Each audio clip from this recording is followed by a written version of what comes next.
Transformation in Indaba is part of a much broader institutional transformation journey, and it's such an important milestone that we've now reached. We'll be in dialogue for the next 2 days. The first day is one of reflection, and the second day is looking forward to identify the transformation priorities and goals for the next 5 years. Before I hand over to our VC, who will be doing the formal welcome and introduction, just a few announcements and some house rules that I'd like to make.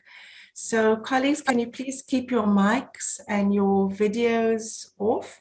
If you need to comment, please use the chat box.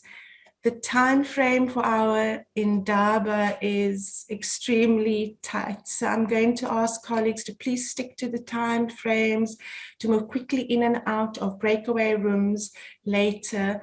And speakers, I'm going to ask your forgiveness now, and to please be forgiving if I have to send you little reminders and ask you to wrap up. Also, just to alert colleagues, and you might have seen it flash up on the screen a minute ago, that this event will be recorded. So before I hand over to our VC, I'd like to ask us just to take a moment to reflect on the journey, to give thanks for all the hard work, for all the hard struggles, and for all the people who in their different ways and in their different capacities brought us to today. It's been a very busy week for many of us. While it's no coincidence that this Indaba took place back to back with the engagement workshop that took place over the last 2 days, it's been an intense week so far. So I'd also like us to take a moment to refocus ourselves and to re-energize ourselves for the discussions ahead today and tomorrow. So before I hand over to our VC, and let me just take a moment to actually introduce myself. So my name is Leslie Powell. I work as the Chair for Youth Unemployment, Employability and Empowerment, and within the ETP, the Engagement Transformation Portfolio. So now it's and I will be facilitating today, and Ruby Ann will be facilitating tomorrow. It's now my pleasure and privilege to hand over to our VC, Professor Mutwa, who will be doing the formal welcome and the introduction to our Indaba. Professor Mutwa, can I hand over to you, please? Thank you very much, Leslie. It's lovely to see you at the beginning of the year, and we have not seen a lot of colleagues. We have not seen anyone, actually. We've not seen each other except on this platform. I hope that we are going to get better at trying to not totally drop this new productive way of working, but to also hybridize a bit and also try to return to campus. I have been going around our campuses, particularly to the registration venues. And yeah, it's quite interesting and quite inspiring to see students, especially the new ones, with their dreams fresh in their eyes. And we've missed that because it is the meaning of what we do. So I just wanted to start by saying to Andre Kiet, our DVC, and actually I would like to argue that our eminent transformation practitioner for the sector and for our country, and that actually charity does end at home, because I know that over time, over the years, Andre has been anchoring the transformation is Indaba in other places. So it is brilliant that through the work of Rupian and the team, the whole team in ET, Andre has taken us to where we are. So I'm really very, very grateful for that. I would just want to then, with those words, welcome our members of management that are here. I understand that there are some members of our council that are also participating in this event. our staff, colleagues, our students, our guests. I understand, I see the names of some transformation scholars here, the leaders, the professors. I saw Crane, and I saw other colleagues, actually, which I'm not going to mention by name, from other universities that work alongside us. So I'm really very, very grateful for your taking time to be here. Thanks, Leslie, for overseeing this first session of the day. I want to convey our best wishes for 2022, and many thanks to you colleagues again for putting the hard work over the past 2 years, which has culminated to where we are today. And we're still standing, we're still operating, we're still thriving, albeit while grappling with the multitude of constraints that and extra factors that have been pushed at us by the pandemic and all the precarities that have come with that. We are grateful to our staff in particular, our students, our stakeholders, for having stayed the course in what has been a very, very difficult time, difficult 2 years actually of working in extraordinary ways. That leads me to think that perhaps we now, in this moment, have a clearer sense of what it might mean to be Mandela University, how through our learnings we can make that aspiration more alive for us. I thought that I will just read a sentence from a book which is not a new book, and certainly it's very well read by our university, this book, Parker J. Palmer and Arthur Zanjok book. In their foreword of their book called The Heart of Higher Education, A Call to Renewal and Transforming the Academy Through Collegial Conversations, they say in their foreword, and I'll just read one sentence, that the magnitude, and I quote, the magnitude of the issues confronting the world requires whole people with whole minds and hearts to lead us into tomorrow. And that in turn requires us to renew the human purpose and meaning at the heart of higher education. And I close quote. A university, to be truly a university, it needs to embed itself in the social realities of the society in whose name it exists. That is why I indeed celebrate, like Leslie has mentioned, the 2-day colloquium that we have had on engagement. To do so suggests that universities configure themselves as transformative institutions capable of translating societal aspirations into the way in which their work is deployed. In short, we should strive to continuously work against the traditional image of social aloofness and to shift towards possibilities, at least possibilities, of social embeddedness, and strive to be a just and self-critical university. How we transform and where we are transforming to is thus critical to our own institutional ambitions. Transformation is thus not an end in itself for us, but it is a prerequisite for the university to achieve its ambitions, which are entangled with, and I dare say, which are implicated even in the development imperatives of our country, of our continent, and of the globe.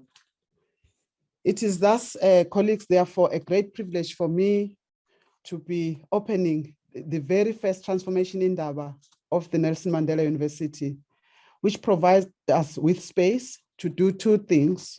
Firstly, to reflect on what we have accomplished since the implementation of our first council-approved 5-year Institutional Transformation Plan 2018 to 2020, drawing on the lessons learned, but also improving where required to do so. Secondly, on day 2, we will start our conversations relating to our new and revised transformation goals for the next 5 years, namely 2023 to 2027. In 2018, colleagues, when we started the tenure of our current VC of the university, I posed to the audience in the inaugural address, which I made. I posed the question, what are universities for? This question is central to our transformation agenda, and it is reflected in our university's Vision 2030 strategic plan, as well as our mission, vision, and values. Nelson Mandela University, in service of society, continues to focus on the hard realities of our broader socioeconomic, political, cultural, and environmental challenges. We also have a greater calling, instantiated by carrying the Mandela name. Why this is so, you may ask. In a world ravaged by so many challenges that pushes greater numbers of our people to the brink of demise and ruin, our task is that of holding steadfast onto the incomparable legacy of Nelson Mandela as the fountainhead of our praxis. Mandela for our university and its publics is not simply a name, but it is an action. This action should radiate through our institutional identity and through our programs. The Mandela action is a responsibility that lies within all of us, staff and students, who we are as Mandela. How do each of us in our different spaces, whether we are academics, whether we are professional and support staff, or whether we are students, or a combination of these, how do we contribute towards being a university in service of society, as we have promised? And also, how do we hold each other accountable when our actions or omissions are contrary to the institutional mission, vision, and values? How do we hold each other accountable? When we started with the implementation of the first institutional transformation plan in 2018, the world was very different to the one we live in today in 2022 for the reasons that I've already outlined. It has become less predictable, with increased uncertainty and volatility being the new norm. Over the past 2 years, in particular, these challenges and uncertainties have played themselves out in various ways across all sectors, not least our own sector, the higher education sector. Here at our university, we can all attest to this. The criticality, therefore, of a transformative, responsive university in service of society has become sharper. It has become more pronounced. It has become more urgent as we face these unpredictable situations that we continue to navigate. Our success and capacity in reading the moment with clarity will be seen in how we continue to position the Knowledge Project courageously as a vehicle to expand humanity and improving human experience.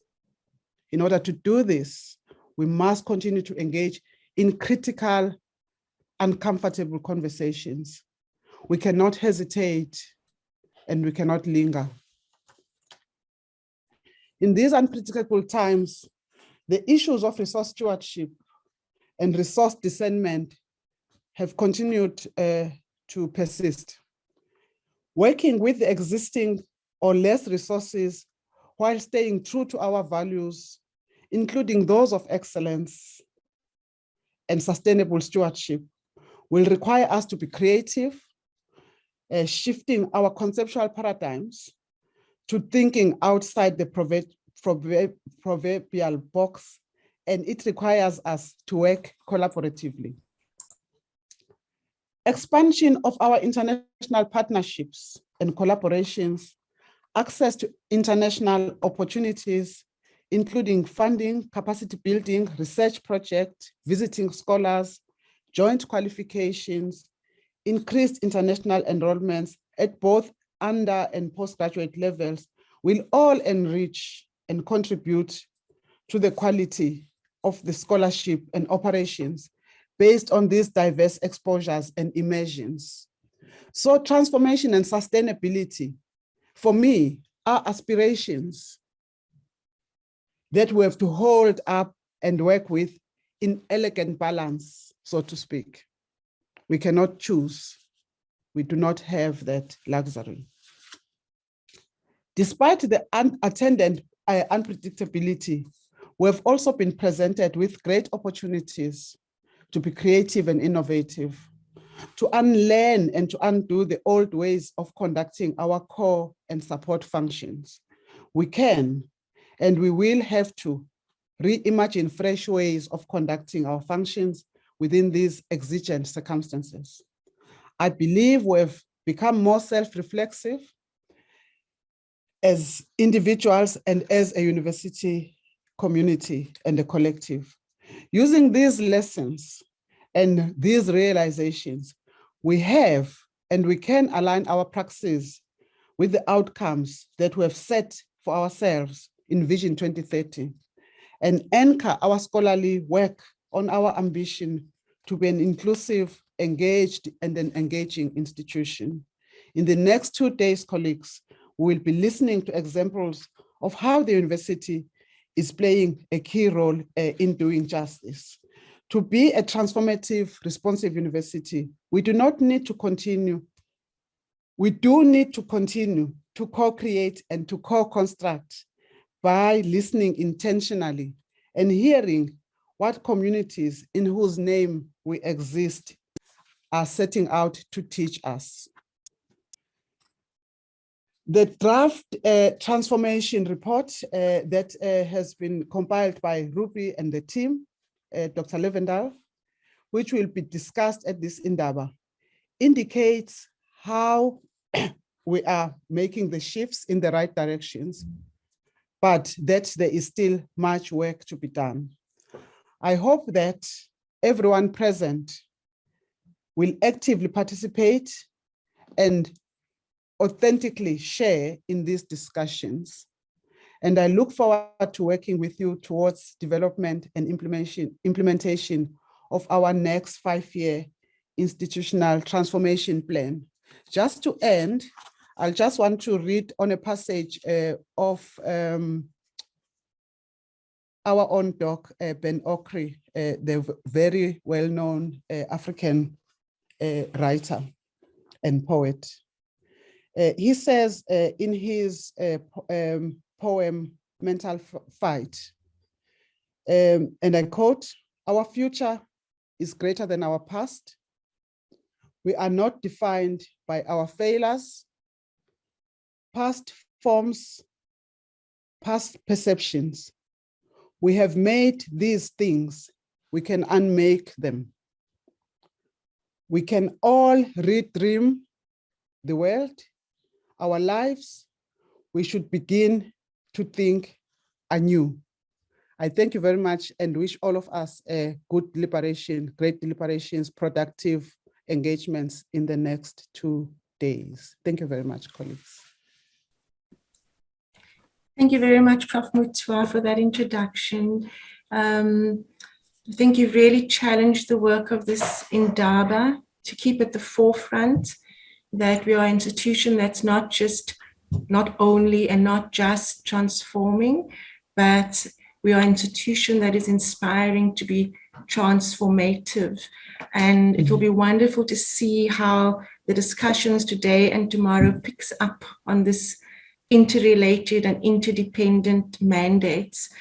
Professor Mutwa, you've also challenged us to consider as individuals and as collectives, and to ask ourselves how we will hold ourselves accountable to these dual mandates as we move forward. And again, I think this is a challenge which over the next 2 days we will need to engage in as we engage in the dialogues. Thank you very, very much, Prof. Mutwa, for that. Our next speaker is Prof. Andre Kiet, and his presentation is titled The Transformation Barometer and NMU Conceptual Framework. Prof. Kiet is the DBC of the Engagement and Transformation Portfolio, and so I'll hand over to him. We're running 5 minutes ahead of schedule, which we planned, so we've got a little bit of room for maneuver in this morning's session. After Prof. Kiet, we will be hearing from Prof. Sain Sudin, and then there'll be a question and answer session. So hopefully we will have plenty of time to engage in questions with the speakers. If you have any questions for Prof. Mutwa, any comments, please put it in the chat and you'll have an opportunity to ask them then. Andre, do you want to go ahead? Yes, thank you, Leslie. And hello to everybody. Yeah, it's amazing and energizing to, it's already February, but at least to start, some of our formalized activities in such a great way during this week. The past 2 days has been fantastic, to say the least. And it also, shape up the way in which we see the university as a social project.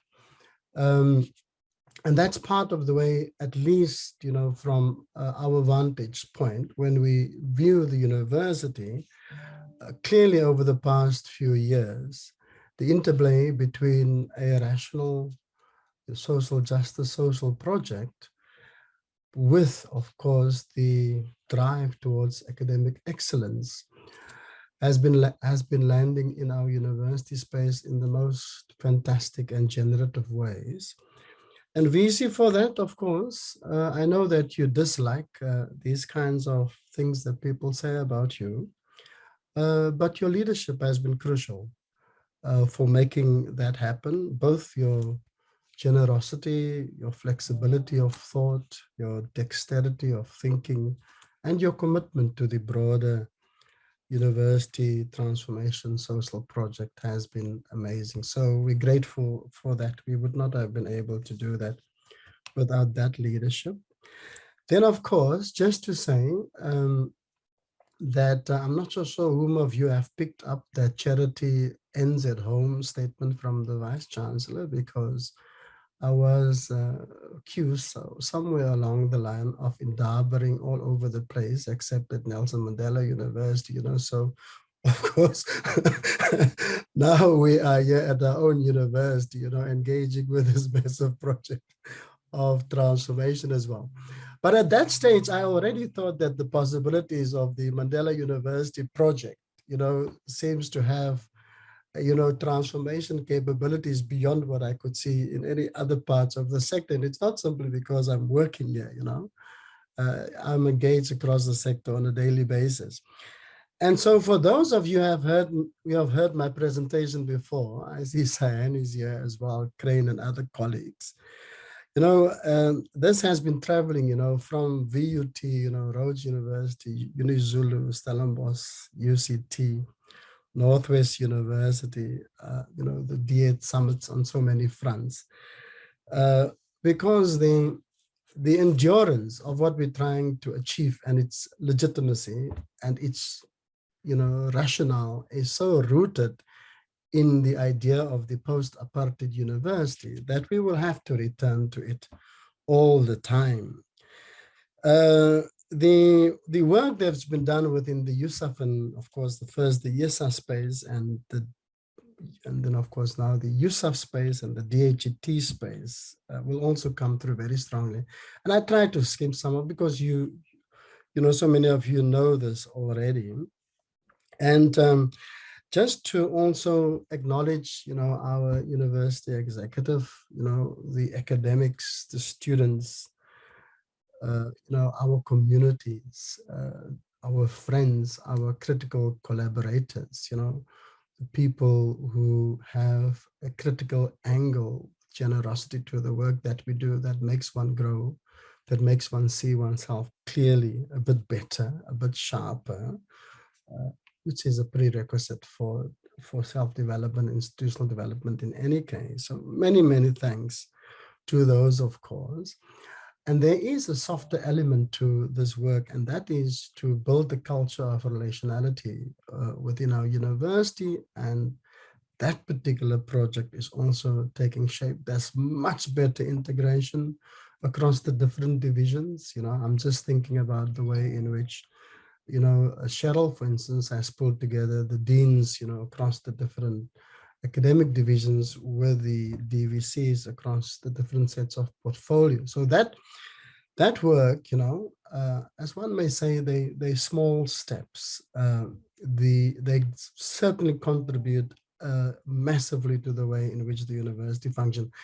But despite the positive trends in the ITP, of course, you will see that we suffer, you know, the main challenges that universities have across the sector, actually globally as well, as far as the transformation project is concerned. In other parts of the world, they will call it the diversity and inclusion project is concerned, you know. So my presentation has 5 movements, you know, and I'll try and make them brief. The one is just to reflect quickly on the university's transformational conceptual framework, then the different areas of the ITP Ruby, and we'll follow with that.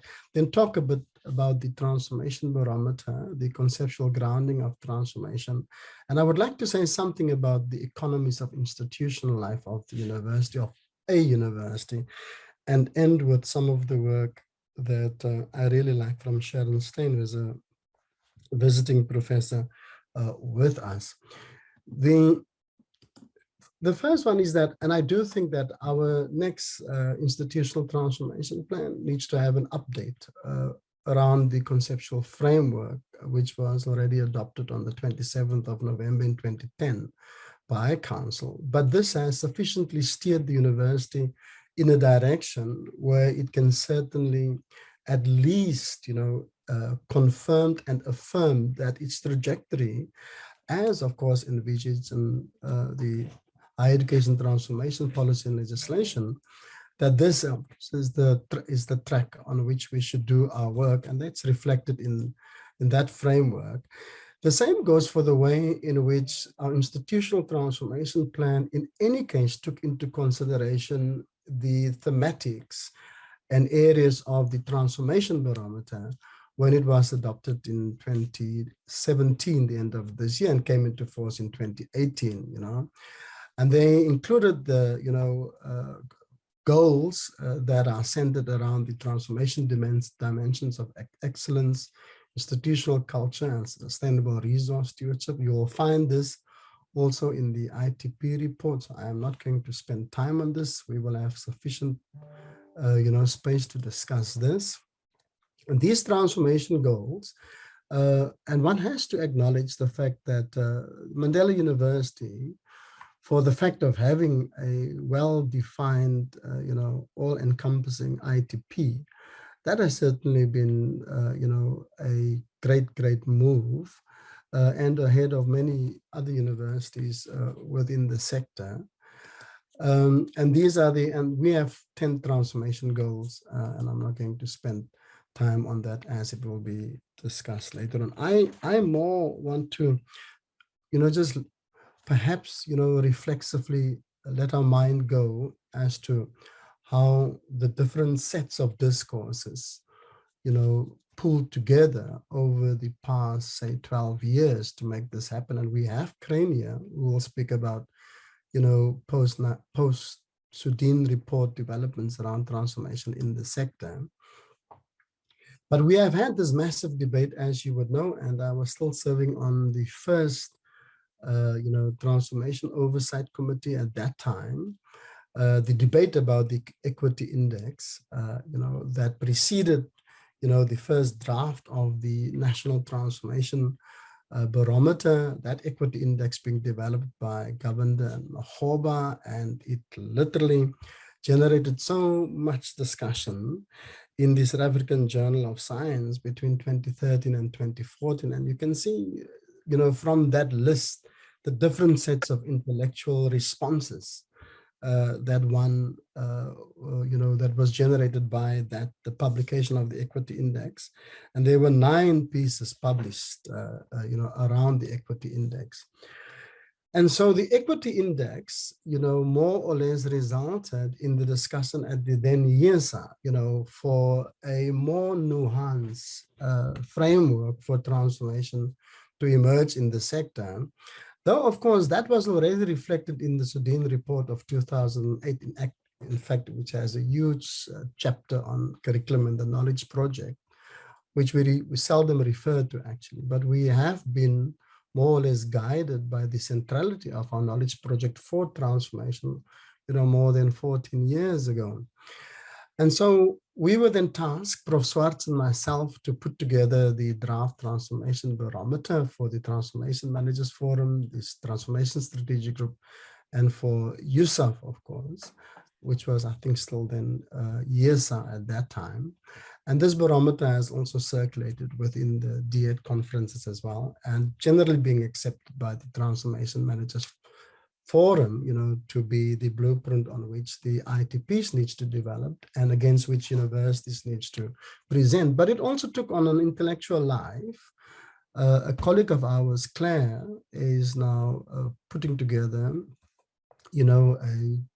a special edition of a journal to look at the life of the transformation barometer. And we already have an international publication on reflections by Shirley Walters and Anna James on the transformation barometer. But the barometer tried to make sense of this entire, edifice of transformation policies and laws, pulled together the ideals of White Paper 3 and you call that list of policy developments that you've seen there. And out of that discussion, which was already mooted already in the Sudan report as well, the emergence of an integrated or institutional transformation plans then took shape, of course, which our university took on as something to develop and to guide us, since 2018. So you can see that there is a huge, both educational and, of course, conceptual history behind the ITPs.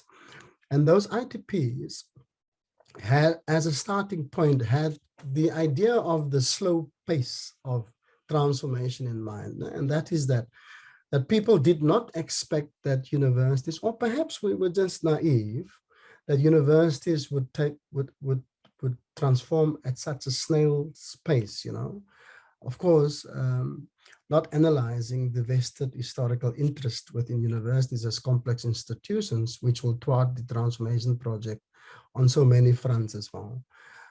But at that time, the way in which organizations live and the way in which they re-energize and reproduce themselves has not been part of the thinking of how transformation should play themselves out. And that's part of the frustrations that a structure like the Transformation Managers Forum experience. And some of those colleagues within that particular forum had very, very difficult lives within universities across the sector, since the late 2010s, that has always been a perennial battle within the sector. And that particular kind of frustrations was also born out of the fact that we, at that time, did not have a clear picture of the kinds of leverage points one should focus on within university to advance the transformation project. Because the equity imperative, as powerful as it may be within legal formulations, as we would know, is only one small element of the transformation project. And so when we now analyzed, as the last TOC, the 26 annual reports of 2019, to hand over a report to the minister to be forwarded to the Council of Higher Education, who will now take over the transformation oversight role that the TOC performed.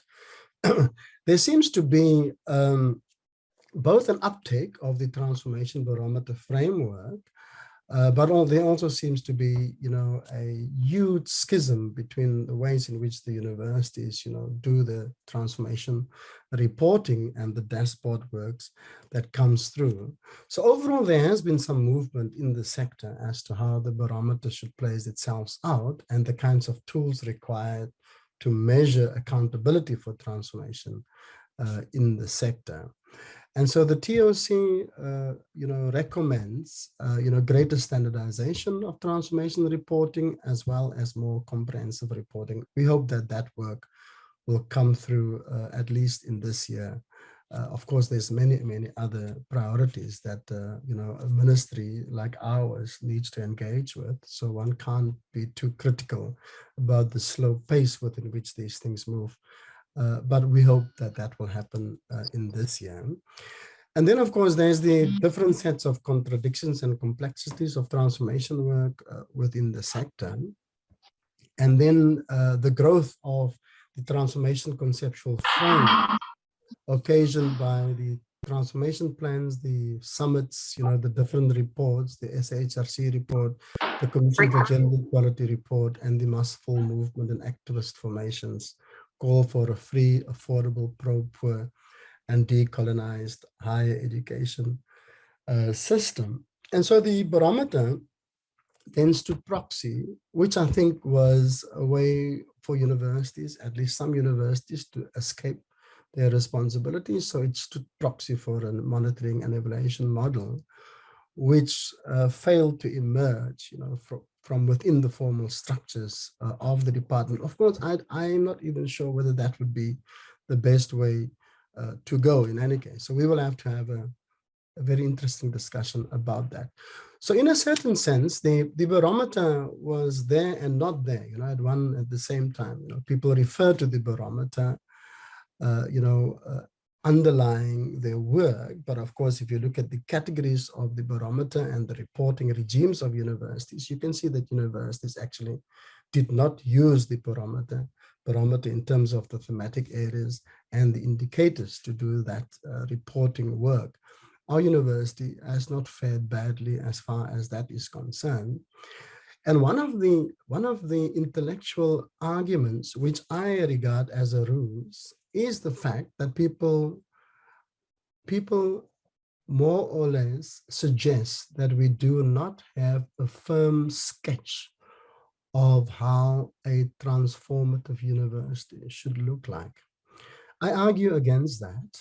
I think that there is some both intellectual and political reasons for why that argument seems to float within the higher education sector. And in some instances, they're even dominant. But it will be very, very difficult for me to agree that after all these reports, both the universities' ITPs, since the Sudan report, the Human Rights Commission report, the CGE report, hundreds of ITPs, that has been produced within the space, different sets of intellectual work and sorties also being made. It will be very difficult for me to agree that we do not have a firmer sense of where universities should be going transformation-wise.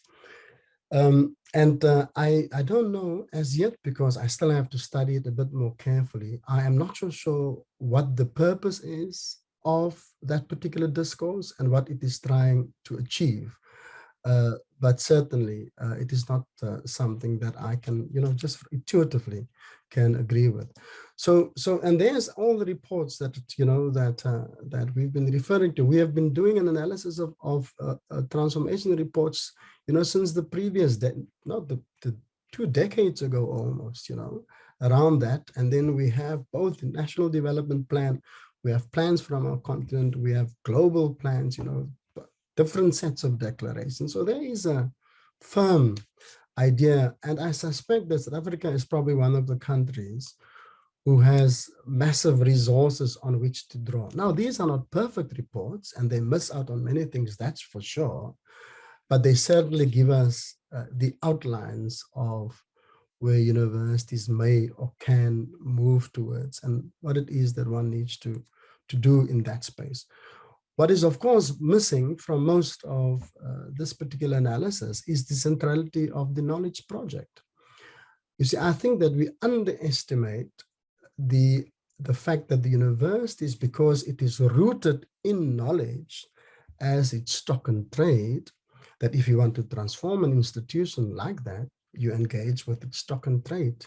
And that's the knowledge transformation project, you see. And here we are not talking about the disembodiments of, disciplines, that have been with us for ages. We're talking about the ways in which we engage with the political construction of those disciplines and what kind of institutional cultures it reproduced within the universities. And that's apart from the lived experiences of staff, students, and the communities with whom we engage.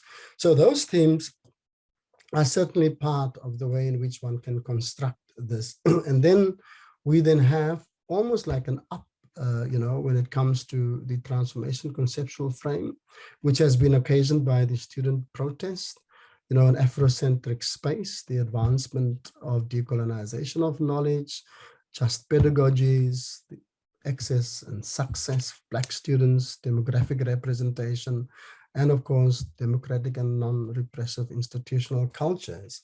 So in short, like a pro-poor, decolonized higher education system. So we have all these, and we have tried in some of our documents to pull this together under thematic so that it makes it easier for universities to respond to this.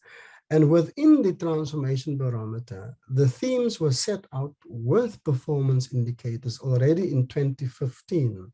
That work requires updates, of course, like all other work always do. And perhaps it is time for us to take the lead in that.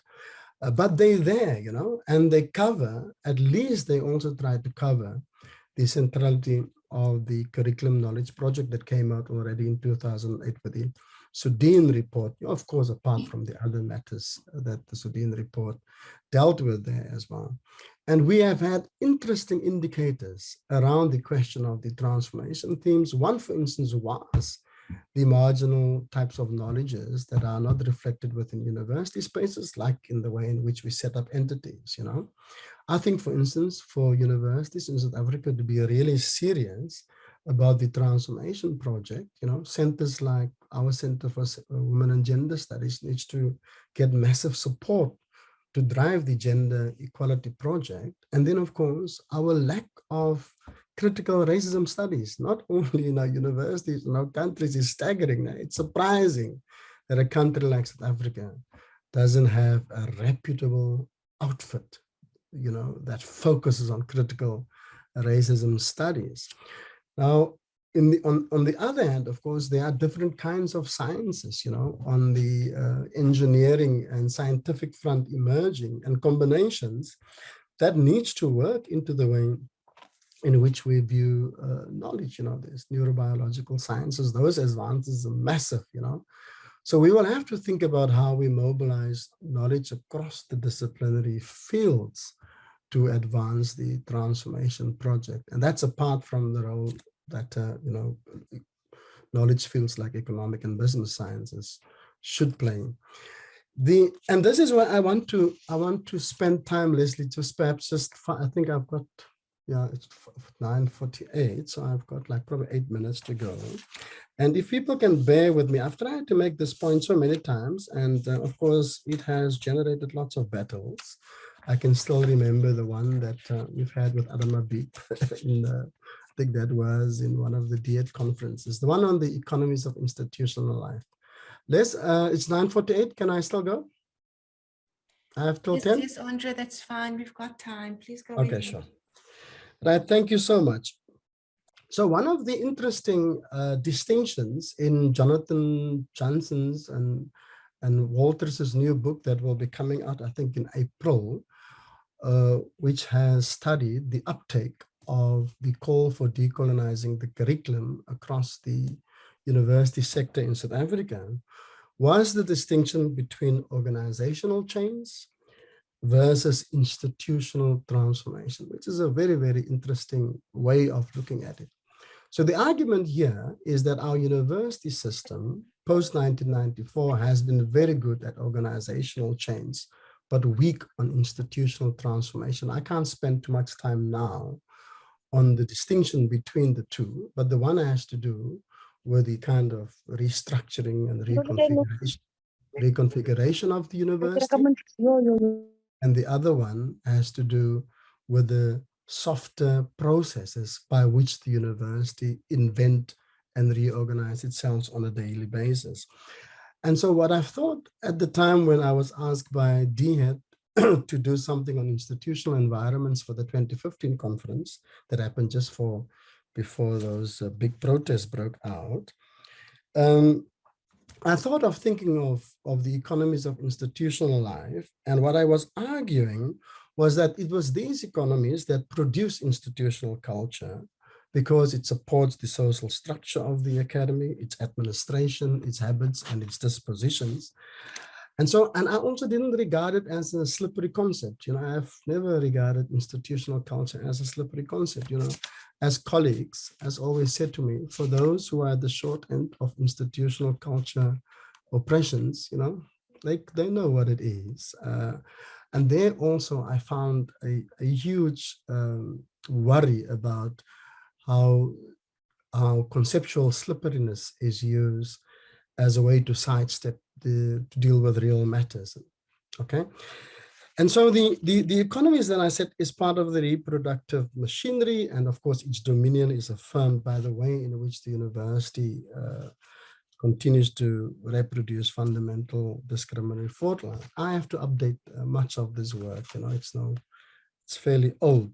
But at that time, I was arguing that management economies distribute a variety of codes by which institutions operate. On one level, the emergence of a managerial discourse focusing on system efficiencies steered by an audit and input-output logic represents a clear example of how regulatory frames can shift institutional cultures in negative and in positive ways. On another level, I've argued that administrative economies serve material economies, and on all levels of the system where the administrative economy refers to the circulation and distribution of administrative and regulatory power and control and access to systems and the codes and the rules by which the systems operate. The shared values and assumptions that steer administrative cultures and practices dovetails with broader institutional cultures, which normalize entrenched patterns of exclusion and inclusion. Studies on how powerful disciplinary, research, higher degrees, promotions, and ethics committees are constituted and what patterns of decisions emerge from their deliberations are non-existent. One can, given narrative accounts, simply speculate on their powerful role in replicating the existing arrangements of the universities. In the case of material economy, so I argued, privileges and benefits, financial and otherwise, are circulated and within established networks that reaffirm the power positions of those already on the grid. These include access to publication and research outlets and wide networks of buddy systems nationally and internationally, whose sole gatekeeping function is the reproduction of academic authority and its privileges. Other practices include closed research networks with associated research funds and third stream income that validate scholarly work and legitimate its self-referentiality so as to ensure the accumulation of privileges. And there are many more examples. Socio-cultural economies ensure the flow of beliefs, customs, and behaviors that affirm the status quo. For instance, the logics of this economy steer the dominant arguments that set up the discourse of transformation tensions within higher education. It reduces the transformation project to trade-offs between equity and quality, redress and efficiency, and change and development, like the work of Nico Cluto. And then, of course, the worth on recognition of universities are distributed according to notions of excellence as it relates to allocations and grants, which is generated by this institutional culture and NRF awards, consultancies, and so forth, as racially produced by history reaffirmed in the present and projected into the future. And so in my argument is that we now have shifted from direct race-based designations to de-racialized designations, to re-racialized designations as far as universities are concerned. And this is one of, I would argue, one of the biggest weaknesses of our system, at a systems level, if we look at the 26 universities. Affective economies, I've argued, circulate emotions and affect. For instance, the case in which the white subject is presented as endangered by imagined others whose proximity threatens not only to take something away from the subject, like job security and wealth, but to take the place of the subject, is a case in point. The converse, the anxiety of continued subjugation by other means of the Black subject, circulates its own sets of affects. So within the university, we have affective economies. And then the last two, Leslie, and then I will conclude. Intellectual economies safeguard the movement and predetermined transfer of scholarly authority and credentialization according to established institutional and sector-based rules that reproduce the social structure of the academy by regulating who has access to the games that set up the rules. The monopoly of scientific competence is ensured so that the agent is socially recognized to speak and act legitimately, even if such competence is mythical in real scientific terms. Political economies here refer to the circulation of political beliefs and ideologies and to the social relations particular to those power dynamics that mutually constitute the production and consumption and distribution of resources. So as a last slide, Leslie, just to say, not as a slide, as I move to conclusion, my apologies for this, colleagues.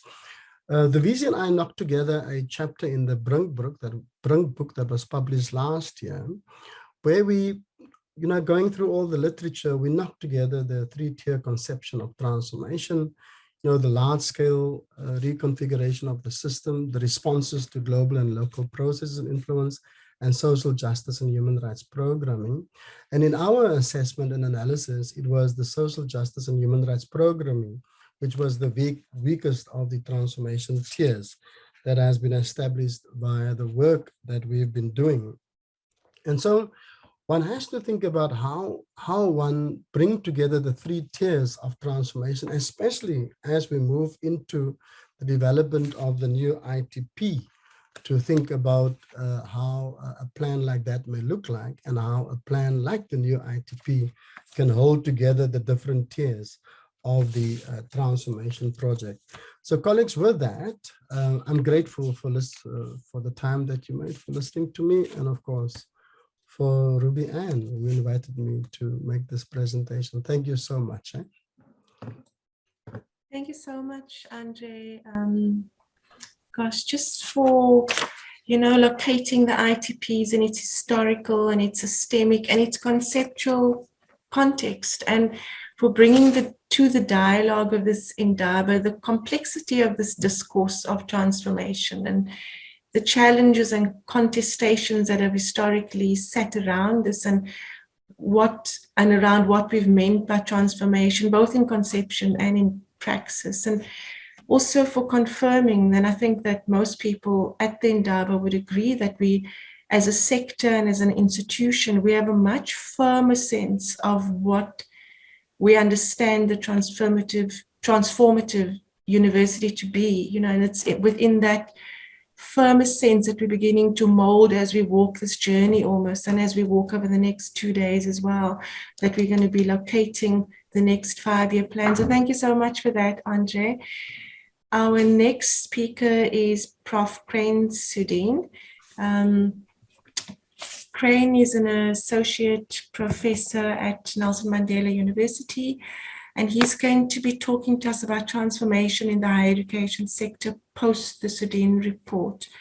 Crane, you've got 30 minutes on the agenda, but we can probably play a little bit with that because we're a little bit ahead of time, which is great. So Crane, can I hand over to you?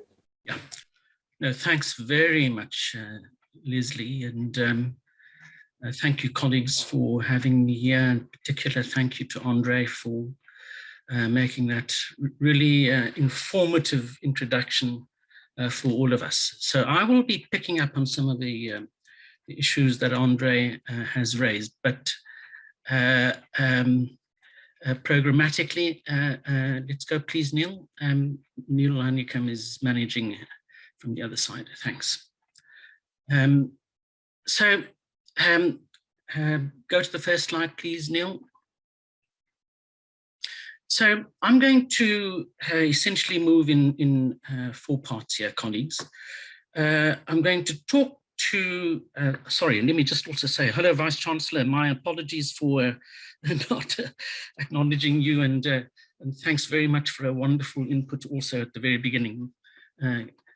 Excuse my bad manners, Vice Chancellor. So I'm going to do an introduction which will very quickly summarize some of the main features of what's happened since 2008. So 2008 is, of course, when these dramatic events unfold at the University of the Free State, and I and a whole lot of other colleagues, as a result of that, get asked to try and understand what's going on in the higher education sector. We put out a report, and so I'm essentially summarizing what has happened since then. I periodize that period from 2008 into 2 phases. A phase from 2008 up until 2015, and then 2015 when the student uprising happens. I take that as the second phase to the present. A second part of the presentation is about sociology. It's essentially talking to a lot of the issues that Andre has been focusing on. And I make some general points there about what I call a sociology of higher education. The bulk of the presentation, part 3, is about what happens during these 2 phases. I effectively concentrate on from what happens on from 2015 onwards, and this is based, and Andre alluded to this already, work that we've been doing at the Transformation Oversight Committee, looking at annual reports. I've also looked a lot at ITPs. I've looked at transformation reports, and there's a lot of information in the system. And I try and bring some of that information together here at a very high level. It's possibly too high level. I think that it would be really good in the future, and this is just a suggestion, to go and look at what individual or in some ways standout institutions are doing in the country, and do case studies of what's happening in those institutions, because I think that would be also helpful. And then I close off with a quick attempt at a typology of where the institutions are. Next slide, please, Neil. So the first phase is 2008 to 2015, is essentially the phase, and it's really interesting, where institutions are focused on responding to the 2008 Ministerial Committee's report, which Andre referred to as the Sudin report. So you go into any institution during this particular time, and you'll see an active program of engagement by way of response to the issues that had been raised in the report. General features which arise in the system can be looked at in terms of what happens in institutions themselves, what happens in HISA, as it was then called, and what happens in the department. Lots of things are happening during this particular period. We, as historians, I think still have a great deal of work to do in giving visibility and credit to the incredible responses that were emerging. You see transformation charters emerging all over the place. Teaching and learning initiatives proliferate. Grounding programs, such as the one that emerged at the University of the Fort-Ham, begin to pop up with different titles, different names all over the place. You see many, many institutional culture initiatives. Courageous conversations at University of the Free State, the pedagogies of hope at Stellenbosch. You could literally go into any institution and the institutions would be embarking on one or other initiative. At HISA itself, you saw the establishment of these strategy groups. Key for our purposes were the management groups and the strategic groups, two groups set up in HISA. The department itself had a whole series of interventions. And these interventions began with a summit, a higher education summit at UWC in 2011. In that same year, you also had the department instituting this inquiry around what was happening in humanities. And then critically, of course, the department establishes the Transformation Oversight Committee in 2012. Now that Oversight Committee is a direct flow and emanation from what happens in the Transformation Report of 2008. The 2008 report recommended that this committee be instituted. Thanks. Next slide. 2015, of course, is when the student uprising dominates the environment for a period of 3 years. The whole environment for a period of 3 years is deeply configured by the events. The transformation agenda takes a significantly different turn during this particular time. And that turn in institutions is characterized by a focus on student well-being. And this is quite an extraordinary thing. Student well-being comes to be an issue which universities are forced to, as a result of the protests, to respond to. GBV was a really big shift in our attention in this particular time. You will remember that in the 2008 report, we made the comment that one of the least attended to issues in thinking about transformation was this question of gender. And I'd like to suggest that even going into the discussion over the next few days, that we not lose sight of all of that.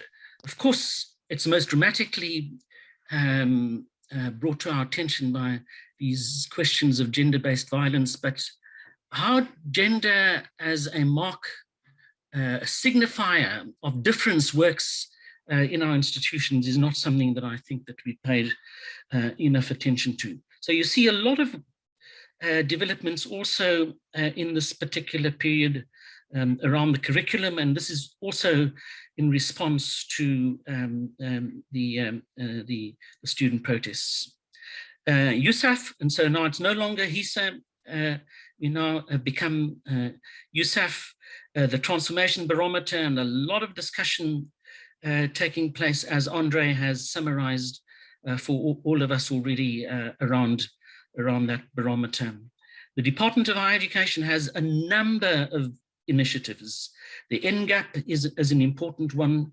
This is about transforming the demographics within the academic community.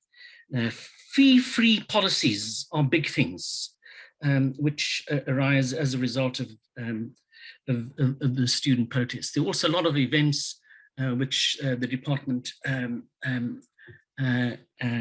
organizes and has for the sector. Next slide, please. This is a brief map here of how our 26 institutions decided to institutionally respond to the question of transformation. You see in this particular slide where institutions established transformation offices. And very interestingly, of the, it may have changed, this was around 2016, 2017.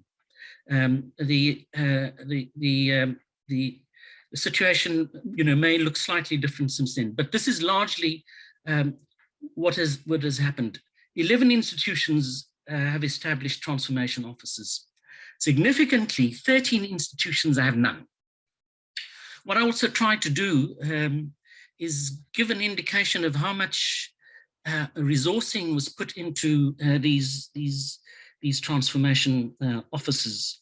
And that's not an insignificant issue, because in the budgeting processes inside of universities, it really is difficult to be able to justify spending money on transformation issues if they haven't been accommodated in the planning.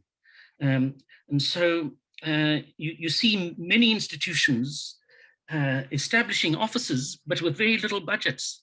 And Andre raised, and it's not an insignificant issue, this question of the well-being of transformation officers or transformation managers themselves. When I was still at USAF, in these committees, it was extraordinary how the meetings of these forums were essentially counseling sessions where we had to support each other in light of the very almost hostile experiences many transformation officers were having in their institution. So it's a really complicated sociological space itself about who these people are, what they're having to do, and the incredible fallout of personal relationships in lines and accountability lines, but also in communities. A lot of stuff is going on here. I'll stop there, but it's not an insignificant area of conversation here. Thanks, Neil. Next slide. And I'll go on, colleagues, to talk about these issues that Andre started raising with us. And the big point that I'm going to be making here to all of you, and it's quite a surprising thing to be saying, is that we do not have a sociology of higher education. We have a sociology of education, yes, and that sociology is essentially, it's about 40 or 50 years old, is a sociology which is focused on the K-12 school experience. It doesn't have the universities as its focus. The point that I'm making is that apart from the work of Martin Trau, was a really prominent, he's passed on, higher education sociologist, we do not have analytic frameworks for coming to understand this entity, this structure called the university. And Martin Trau provides us, I think, with still, it's not adequate, still the best categories of analysis to come to understand what this entity, the university, is all about. He does it in eight categories, and you can go and Google it and look at what these frameworks are all about, and they're extremely useful Thank you. Next slide. We in South Africa are developing our own sociology of higher education. It's largely what Andre was talking about. But these categories, as opposed to Martin Trow's categories, essentially come from the Higher Education Act of 1997. We take those categories as analytic whole placeholders in terms of which we can come to analyze what is going on inside of the universities. I'd like to say it's not adequate yet. It's not yet sufficient, and it's not yet even coming to deal with the complexities which Martin Trow was trying to share with us. And the big issue here, and Andre alluded to this, is how power works. What Martin Trow's shortcoming is to understand power only in administrative terms. So he comes to think of power in governance and leadership in very limited ways. But the discourses of power, how power operates through disciplines, for one, is what we're needing to come to understand. And this is a really big issue, because this is the constitutive heart of what a university is. Identities are constituted in those disciplinary engagements that happen inside of university. And this framework which we have developed here doesn't adequately come to deal with that. And I hope that we will have opportunity to talk about that also later on. Thanks, Neil. Next one. And I'll move on to the heart of the presentation, colleagues. And this is using these features in our sociology that I alluded to. This first slide comes to summarize the general features that, looking at these annual reports, we can begin to isolate around the country, around governance and leadership. It's about internal matters of equity. It's about questions of relevance. It's about institutional forums, student activism, and so on. But let me come to look at them in more detail. Thanks. Next one. So a big structure of interest in our universities has to be senates. And reading our annual reports, it's clear that senates have not transformed significantly from the situation in which the CHE found them in 2002. In 2002, the CHE said that there were essentially three types of senates: traditional, managerial, and democratic senates. There were very few of the last democratic ones. Only one institution in this particular period that we're talking about has given specific attention to how to flatten particularly academic decision-making inside of the university. The problem is reflected in this description of what the Senate at VUT looks like, which is pretty typical. It's male, it's largely white, it's dominated by professors, people who have doctorates and so on. The big issue here is how you come to constitute a university as a democracy, and it's not uncomplicated, and it's not adequate to be using general sociology, the sociology of society, to come to transfer that to what the university is all about. And there are many issues here. An under researched question for me, and again, I'd like to flag it for future attention, is what happens in classrooms in the university. Many universities have what they call class reps. Class reps are elected from amongst the students, and those class reps are in a relationship with the lecturers. And it's there that I'd like to suggest that the stuff of what the university is all about is best, in a sense, explored and investigated. Not so much the Senate.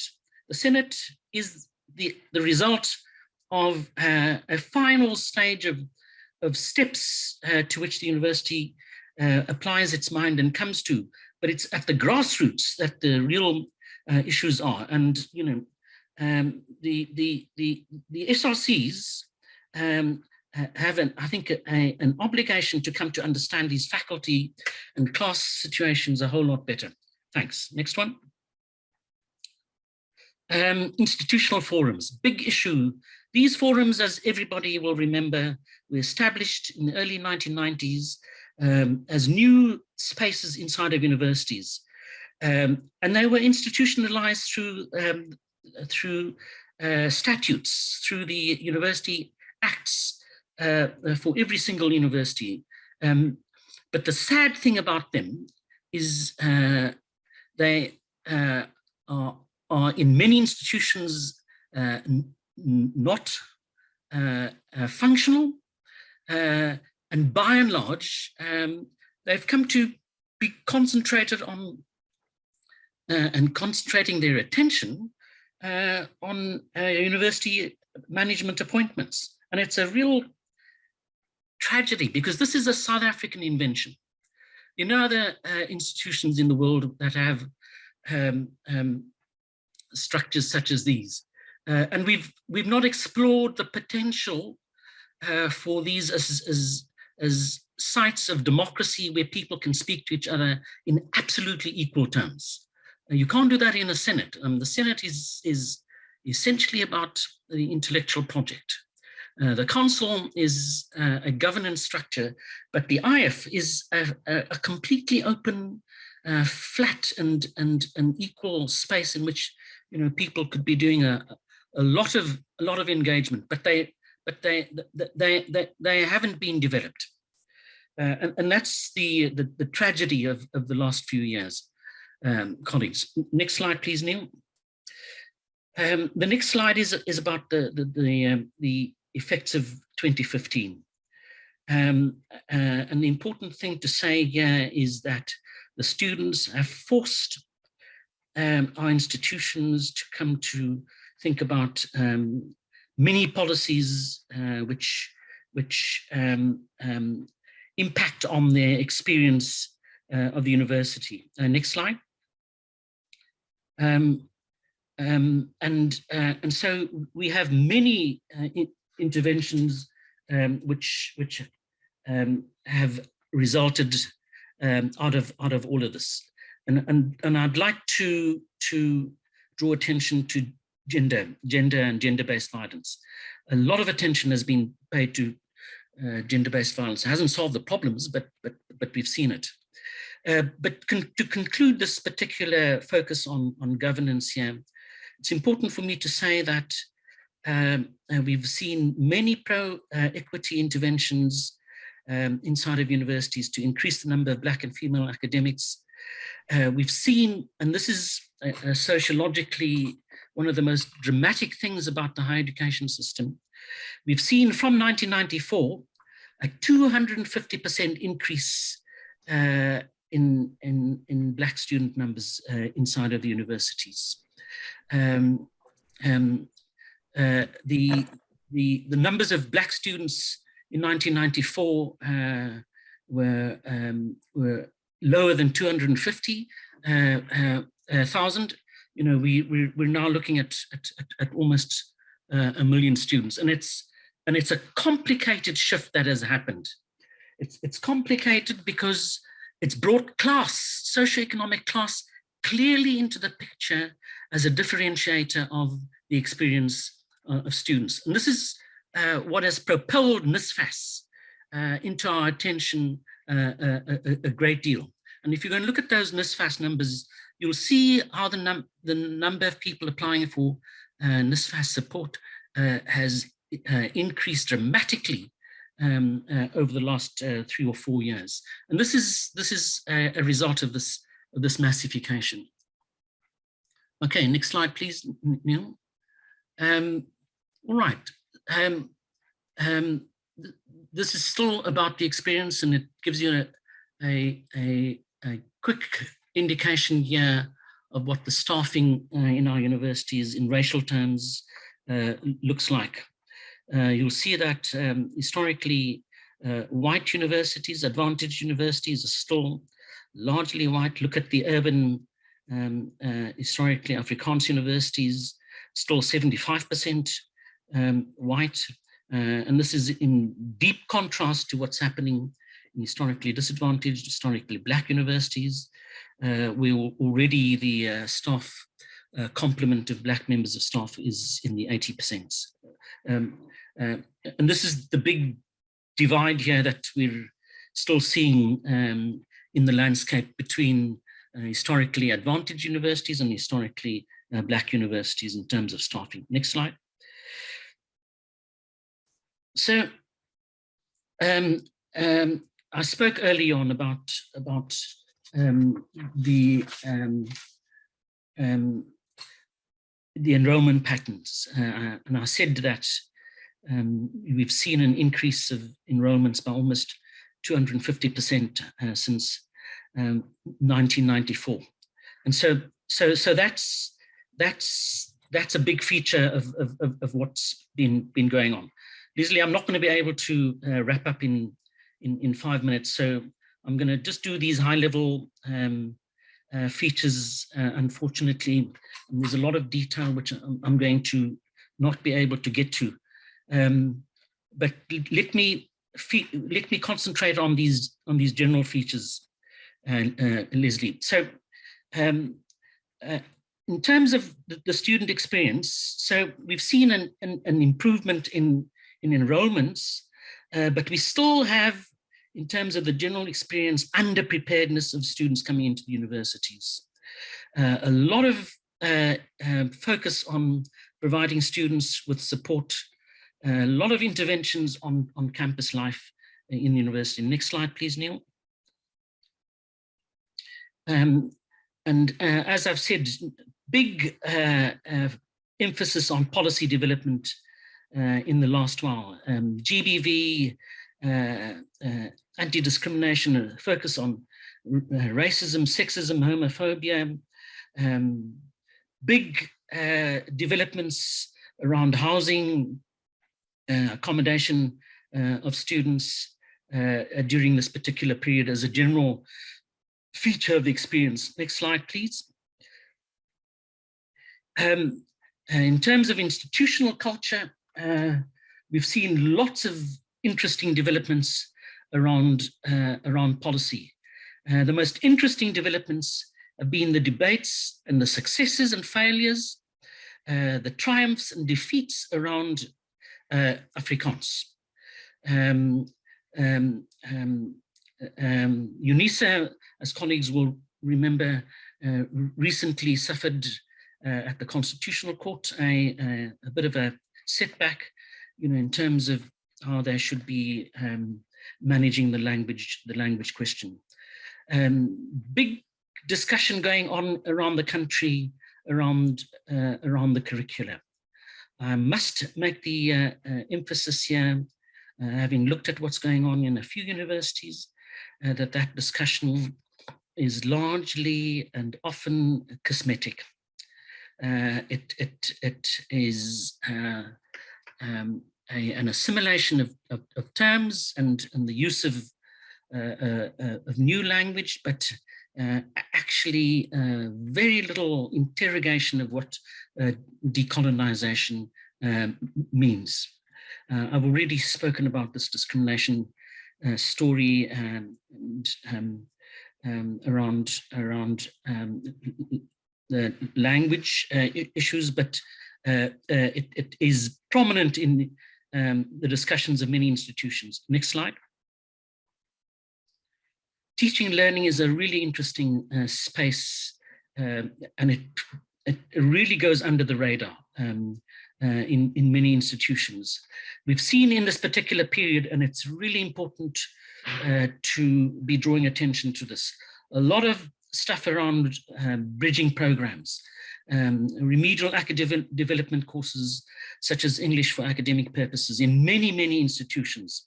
The first year and the first year experience has become a key and really important issue which universities are having to deal with. We're also seeing in many institutions the introduction of this grounding module or a variation of that in institutions, and it's a major attempt to coming to Africanize and ground universities inside of the context in which they find themselves. It's an under-reported development which has happened inside of the universities. Next slide, please. I've already spoken about the language question. We can go to the next slide, Neil. Yeah, I've already drawn attention to decolonization and made the point here that we've got lots more work to be doing there. Next slide. In terms of research, all universities are reporting an increase in their outputs and their productions. There's also, interestingly, increased outputs from historically disadvantaged universities, and that's really good. We've seen a shift, as we said, to high impact journals. We've seen also a lot of interest in the institutional experience, graduate surveys, institutional culture surveys, and they have taught us a great deal about what is going on. Next slide. Yeah, so I think it's a very distinctive South African thing that we're developing this understanding of what's going on inside of our institutions with these surveys, and these surveys are extremely useful for people doing postgrad studies. There's a lot of information on which to draw. Thanks. Next slide. And this is the last category of analysis that we've been dealing with. There's been a shift inside of universities to what one might call engaged scholarship. And this is extremely exciting around the country. It is, however, in some institutions, this engaged scholarship understood in very instrumental terms. People come to understand engaged scholarship in terms of making better links between the university and the world of work, and that's fine. But that's not what it is all about. And so there's some institutions, you know, where this is highly developed as a field of study itself, but not sufficiently, you know, across the country. Next slide, please, Neil. So, and I'll come just to wrap up very quickly, colleagues. The conclusion to which I'd like to steer us towards is to say that we essentially have in our 26 institutions no single state of transformation or rather no single approach which allows us to be able to talk of trends in easily distinguishable kinds of ways. Instead, there are 26 different ways in which institutions are coming at this. All universities are confronted with particular kinds of challenges, and sometimes they take particular form. In some institutions do some things well and other things not. And it's this that makes it really difficult to with this barometer that we're talking about, to come to be able to map actually what is going on here. We have tried, and I'd like to share this map with you. Go to the next one. We've tried to develop a framework which we might use to be able to analyze where institutions are. It's not final and complete yet. It has 4 axes. It's got an axis for a focus on equity, an axis for a focus on development. It's an axis for innovation, and an axis for compliance. And we'd like to suggest that institutions find themselves in this matrix in complicated kinds of ways. This compliance culture is very evident as we read these institutional reports. People are doing things because they have to, around employment equity reporting, and the reporting is really, we need to say, patchy, uneven, and sometimes even poor. The innovation is not, and the innovation that is happening inside of the university around disciplines, around pedagogy, around management is not sufficiently paid attention to. Instead, we think that the discussion is focused on this horizontal axis around equity and development. And I'd like to close off by saying there's a lot of our institutions are in this development focus. And this development focus is essentially an outward focus. It's a focus which is about what kind of graduates are we sending out into the world. And the world outside there is the big, in a sense, standard against which the institution is held. The transformation focus is one where institutions are very much more inward looking. They're looking at how they are dealing with the student experience, and how they are managing student well-being, how staff development is taking place, and so on. And it's in that tension that I'd like to close off by saying that in doing a preliminary mapping, we came to the conclusion, and I took away that slide which said that because I knew I was going to get into trouble. We took away that slide, and that slide is essentially saying that of our 26 institutions in the country, 13 of them are in deep contestation, internal contestation around transformation. And that contestation is often reflected by, in the way in which institutions say one thing in their reports, but in their actual experience are a whole lot more divided. The experience is divided, and that has a lot to do with the ways in which disciplines in particular come to hold institutions in a particular grip. You can't shift mathematics because these are the inflexible rules of what mathematics is all about.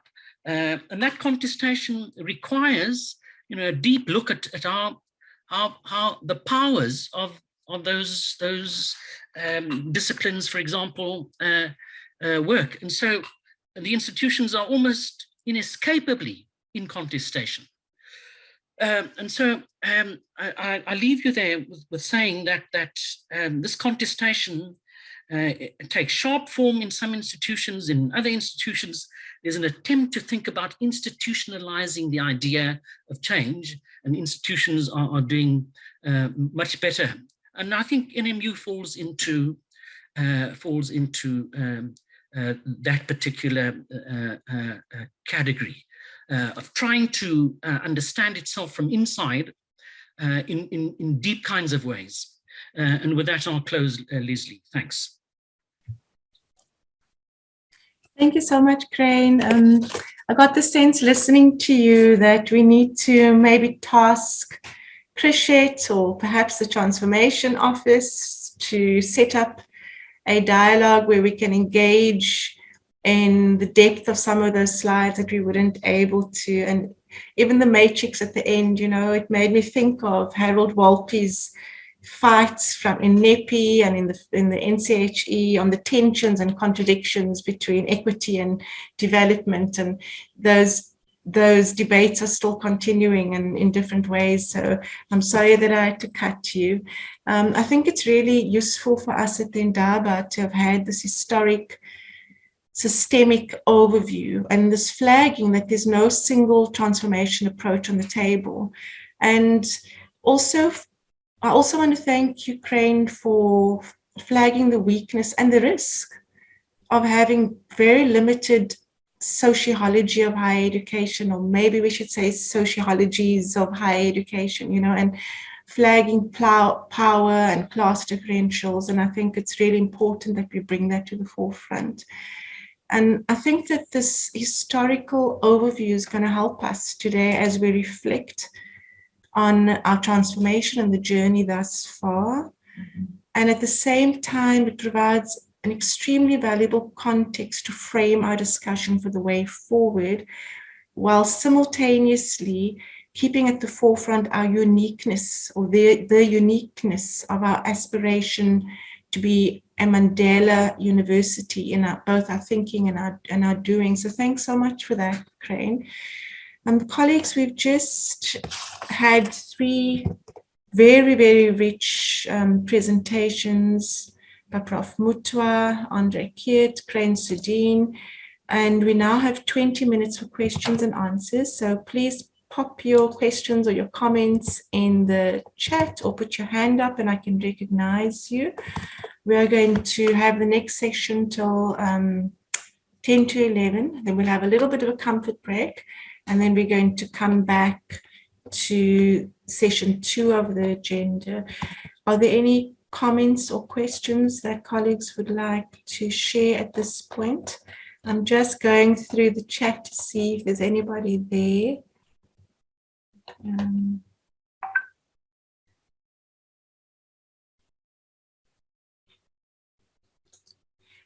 Okay, so Omtati commented that part of what I assume is in the university's interest is its contribution to society, and therefore I'm missing the use of transformation to afford opportunities for new entrants, SMEs, and companies owned by vulnerable groups.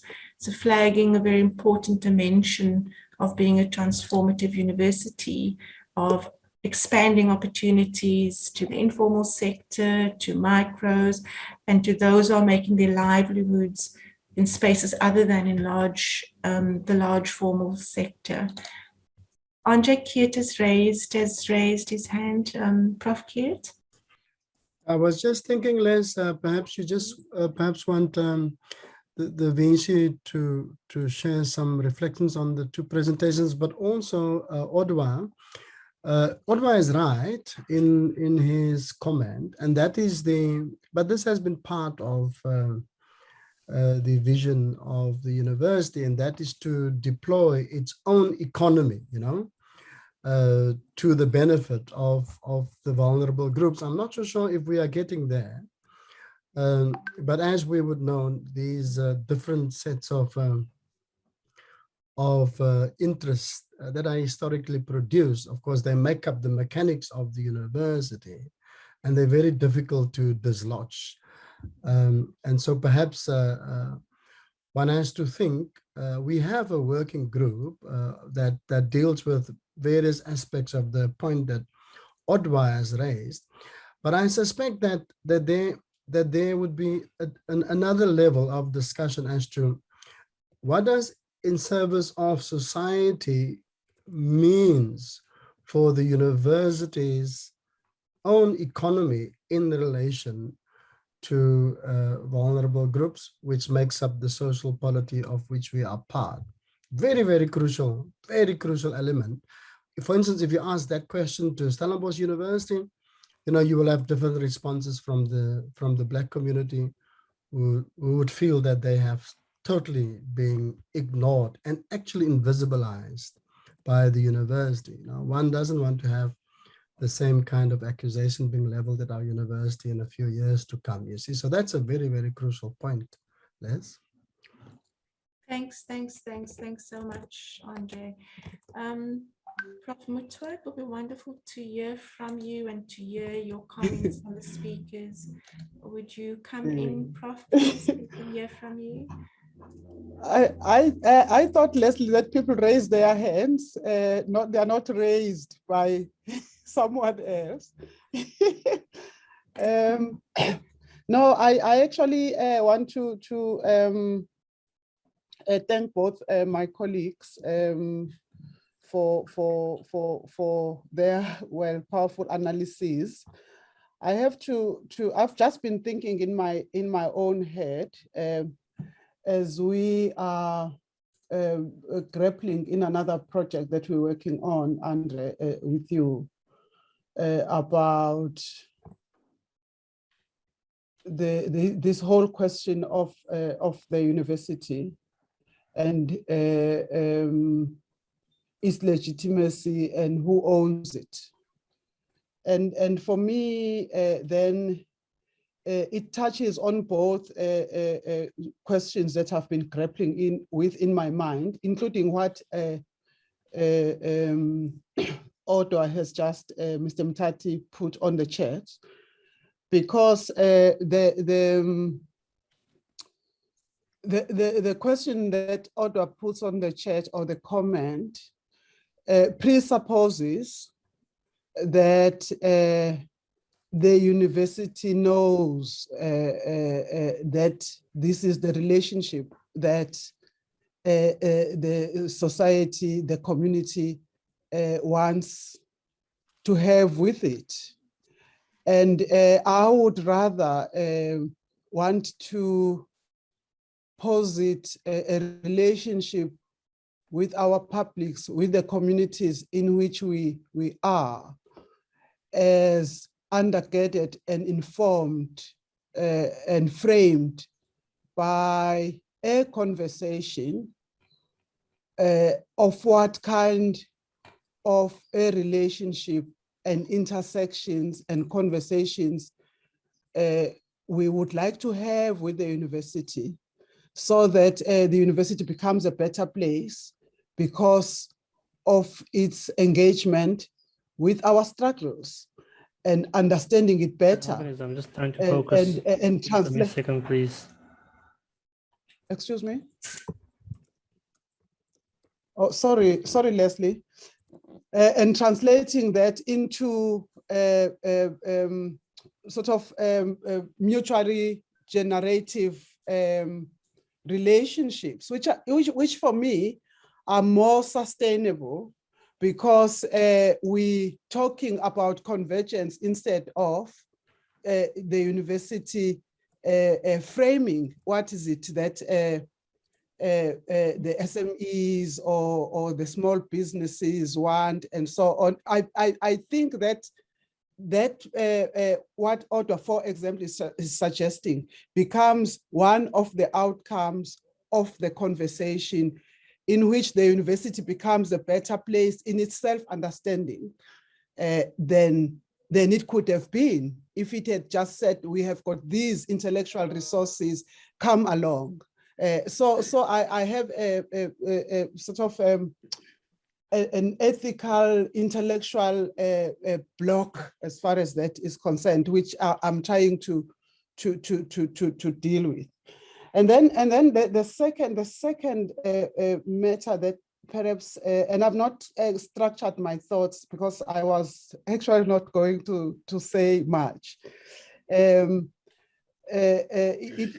goes to this question that, and I like your suggestion, Leslie, that perhaps we're talking about the sociologies, or it's perhaps not the sociology, but I mean, we can talk about that some other time.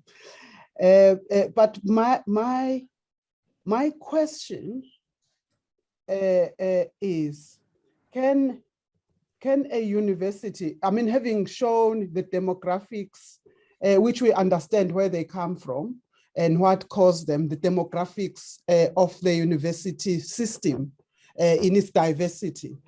And we know that. And then we know that these demographics are not necessarily what we want to see. of ourselves as the university system. But now, my question then for me becomes, can a university overcome or dilute the skewed social and intellectual demographics through perhaps a compelling institutional vision and culture that seeks to unite the university around a higher purpose, if you like. And I don't know if that is doable, because research that has been done and which Crane showed us, and Andre showed us when he talked about the economics, the economies of universities. I mean, both these reflections show us that what drives, what centers power and drives the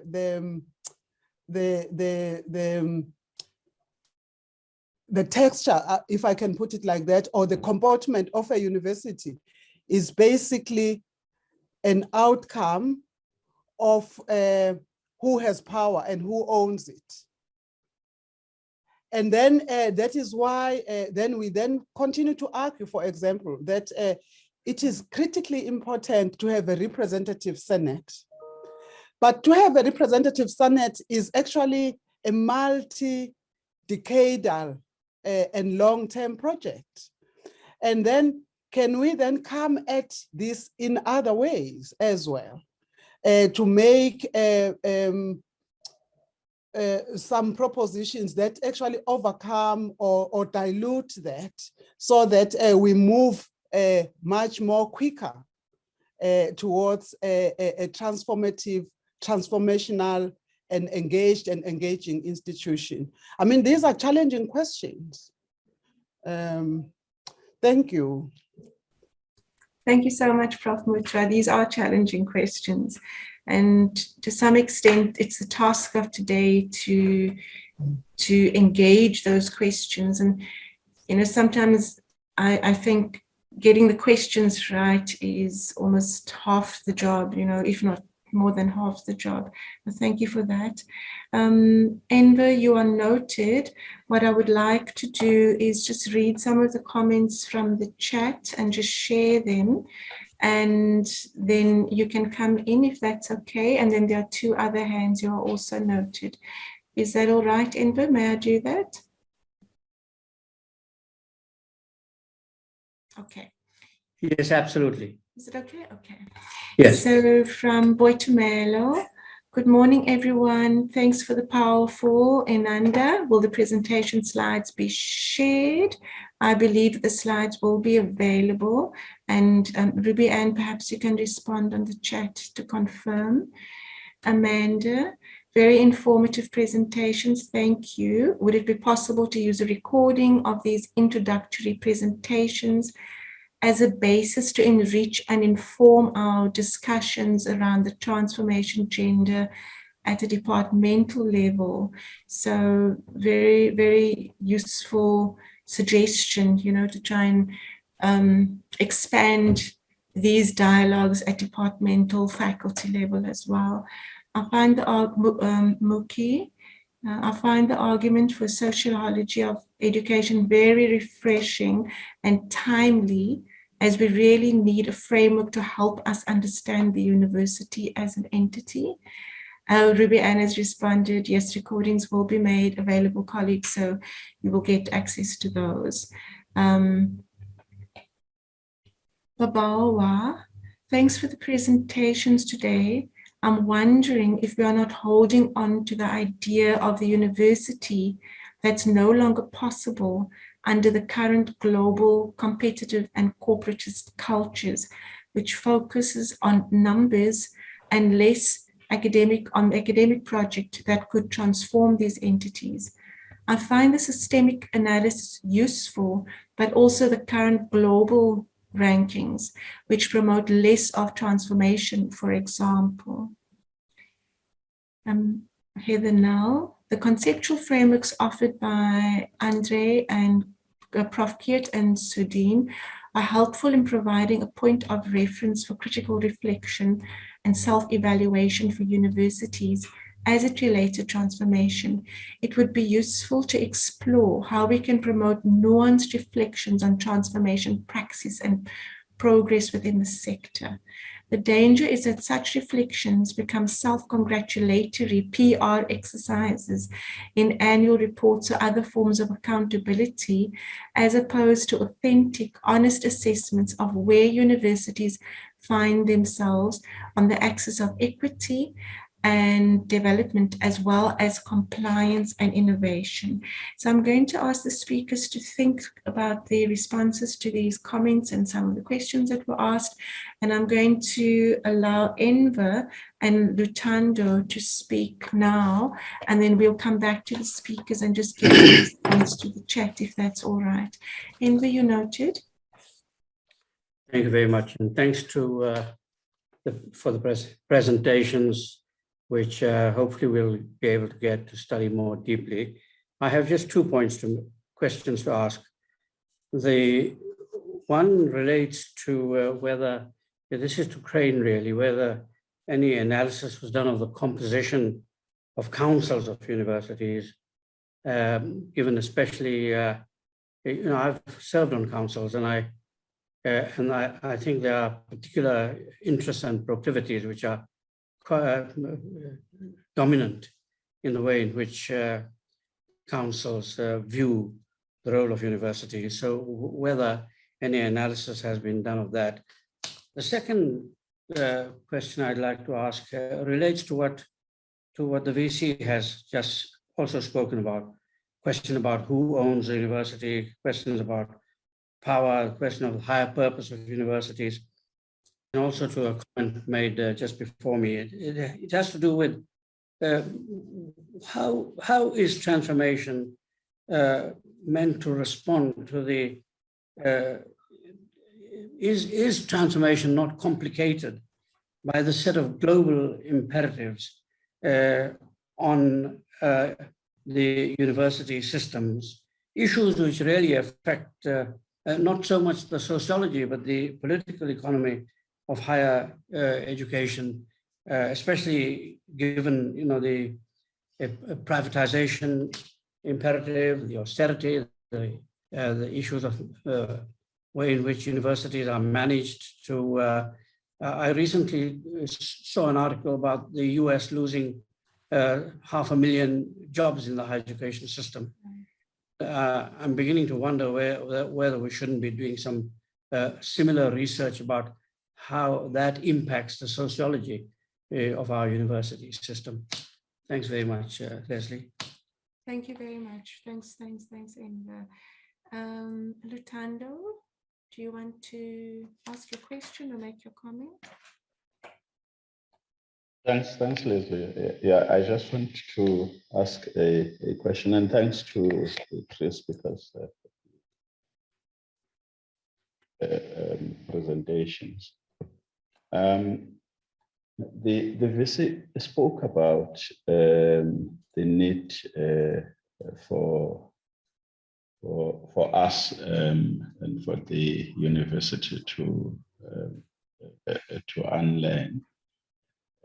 So perhaps if she can just expand on that, just building on that. I'm just wondering whether the university has got capacity to unlearn, relearn. Is it able to negate the type of knowledges it produces, which seemingly has had a contribution in terms of how society is structured. Now, the question, I think this question also is linked to what Odwa raised in the chat, and whether then can it, just like us, we are products of these universities. So, and we want to transform them using the very same knowledge that we learned out of these issues. So in other words, can we really undo that which we have contributed to its construction? So can we undo that which, if society is a mirror image of universities and vice versa, if the two are interconnected and interrelated? So can therefore the university, Thank you. can therefore the university undo, unlearn, and relearn? Is it capable of doing that? If yes, how does it learn? How does a university really learn?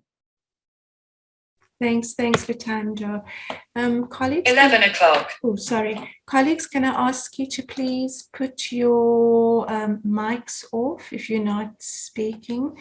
So we've got quite a few questions on the table. I wonder, Prof. Sudin, if you don't want to start first, because both Enver and Babalwa have raised political economy of higher education issues, and you might want to, please feel free to comment and respond to any other of the comments raised in the discussion now and in the comment box.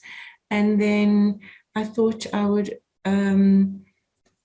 Prof. Mutua can come in to respond to Lutando's question, and Prof. Kiet can have an opportunity to respond also to some of the questions and commentary, if that's okay. So, Crane? Oh, thanks. No, thanks. I'd like to just bring a whole lot of the questions together about the university and the one that Lutando now just raises. And just to say, historically, Lutando, just looking at the experience of universities around the world, and this is not a good forecast, a prognosis, a long-term view. Very few universities that commit, if you like, suicide, just to use a particular term here, in terms of their dominant epistemology, survive. And it's a really interesting thing. If you go and look at a few of these universities that have tried to step out to be different, they encounter immense difficulty in being able to particularly keep going financially. Now, this financial question is a really key question, which relates to what Enver is trying to raise here, because the sustainability and reproduction of the modern university is premised around, if you like, the capitalist economy. And imagining university as a possibility outside of that now is really difficult. You know, so you've got to be thinking innovatively now, and I think that there are many challenges that lie in our way there. But yes, it is possible. It is possible for, and I'll take it in, particularly in disciplinary kinds of ways, it is possible for a discipline to totally renovate itself, totally. Again, it is not easy, but it's happened. The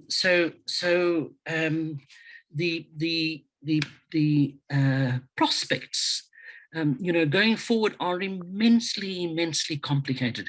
We're in for the long haul here now, and nothing is going to come in an instant or, you know, or a flash. Thanks.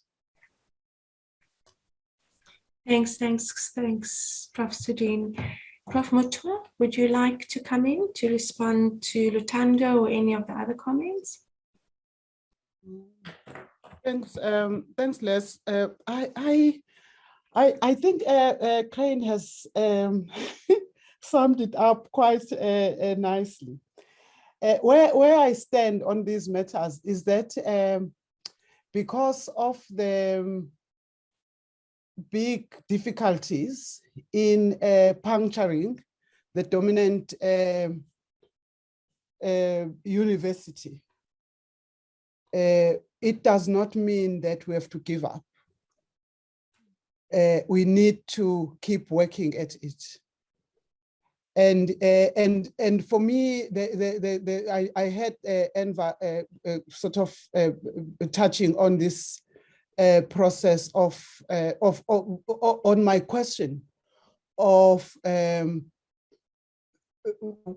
can the university possibly step into a space where it refuses, or it works at refusing to be owned by a group, by a stakeholder, so that it becomes an exciting social project? And that is a question I don't know.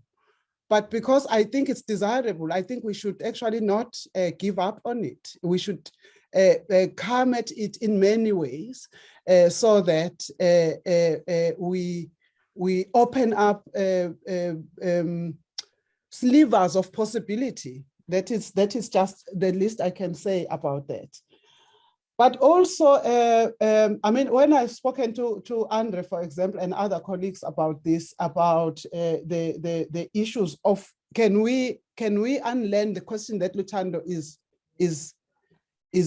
raising, which is a challenging question. Can we try and unlearn what that we have created ourselves, and out of which we feed to become and to remain a strong university system or a strong university? Do we have an interest in dislodging that? I think, I also think that is a very demanding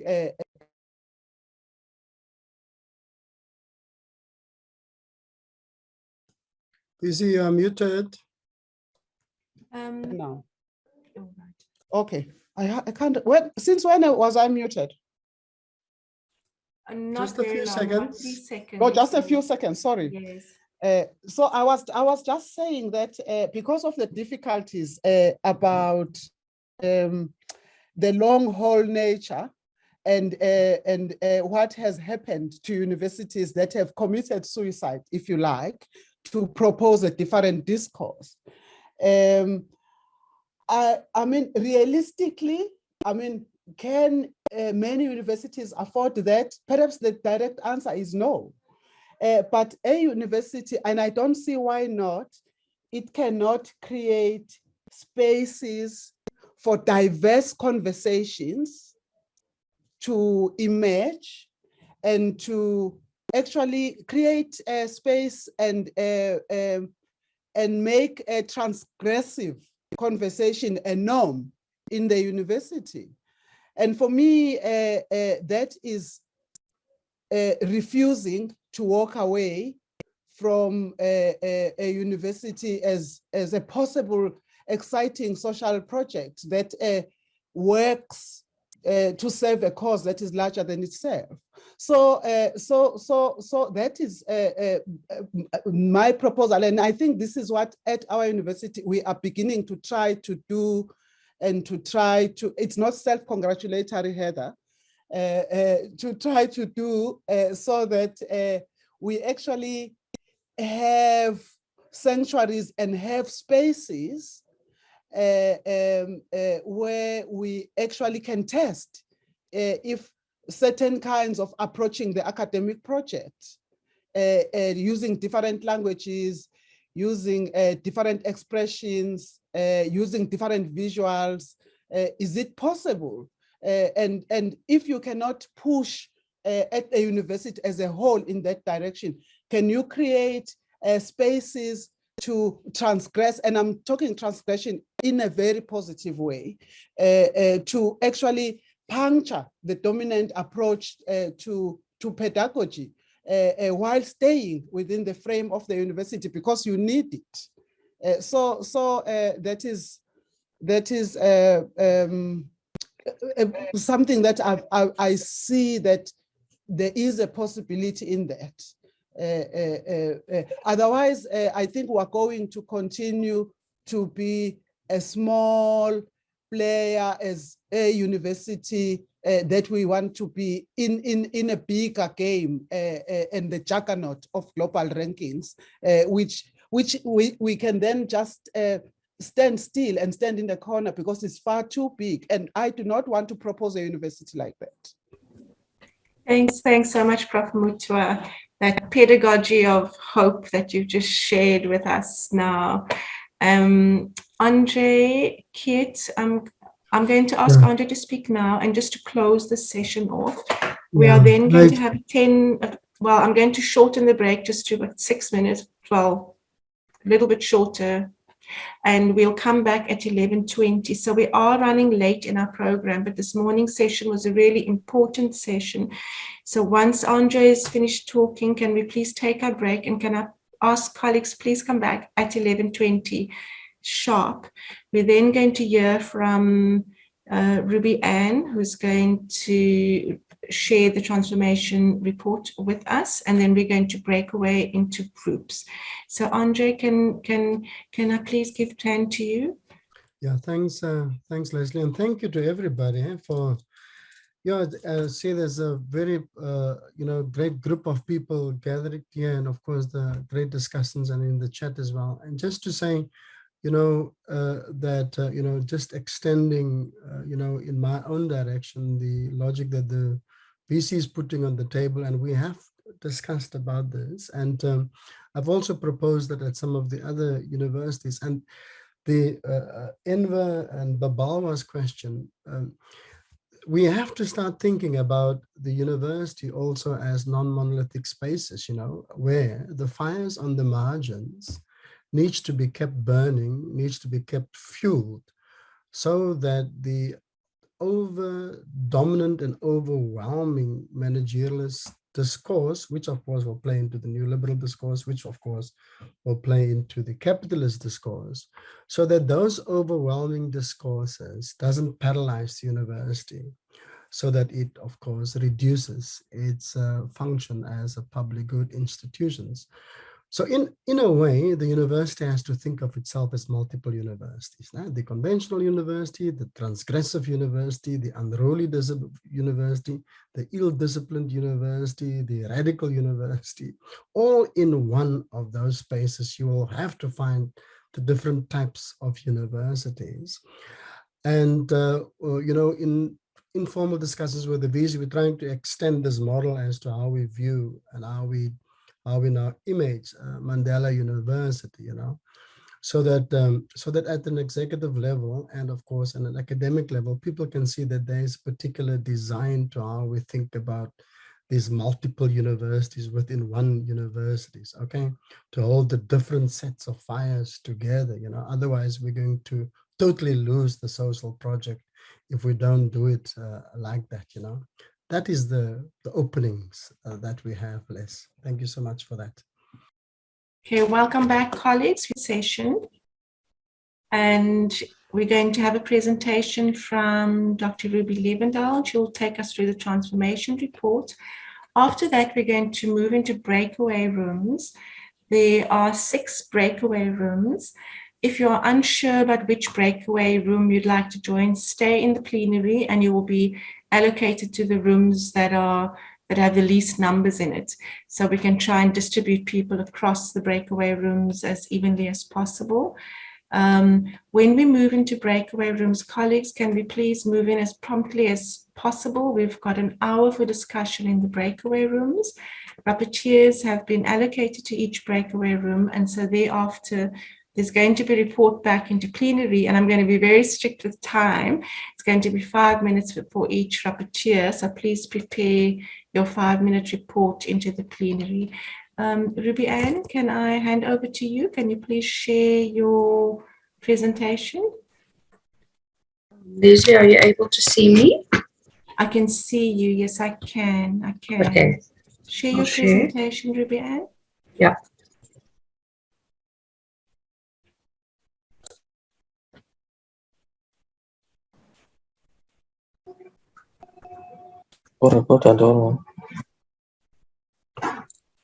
Colleagues, please ensure that your mics are off when the speaker is speaking. Hey, just check that your mic is off, please. Ruby-Ann, please go ahead. Yes. Are you able to see? Yes, I can see it. Okay. So good morning, everyone, and all protocols observed. In my presentation, I will provide an overview of the approach that I've used to collate the report and also provide selected aspects. And in this case, I do apologize. I'm going to try and make up time as we are running over time. So I'm going to be very brief in terms of the aspects that I'm covering around the 10 transformation goals associated with academic excellence and enabling institutional culture and sustainable resource stewardship. So in terms of the approach, maybe just for external guests that have joined us, the primary drivers of institutional transformation is our senior leadership of the university. And with the approval of the institutional transformation plan, those senior leadership cascades the ITP via the portfolios, and thus basically involving all our employees in advancing our transformation agenda. So the report that I've compiled was through direct inputs from the Manco portfolios, and I also used secondary sources. Such as that is listed on the screen currently. Our Vice Chancellor's reports to Council are also thematized. So Q1 would be student access and enrollment, Q2 student success, Q3 transformation, and Q4 sustainability. And all of these elements are intersecting with our transformation mandate and our transformation goals. So in terms of our first transformation goal, the institution has adopted the humanizing curriculum framework, which also speaks to issues of curriculum transformation and consists of 10 curriculum statements that covers various elements. I'm not going to name those, but essentially the elements that are covered also intersects quite nicely with the economies that was mentioned by Prof. Keat in his presentation this morning. In the enabling curriculum development, the uptake of technology-enabled delivery of content has increased year on year. So before 2020, there had been uptake, but it was it was slow. However, with the onset of the COVID pandemic, the digital transformation of learning and teaching was significantly accelerated. So the expanded access to e-learning resources was facilitated by the use of Moodle, which is the university's learning management system. But with the expansion of the e-learning platform and e-learning modalities came some challenges, such as limited access to mobile devices and connectivity. The university responded to that by expanding its student laptop initiative and also expanding access by providing increased Wi-Fi even into public spaces such as our public libraries in order to mitigate the barriers to e-learning.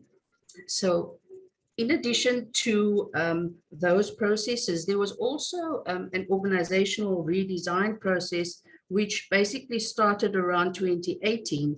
And that process also provided an opportunity to reimagine the academic development space.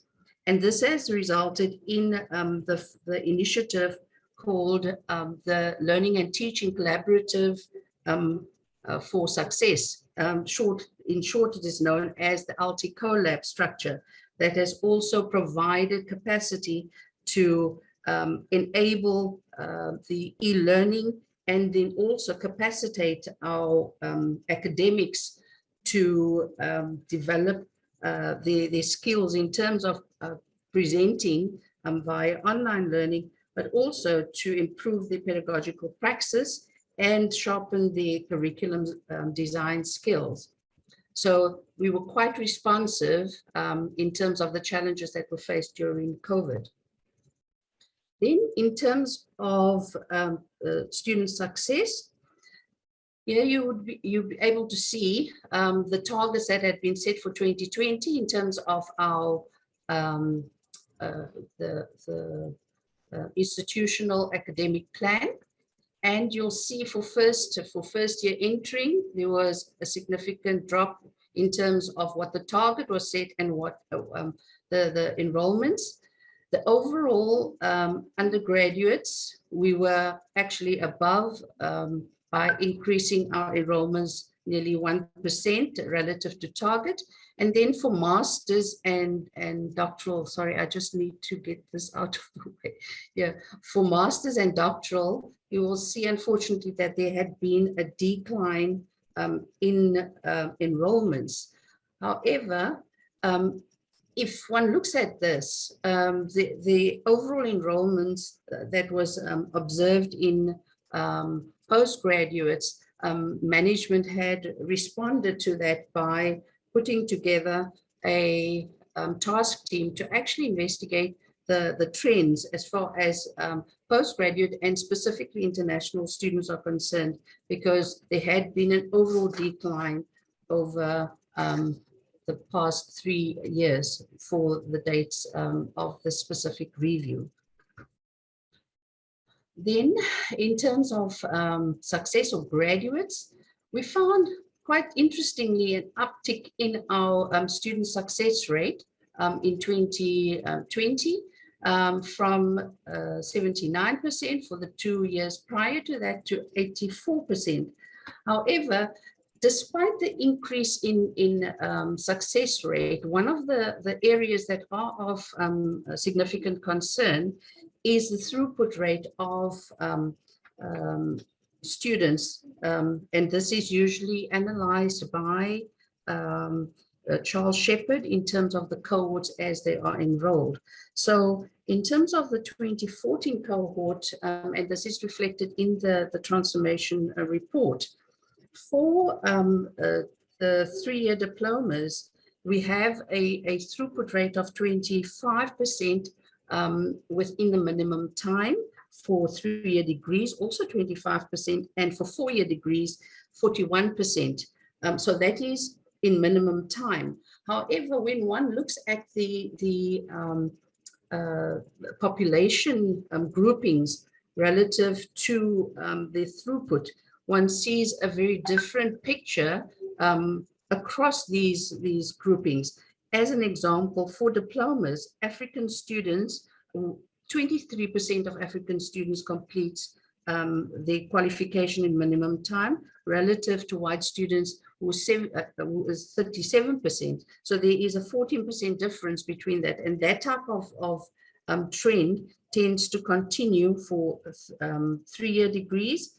You have 18% only of African students completing in minimum time, whereas 41% of white students complete in minimum time. For 4-year degrees, 29% of African students complete, whereas 58% of white students complete. So I think that in itself does sort of ring alarm bells in terms of the discrepancy and what is being done in terms of interventions to enhance student success. So that brings me to the next topic, being targeted student success interventions. There has been a review of our orientation program where we have extended it and included much more content in terms of assistance and support that forms part of the program, the first year success program. And then there's also been first year success buddies that have been trained up and that serves as peer support during the time of transition from high school to university. In addition to that, student success coaches have been introduced as part of the support mechanism across all faculties. And then there's also the Mandela project from the Kreshki funded project that had been piloted for a number of years, and that has now been rolled out across the institution. So the radar project is really a student data tracking and early warning system that also flags students who might be at risk. Then, as was indicated, we've shifted more towards technology enhanced interventions, and that there was a significant increase in the investment in technologies. And so that has also spilled over into the student enrollment experience, where a mobile app had been developed so that students are able to access the details and basically monitor or track the application processes. And also in terms of the student eye enabler system, which is actually part of our integrated tertiary software system, that has also been modified to enable students to access information via their cell phones. So in terms of our My Future portal, which has enabled auto admission. So the actual experience in terms of admissions has significantly been enhanced, where there has been criteria placed, the software has been developed to have predetermined criteria, and if applicants actually meet those criteria, they would be auto-admitted, obviously pending their final results. Also across the institution, we've had kiosk machines that have been placed so that students could request, say, academic transcripts or anything that would be related to information that could automatically be made available to them. In terms of broadening access, a new applicant score admissions model was implemented, which enabled a more efficient process, with the majority of students coming from the Eastern Cape. The applications that we have received, most of them being associated with quintile 1 to 3 student schools, and that also included increased applications and admissions from students with disabilities. And with that regard, with our disability element, we actually had lots of resources being focused on stabilizing the universal accessibility and disability services, so that the provision of support to students with disabilities can be enhanced. Then in terms of holistic student development, here I'm basically just going to indicate that policies had been put in place to regulate, I think, more effectively the engagement between management and the SRC. And part of the SRC's constitution, which was also reviewed, allowed or provides for 50% women representation. Then in terms of co-curricular leadership programs, there's been lots of development in this area, where we have annual Mandela Youth Development Conventions. We also have areas that speaks to student entrepreneurship. So we have had several entrepreneurship weeks that was hosted within the institution. A desk, specifically a service desk, has been established to provide support to student entrepreneurships, and then also the establishment of a number of societies that serves as a space where individuals can get together and obviously discuss either challenges or share ideas in terms of entrepreneurship.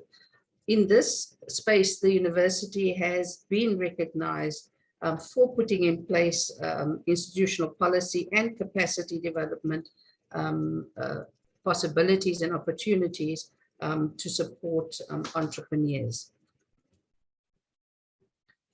Right, then also in terms of student life and holistic support, the institution has focused quite substantially on providing safety and security to both our staff and students, and the use of digital technologies has been key in enhancing the safety within our different precincts.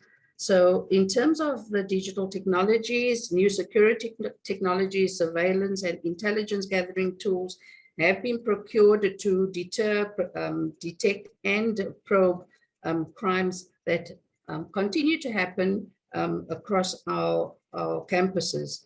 And here I would also like to just add, also in terms of GBV related feelings of being unsafe comes up as was mentioned by Prof.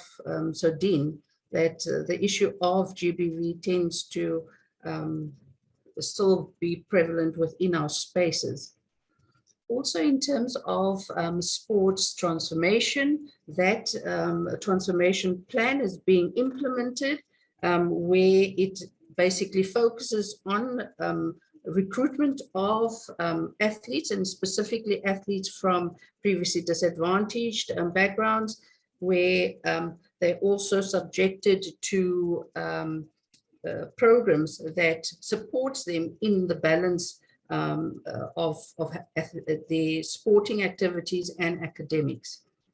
With the increase in enrollments, there's been a significant demand for student and staff transport, and this has then obviously given rise to the development of a staff and student transportation strategy, which included the expansion of transport using buses as well as taxi services. Our student nutrition program is basically spearheaded by our student health services and is significantly supported by Tiger Brands, which has which on a 3-yearly basis renews the agreement with the institution, where they provide non-perishable foods to our university. However, we also have food gardens or veggie gardens that is established across our institution, but with the lockdown, that would need to be rejuvenated. Students have increased their interaction with Mtumjeni student wellness because of the effects of the COVID pandemic on their mental wellness, and several support interventions have been provided to assist students in coping with the demands placed on them. Then in terms of finance, the graph that is shown there shows the increase in postgraduate funding, significant increase in postgraduate funding year from 2019 to 2020. Our undergraduate funding is in 2020 basically comprised of 1.2 billion rand that was administered by the university in terms of NSFAS funding, where quite a large proportion of our students are funded by NSFAS. So of those students that are funded, 47% of graduates that graduated in 2020 were funded by NSFAS. So it is a significant source of financial support. In addition to the NSFAS funding, our council has also provided a significant amount of funding for postgraduate students. as well as for infrastructure. So in 2019, 580 million was spent on infrastructure, and in 2020, an additional 246 million was spent on infrastructure and development projects, including housing. And that was something that Princeton had also mentioned, the issue of housing. And as massification occurred, the demand for student accommodation also increased. This specific slide speaks to, again, elements that were brought up by Prof.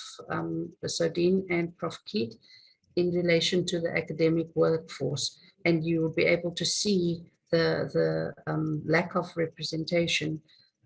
Collectively, Black staff makes up 51%, but white staff making up the majority of staff in the academic.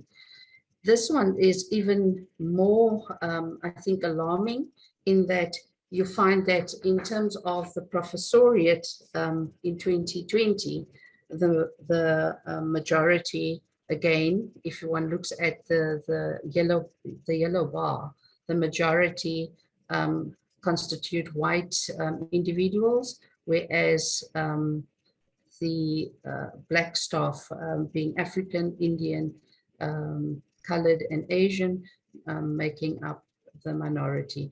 This profile, however, changes as one goes lower down, where the majority of Black staff makes up the majority in terms of the lecturing and associate lecturing positions. This specific category here is mainly associated with research associates. And again, one sees a predominance of white individuals being recognized as research associates. And this could possibly also be due to the fact that the majority of retirees of senior academics are white in the institution. Sorry, Ruby Ann, Yes. please try and wrap up here. Okay, then just in terms of the different partnerships, there are work being done in terms of reviewing of the internationalization policy, strategy and plan, and also linking much more deliberately to African partnerships within the continent. Then in terms of institutional culture, here I would like to maybe just indicate that as much as our values are prominently displayed, the experiences within our institution still leaves much to be desired, where you do have that power dynamic that was alluded to, where you do have information, material, equipment, and so forth, and resources, other resources being utilized to either serve as obstruction to some individuals and enhancing or accelerating or advantaging others. So I'm not going to go into much detail here, other than to say that spaces have been created within the institution to try and address and inculcate the message of an inclusive institutional culture, such as the staff induction program and the middle management forum, to provide communication platforms. Then also part of our, the transformation officer's mandate is to include the human rights and social inclusion aspect into the institutional culture, and that is what we try to do through our various campaigns and advocacy programs. Staff, the professional, administrative and support services employees has got a very different profile relative to the academic staff.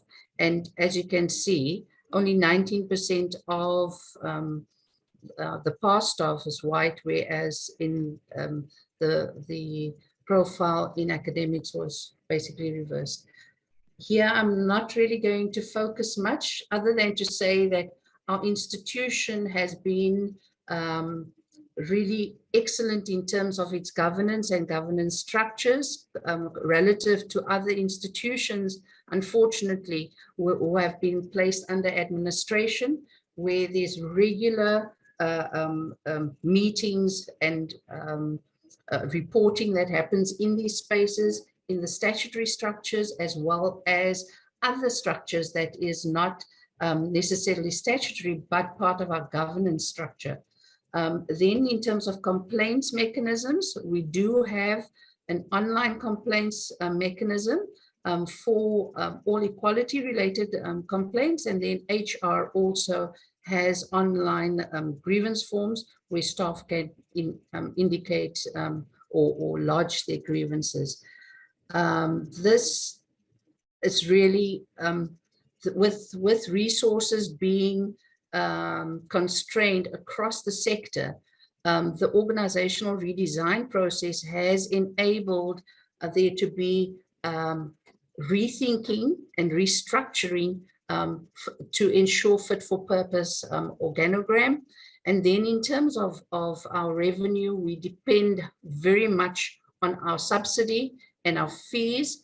And then we also have a new structure or office called the Strategic Resource Mobilization Office, who then basically sources further revenue from other donors and other sources of income.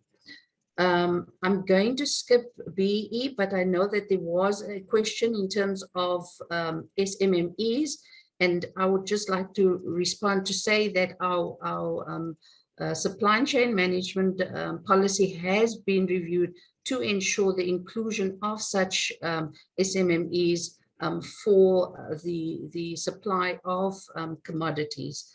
And then in terms of sustainability, lots of initiatives have been implemented and continues to be implemented, and the savings from that obviously assist in ensuring long-term sustainability. So in conclusion, sorry Leslie, so in conclusion, there has been significant progress made, but just in terms of continued commitment to our Vision 2030 and our new ITP, we need to focus our efforts, energies, and commitments towards the outcomes that we need to achieve.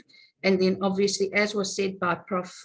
Keat, that we do need to review our transformation conceptual framework and align that with the developments that has occurred within the sector as far as the transformation barometer is concerned. Thanks, Leslie. Thank you so much, Ruby Ann. I'm sorry for pushing you time-wise, trying to win some time on your presentation, win some time back. There's a comment, a query in the comment section. Nomalanga and Babalwa were both interested in whether these statistics are available, these breakdowns are available at faculty level. So I thought maybe you could just respond to that quickly. Yes, so HR has got an equity office, and they do provide the faculty and departmental profiles. And that is usually presented, especially when there's recruitment that is happening. It is presented to HODs or the panel members as part of the package that they need to look at, because we do have an employment equity plan and targets that we have. Thanks, Ruby Ann. So Nomalanga is just clarifying that she's really just asking. Sorry, the comments are jumping. I'm more asking for the picture to be sketched within this current analysis. Okay. We have to be able to see these stats very broadly as we talk about transformation, and of course also locally, which is Yeah. that juxtaposition. Yes. Colleagues, a copy of the transformation report is available. It's a very beautiful report and a very comprehensive report. So I'm going to ask Janine Sharrock to put a link into the chat perhaps, or a PDF of the report so colleagues have access to it and you can have a look at it. We are now going to be shifting to the breakaway sessions. And so I want us to move quite quickly into this because I am concerned we're running a little bit over time. If you have further questions or comments, please put it in the chat. And then when we come back from the breakaway, perhaps before we close for the day, Ruby Ann can answer that, if that's okay, Ruby Ann, if we do it like that. But for now, please move into the breakaway sessions. The way to do that is that Janine is putting a click, I think, for each of the breakaway rooms at the bottom of your screen. There are 6 rooms, and they are named by their names. So click whichever room you'd wish to join. And when you want to come back into the plenary, you click on the blue leave button and it will bring you back into the plenary. In terms of the breakaway rooms, the agenda for the transformation Indaba contains the questions which we were hoping each room would focus on. So the lessons learned, identify what worked, what did not work in the first 3 years of the ITP implementation, and what can be done differently this year, 2022, kind of low-hanging fruits, which is the last year of ITP 2018 to 2022, and then also to move towards the new ITP for 2023 to 2027, although tomorrow we have the day also committed to that.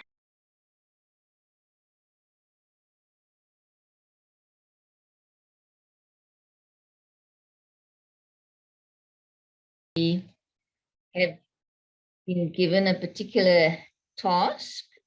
Just quickly made up a slide where we are looking at, in a sense, 3 aspects, but they're very interrelated. So the sort of almost big umbrella is around curriculum transformation. But then within that, we're also talking about broadening access. So to who are we giving our access to in terms of our curriculum and the whole epistemic and knowledge accesses, etc.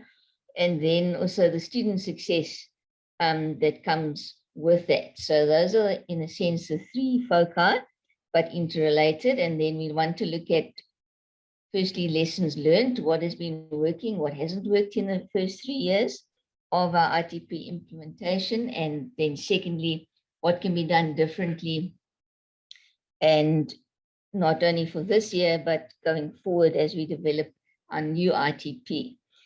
I've also gone ahead and created a Jamboard.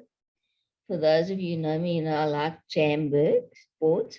And I'll put that link in the chat for you now. I'm going to just stop sharing. Because if you want to, as we're talking, you can access the Jamboard. You simply click on this link that's I'm putting in the chat now. And you can use the sticky notes, for example, just to pose thoughts and questions. In case we don't get enough time for everybody's thoughts and questions, then you can be putting it there as well. So colleagues, the floor is open. We're looking at curriculum transformation, student access, and success. And we're wanting to focus on what we've been learning that's been working and hasn't been working over these last 3 years. Let's start there, and then we'll move forward. So I'm looking for hands who wants to start making a point or 2 around that.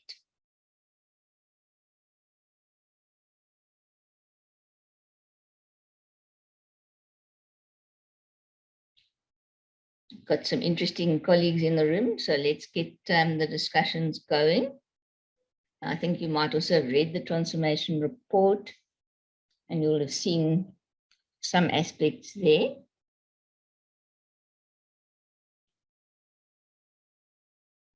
Okay, so let me then pick on you. Mookie, you kick off for us.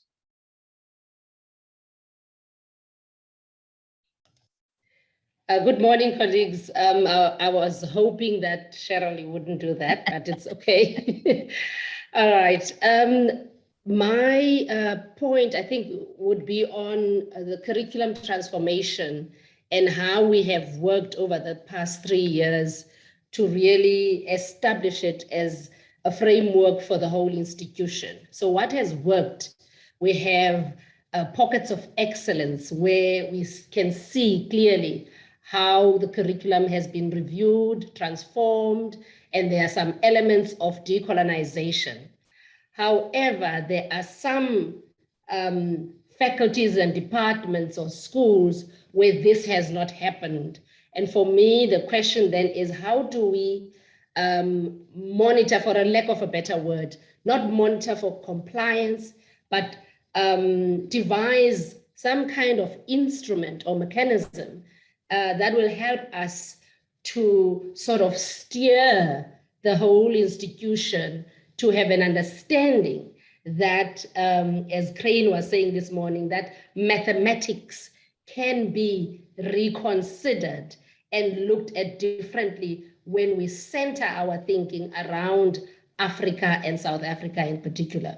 So for me, the introduction of the curriculum, framework is something that really has worked.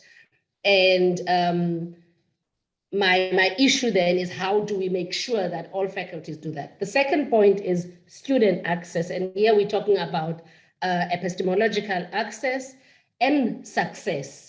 I was so excited when Crane was talking about the first year experience. And Cheryl, you know me, about that kind of transition from high school to university, but also to maintain that transition throughout the 4 years or 3 years of qualification, to make sure that our students succeed, to have that also as a university-wide program. But we do have it. Pumeza's division is working tirelessly to make sure that we have that. But as we usually argue in academic development, that we can't be sending people from the outside into the faculty to sort of fix what is wrong, but how do we work around first year experience to make sure that it is an integral part of the curriculum? And we've made some presentation at the deanery to that effect. So thank you so much, Cheryl. Thanks, Mookie. That's a great kickoff for people to build upon. So I've sort of picked up on your comment. We have a curriculum framework, but I think it's quite uneven, as you said, even in some departments in your faculty, but I think across the university, it's quite uneven. I think if you maybe ask even some of the academic leaders what our curriculum framework is, I'm not sure that everybody actually will be able to pronounce on it. And then also, so maybe one thing going forward as well is, how do we ensure that everybody is empowered to use the tools that are available, such as the curriculum framework, in the discussions around transforming curricula, for example. Okay, let's get some other thoughts and views. If I don't see hands, I'm just going to ask people, okay? I knew I could take my chance with Mookie for starters. So Amanda, what's happening in your accounting space around curriculum transformation, access and success? Thanks, Cheryl. Yes, I must say I found today very fascinating, because I've been doing a lot of reading around transformation of the curriculum and understanding student success, etc. We are now required in our space by our professional body to set KPIs for transformation, and we will be measured against those transformation, how we meet those KPIs, and that could have an impact on our accreditation rating. So I spent a lot of time trying to understand. I'll be honest with you, Cheryl, from where I sat, I wasn't even aware that we had an institutional transformation plan. And I'm now in my third year as HOD. So I'm not sure how I missed that out, but through all of this, I then became aware of some of this. So I think one of the challenges, and it links into what Muki was saying now, is how do we ensure that we almost scaffold this process and make sure that the conversations get down to departmental level, and even in terms of reporting back up. And I think that the challenge for me was trying to define metrics. There are a lot of metrics where it's just about race and how many people are passing or failing or being admitted.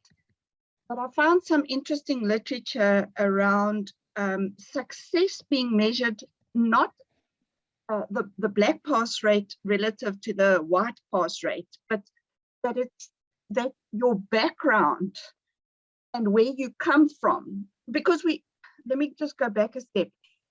You're always going to have differences in pass rates. You've got some people who will be excelling and others won't. So you're always going to have a range of grades. But what they were trying to get towards was that your success rates are not affected by the background from which you come from.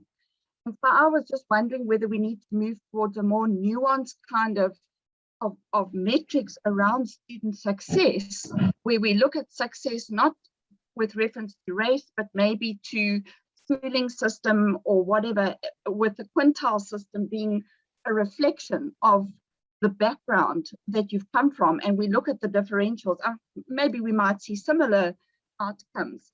And then it's trying to understand who those students are and what their lived experience is and how we respond to that.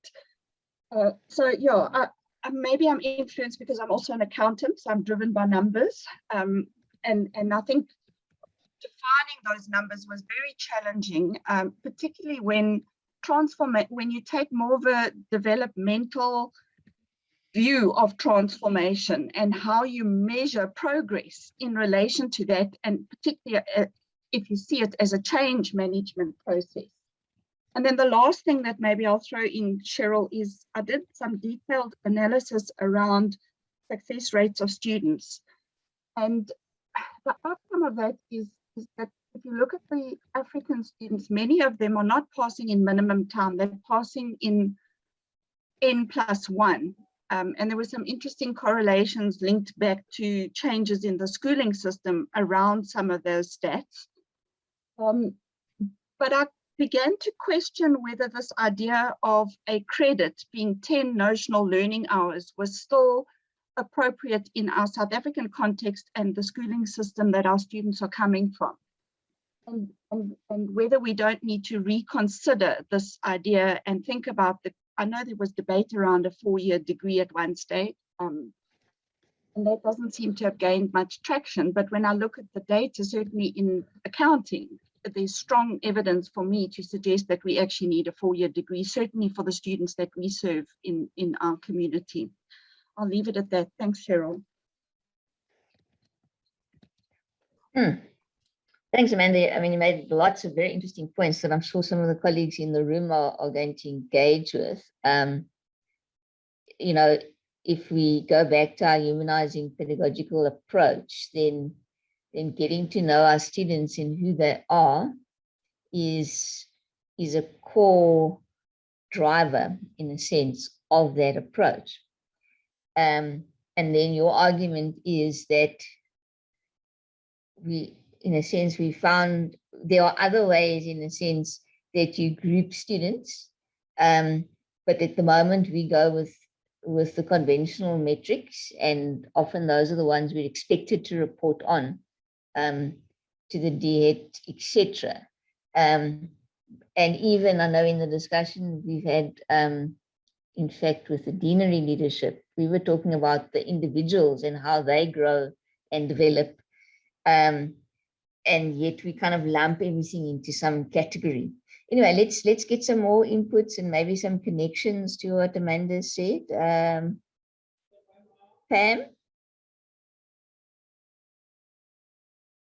I knew this was coming. Thanks, Cheryl. Can you hear me? Hi, Cheryl. Hello. Sorry, Pam. We can hear you, Pam. Oh, can you hear me? Okay. I was muted there. Sorry. Okay. I think what Muki said at the beginning resonates with me in terms of initiatives at faculty level, at least from our faculty, at transforming a curriculum. There are pockets of excellence, and I may add, Cheryl, that you may know that last year we had a whole series of curriculum conversations focusing specifically on what was happening at different schools around transformation and what could be done. So we've got that data at faculty level. So there are schools and departments that are leading in the faculty. But what often happens, Sharon, in our case, is that there's at times competing priorities, that transformation is compromised when there is desire to finish a course, a module, to submit marks and all that. So the priorities that issues that are day-to-day issues in our work tend to then overtake issues around curriculum conversation, or rather curriculum transformation. The one area I just wanted to throw here is the extent with which our mandate to transform curriculum is complemented by policy guidelines at national level, or directives from structures that seek to monitor standards of our curriculum or our programs. And I'm just making an example of CHE here, wherein we submit our program for accreditation. And I'm just wondering, I see Crane is here as well, and is totally familiar with that body. Just wondering the extent with which they are looking specifically at issues around curriculum, because it would seem as if at times, and I'm observing in our faculty, when we revise curriculum, when we develop a new curriculum, that the exercise becomes more quantitative than qualitative. So those are the, or the third point I wanted to make around this conversation, Cheryl, is there's often this, I think, challenge that if we want to transform, what sources do we draw from at university? And it links more to the question that I think it was raised by Lutando, that what do we adopt? What sources do we draw from as we transform? Because we have been socialized in these institutions that we're trying to transform. We have specific ways of how to produce knowledge, the methodologies and so forth. And it would seem as if the transformation agenda requires more than that. And are we skilled enough to engage in the way that is required of us? And what resources? The most important question for me that I often ask our colleagues is what resources do we draw from? If one looks at the issue of the canon in higher education, And if we're saying a transformed curriculum requires a diversified canon, what sources do we draw from? So that's my contribution, Cheryl. Thank you. Thanks, Pam. Just before you step down, there's also been a comment, I think it's on the board, just about our approach to multilingualism and its impact on curriculum transformation and learning delivery. Do you want to say a little thing about that? Yeah, thanks, Cheryl. It's a very, I don't think I can. I've got a certain take on multilingualism, and there is. First, let me talk about the institution. We are in the process of developing a language policy or revising a language policy. And the focus really is on language, not as a transactional tool to communicate, because we've seen in other institutions that have got multilingual policies and that adopt multilingual, not multilingual, we say bilingual, parallel medium education. We've seen that it doesn't work.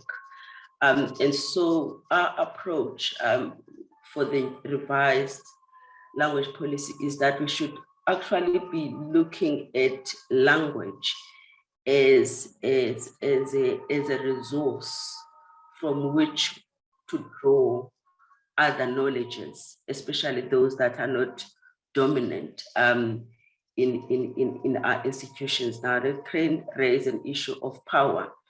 And so also I was speaking last week here at university that if we have to talk about language issues in higher education, we have to start from the position of power relations, power and knowledge in higher education. So we've got to look at language as presenting an opportunity of diversifying knowledge. So even if I speak in English as a teacher, but the opportunity presented by a diverse classroom means that I can draw from the linguistic repertoire that is present in my classroom, from the different languages that exist in the classroom. And so the idea of multilingual pedagogies arises from that as a teacher, how do you then use those resources? And the onus is on perhaps your portfolio, Sharon, as well as Pumeza's portfolio in presenting opportunities, training opportunities for the academics in terms of how best to exploit the linguistic and cultural diversity that exists in the classroom, on the understanding that it presents opportunities for understanding diverse experiences of students. And of course, the ultimate aim is integrating those or including those in the curriculum so that that becomes part of transformation of the curriculum. I don't know if it makes sense, Cheryl, what the input around language is quite complicated. I think it needs just a session for us to share. Yes. No, I mean, all of these things that we're talking about can take many discussions going. So anybody got a burning thing you want to come in on now? Otherwise, I'm just going to continue kind of going around the room and just getting input from people. So I'm not seeing any hands. Let me see. Nadia, you got any thoughts? And it can be different to what we've been talking about because we're just looking for as many different thoughts as possible. And I see people are beginning to use the Jam board as well, just to put some thoughts down there. Hi, Nadia? Prof. Unfortunately, I just joined in like 2 minutes ago because I was in another meeting. Too early for you. You're still picking up on things. Yes. Okay. No, that's fine, Nadia. No problem. Prof. Amanda, do you Amanda, do you want to say anything? I see a thumbs up. Sorry, I meant to raise my hand, not put my thumb No up. problem. No problem. Cheryl, I know that we've invested a lot of time in the first year experience for students, orientation, all of that. But I think for me, what I'm really grappling with when I listen to reports of the state of the schooling system and the state of students' reading abilities, etc. So I mean, for me, learning starts where the student is at, and then we need to take them to where they need to be. And I'm just wondering whether we're placing too much pressure on the higher education space, given, and I don't like using, I haven't got the right language now, so forgive me for using the language I'm going to use, but you look at the quality of what's coming in, and we've got these standards of excellence that we've defined for ourselves, and we're trying to enable the students. It's creating huge pressure on academics and pressure on students. And I'm just wondering if our expectations are still appropriate, and if that isn't also what's causing a lot of the mental health issues for both staff and students in the system. So how do we release that pressure? And I know I'm sort of putting quite a loaded thing in there, but for me, that's what's, I don't have a good sense of it. But I just feel that we've got a pressure cooker here that's ready to explode. Thanks, Cheryl. So Amanda, what do you see as a possible solution? So it's again about understanding the diversity of our students, and yet we've kind of got in a sense, a one size fits all. You know, you take so many years to complete the qualification, you've got so many days in the term or semester to complete a module, etc. So what do you have any thoughts around solutions? Yeah, so I've had a couple of ideas in my head. I mean, I really like this idea of the stackable qualification where students learn at their own pace. What I haven't got my head around is what that means for resourcing implications and implications for students, and also how you manage it in a way, particularly when you're in fields like I'm in, where the currency of content becomes important, particularly when they're moving on to professional exams. So the one is the stackable approach where people can manage their learning as they need to, and kind of almost get badges. You've achieved this, now you can go on to the next step. But when you do that, do we lose the integration? The other is to keep it fairly streamlined and manageable, but that we try and identify predictors of time on task, for want of a better description. In other words, where if the 3-year degree remains appropriate, who are the candidates coming in who typically finish in 3 years, and can we stream them into that 3-year program, a set of structured learning opportunities that they complete in minimum time? How do we identify what kind of data can we get where we can, and I mean, we've seen some of this through the Mandela project, where they see how you've performed in your first test for a particular major that determines whether you are potentially going to have trouble later on and you should consider changing your majors. Maybe that we can get to a point where we identify who are your typical 4-year candidates, but that you have articulation opportunities for students if they develop quicker than we just suggested at the outset. So, and I'm thinking a little bit out the box here, maybe not that out the box, but that's where my head is going in terms of possible solutions. I just don't know how practical it is. Yeah. And I think, Amanda, if we also connect this to what Muki said in the beginning, she started with the first year experience, but then also spoke about, in fact, it's about all the years experiences, in a sense that we tend to focus a lot of our resources and energy into the first year, but not necessary for the subsequent years. And that's one of the good things they're proposing around extended programs, where we're kind of forced under the current guidelines to put all the developmental foundational work into the first 2 years of an extended program. But now there's an acknowledgement that there can be modules at other years that need a sort of augmented approach, for example, where you'll do additional tutorials and the student will take longer to do that module, etc. So that's some of the thinking that's out there. So to me, it's also about how you stretch and manage your support, I suppose, and the experience across different years, and how well, for example, do we prepare students to leave for the workplace in the final years of their studies, all those sorts of things, for example, I guess could be looked at. Maybe if you put a little something around that on the Jamboard would be great. Pam? Thanks, Cheryl. I hear Amanda, and I'm just thinking here.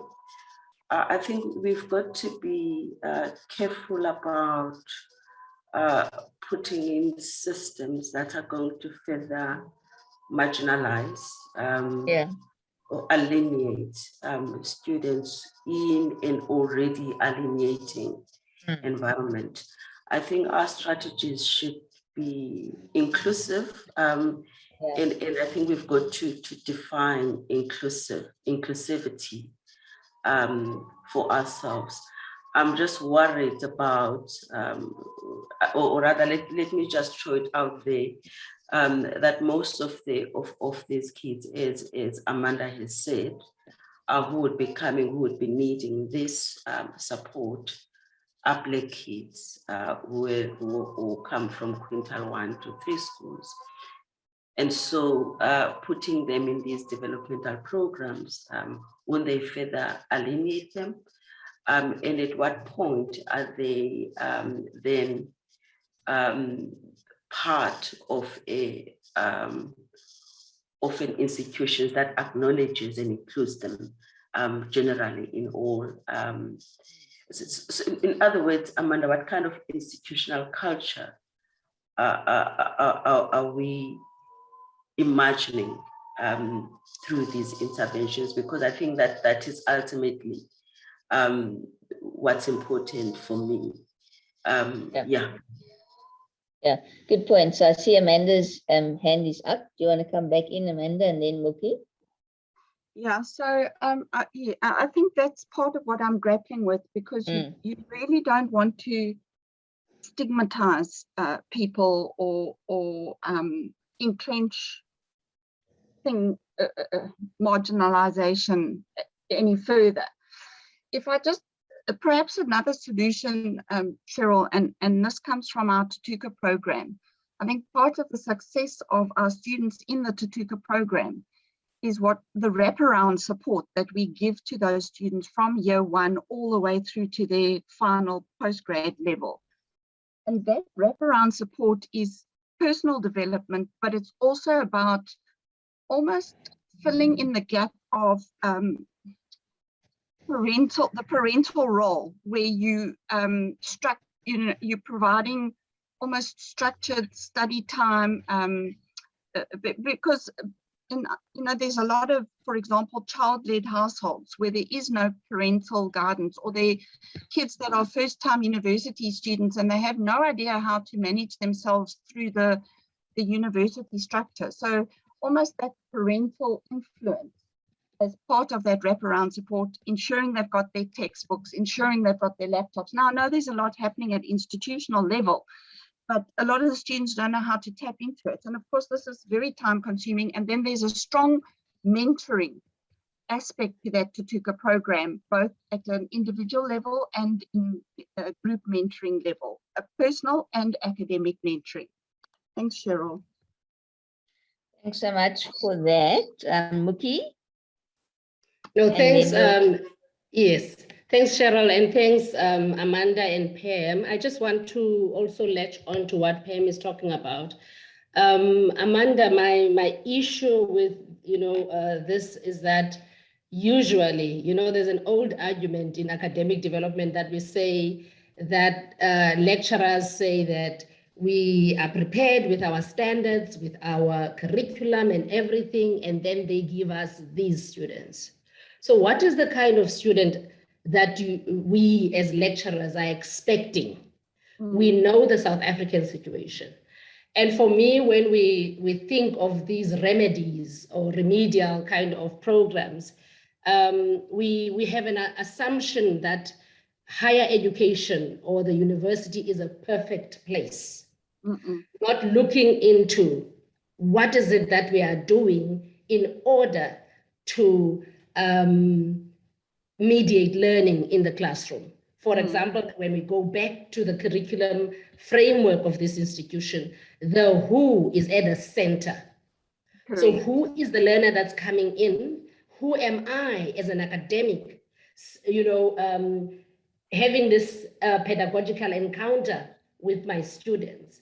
And then we mediate and negotiate that space to make sure that the curriculum and everything that we do and provide for our students would enable them to succeed.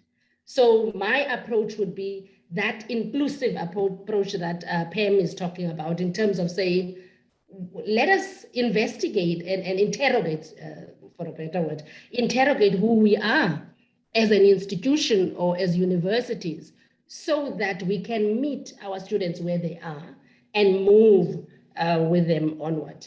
Thanks, Cheryl.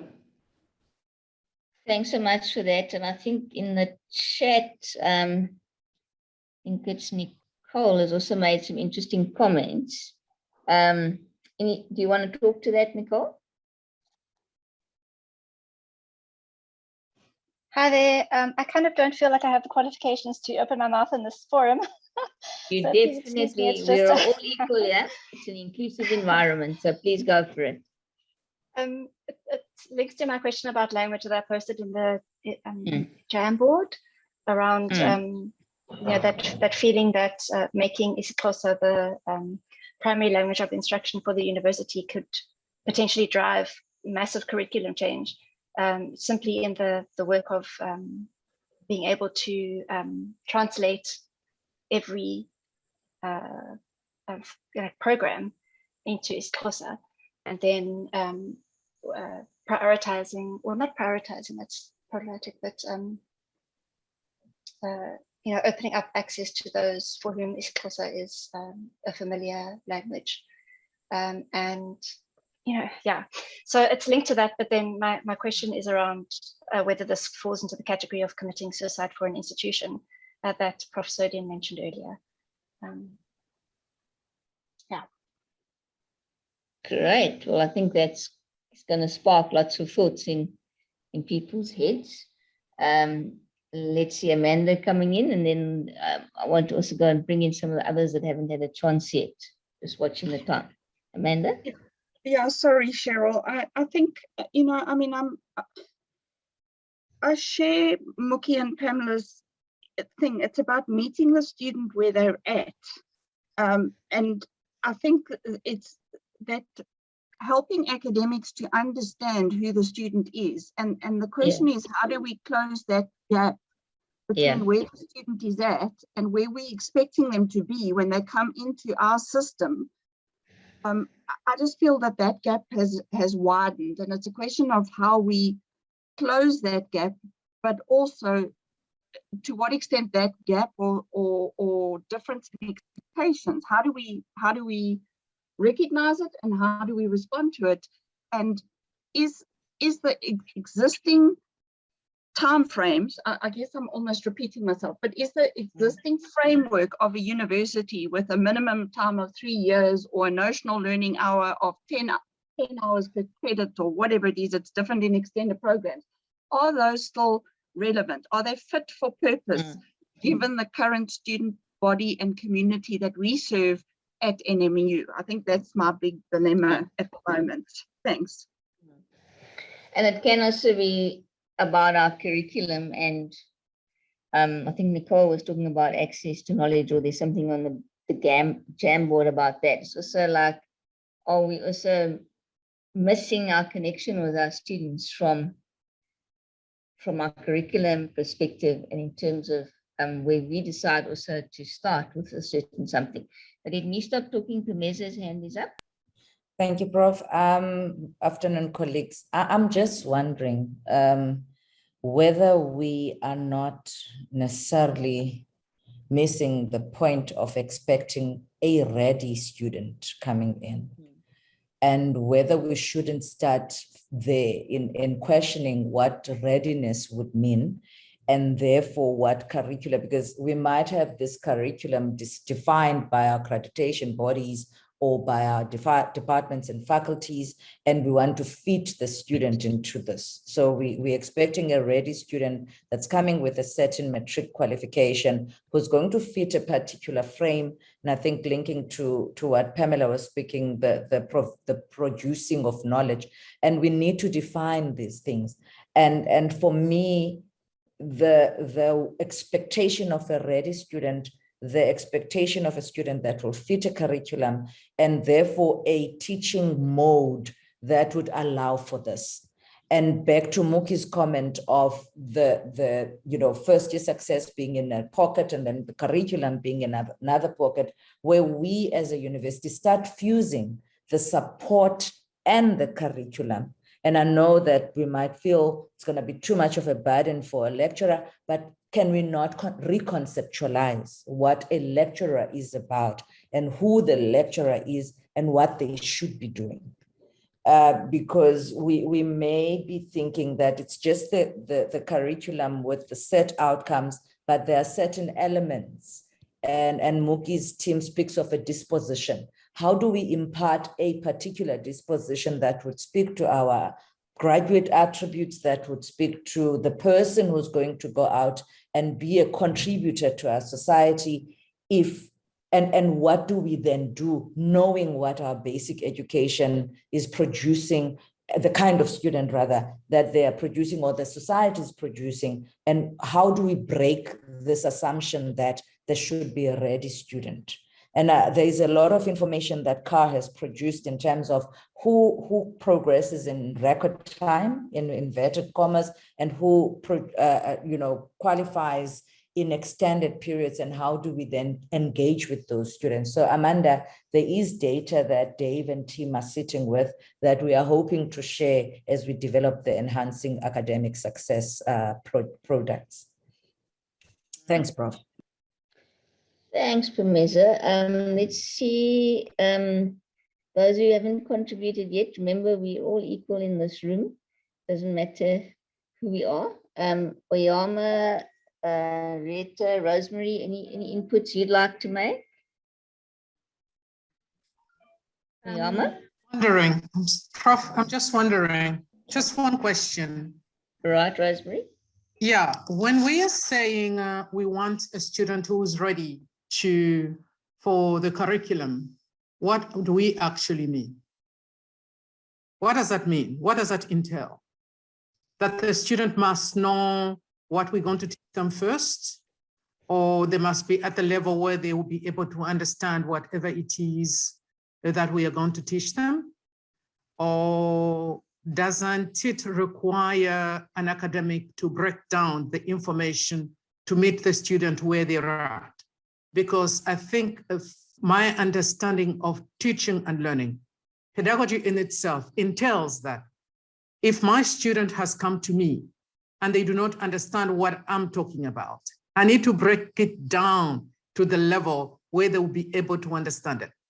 That is where then we have students that we teach within the whole classroom situation. We lecture to everybody, but there are those that we might invite to our offices, or we have a one-to-one and re-explain what we taught to the whole group so they can understand it. We can't think that one size will fit all in an inclusive model. It just doesn't work out that way. And any academic that thinks that if I have to be teaching in the classroom, whatever it is that I'm teaching, because I am so good at this and I understand it the way I understand it, every other student will understand it the way I understand it, is absolutely wrong. because we're all very different in the way we understand things. So you can't just classify it as because they did not understand it, then they're not school ready. Maybe you are not ready to teach the students. Because if you are ready to teach the students, you would have known what to do for that particular student who does not understand what you're talking about. That's my contribution. Great. Yeah, thanks, Rosemary. Certainly, we are problematizing that we need to have, we need to be dialoguing more now around who our students are coming in and how we engage in a sense with that. But let me bring Oyama in. We've only got about 4 minutes left, so we need to start wrapping up.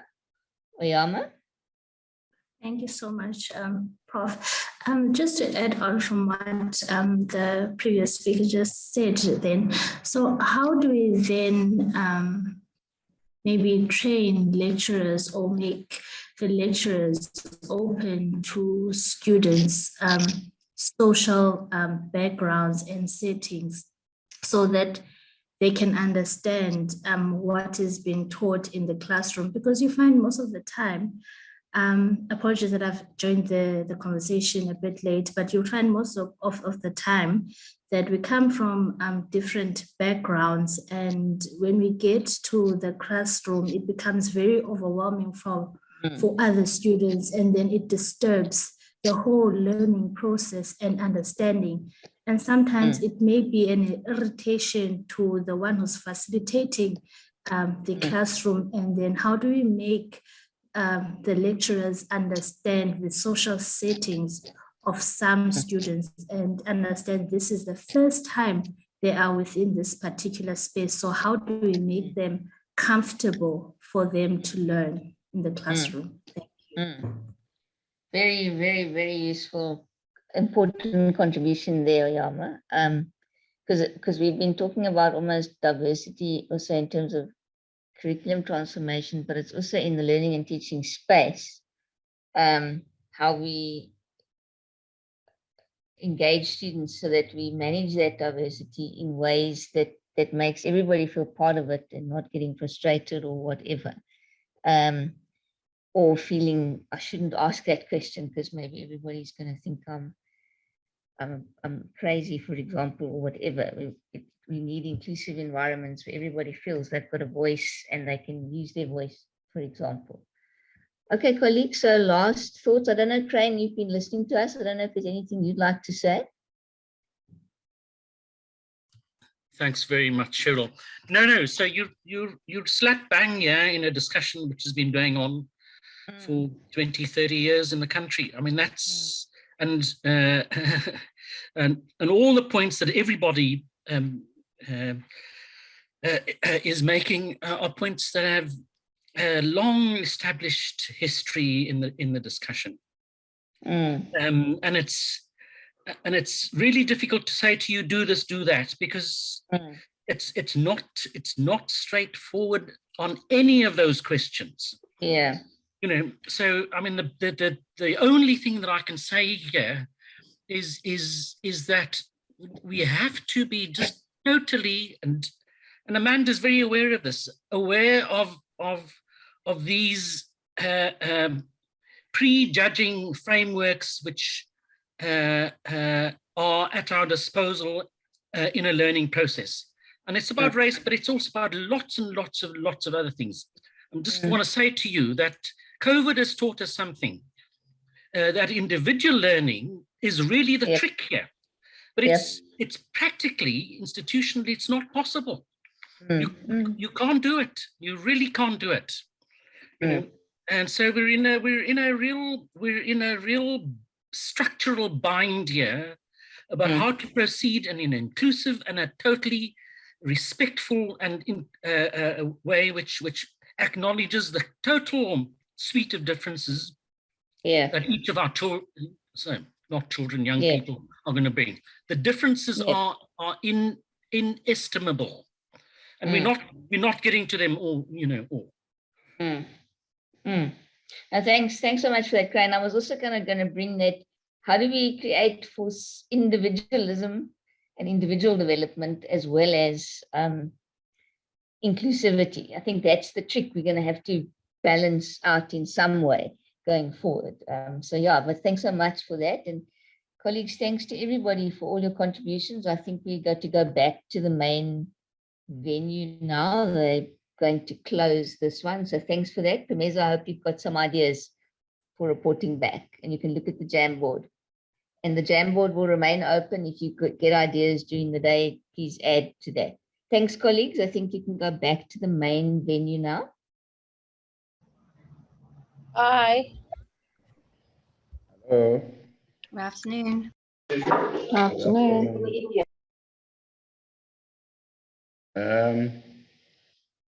I'm supposed to facilitate this this session, colleagues. My name is Lutando. In case there's someone who doesn't know me. I'm not sure who has been allocated to do the scribing and reporting on behalf of the group. Because as has been said in the main session, that scribes have been allocated. Do we know? Yes, Mr. Lutando, I'm the one who's been assigned to create a repertory on this breakout room and also record the session. All right then. Thank you so much. Well, colleagues, I don't really, I did not prepare a presentation because the task has been given to all of us. So mine is to just facilitate the session. And we don't have much time. So we've got two questions to respond to. Of course, under the theme that we have been given, which basically deals with the student life, holistic student life and development. And there are specific areas that have been identified, under that theme: academic, student leadership, student support, sport, housing, and so on. I think all of us have seen that. And I think one area that has not been specifically mentioned is student disabilities, or students with disabilities, or people with disabilities. There may be also others that have been covered in the, I guess they fall under holistic student support, that have been covered by Ruby Ann in her presentation, but that have not necessarily been covered as part of this aspect, a theme like the whole aspect of health and safety, on campus. So I would want us to also look into that. So the first question is, what are the lessons? What has worked and what has not worked? So so I think if we can just perhaps begin our reflections as far as that is concerned, and generally focusing on all those things. We can be specific as well as general. So I wouldn't want us to say we're discussing sport now, we're discussing, because these things are interrelated and interconnected. Maybe tomorrow when we do the synthesis, we'll be much more specific. But I think now, both in terms of reflection, as well as broadly talking about what we think needs to be our focus going forward. I think if we can be as broad, but not too much broad, but I'm sure tomorrow we'll then do a synthesis when we'll be doing alignment. Okay, let me now invite colleagues to ask, not to ask questions, to make contributions. Where is my...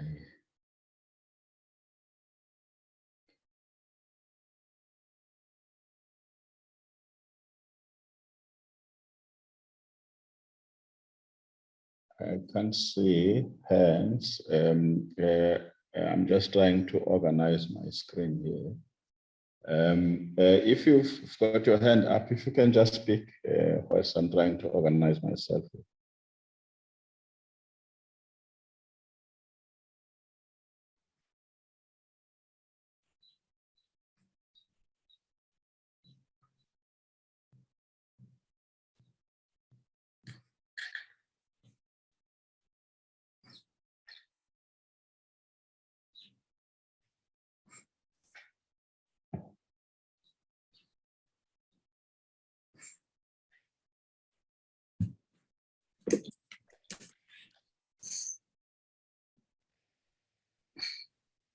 Colleagues, you've got nothing to say.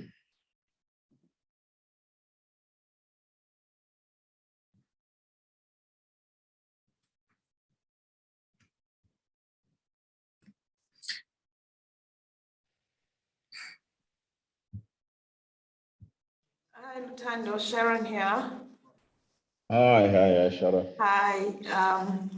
It's difficult for me to comment on the years that are being cited for us to give feedback on, because I was not around. So I don't know if I'm welcome to just comment on what I've just seen in terms of what has worked, which maybe I would just maybe like to talk about, especially on the side of specific to the campuses that I frequent, or maybe specific to the Missionville campus. So I think there's been quite a lot of, if we look at student security and safety, there's been quite a lot of deliberate and intentional, plans put in place in ensuring that the campus is safe and ensuring that everyone that's on campus feels safe. There was investment that were made, making sure that it's gonna,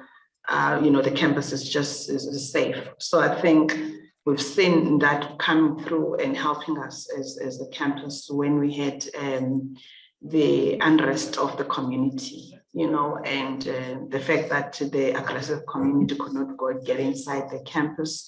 So I think that was quite good. So I think we do have some level of confidence in terms of how we've secured the campus, specifically Missionville campus, which is something that will most probably be addressed by the closed campus, project that's coming.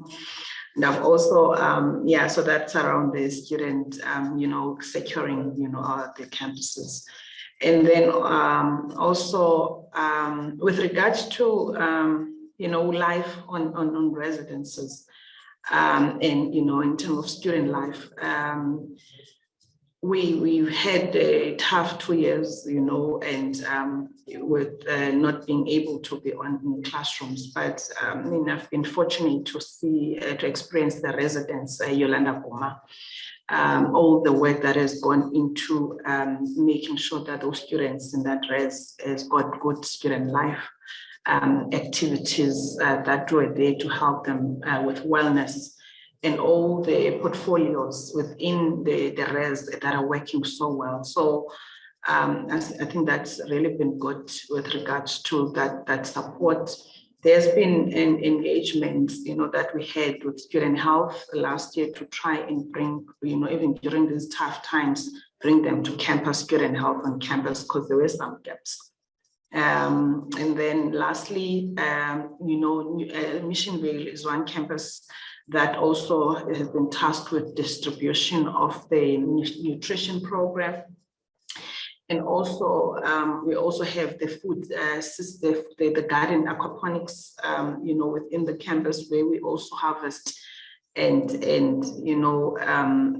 secure food, for vulnerable communities. So I think that's, and also use that process to support our students in terms of their learning and teaching and research. So I think that has also worked very well if I were to give input in this area. We're looking forward to seeing everything else unfold as we have students, we're getting students back to campus. Thank you, that's my bit.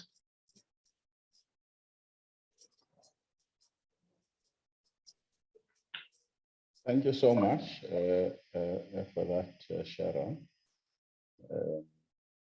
You've covered the quite a number of areas, student safety with a particular focus at the Mission Vale campus, and acknowledging the work in progress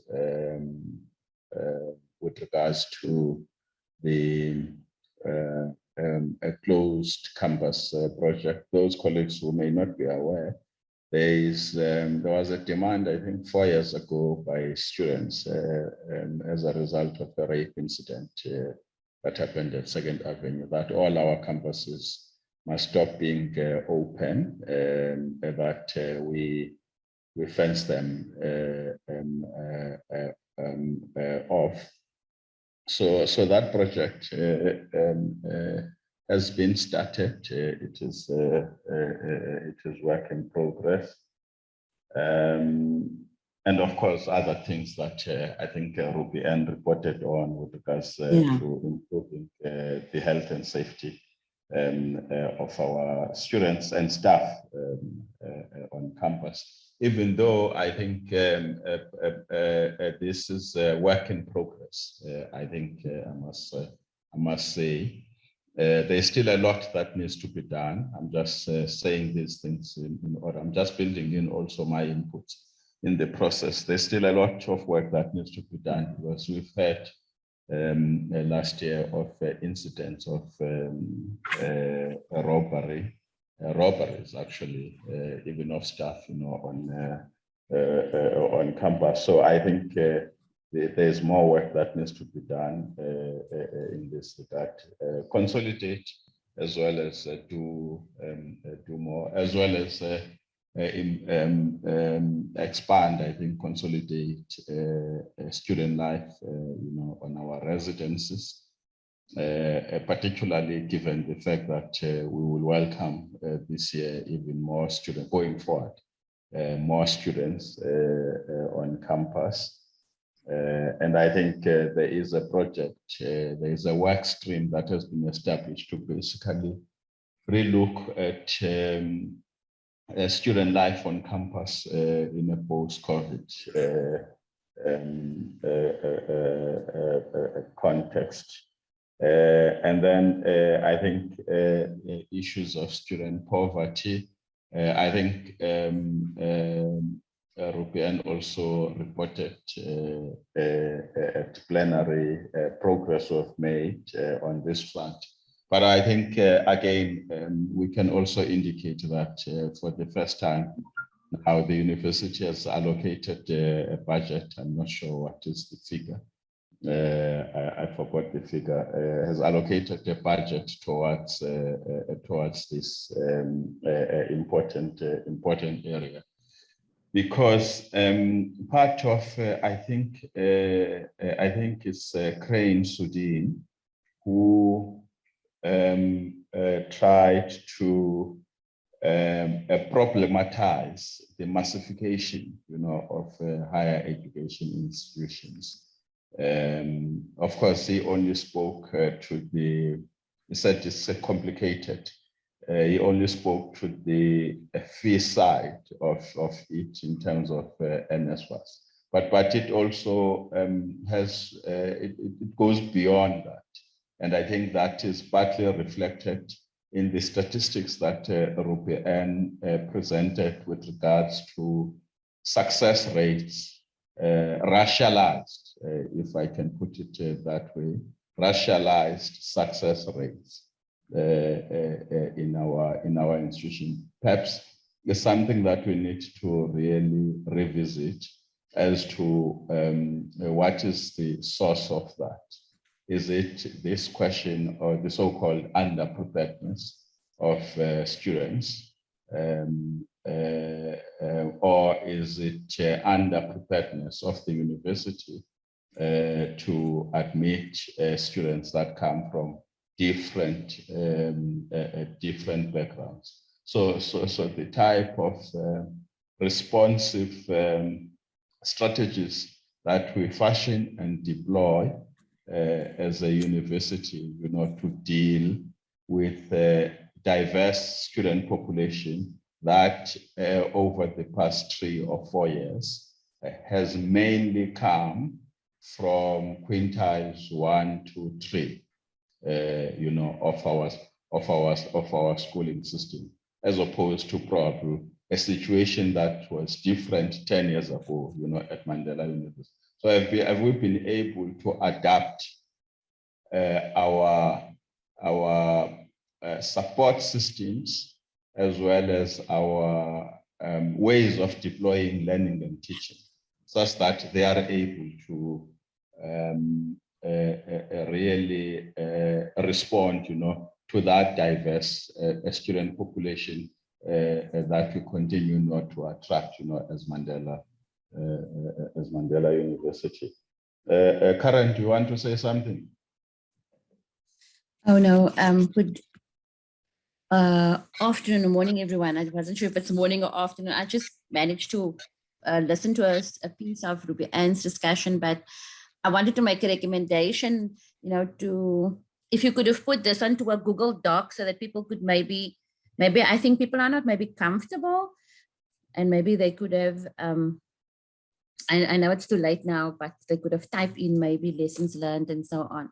But I think for me, the biggest shift I've seen is basically the shift within student support to a more developmental shift, to a more student-centered shift. And my thing that I'm having is that our staff were staff ready for the shift? In other words, how open were their mindsets to the shift and the type of capacitation that they received to be able to adapt to the shift, and what kind of capacity, in terms of capacity building, were we on par with our capacity building of staff in terms of the shift that had happened within the student support sphere.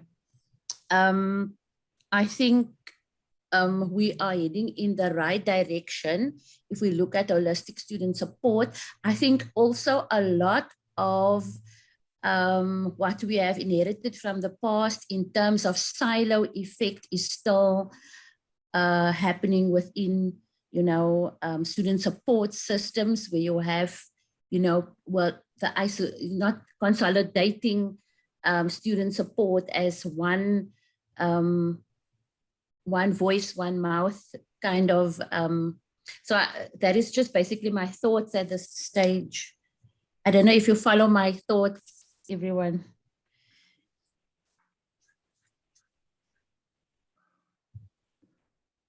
You unmute, Mr. Tando.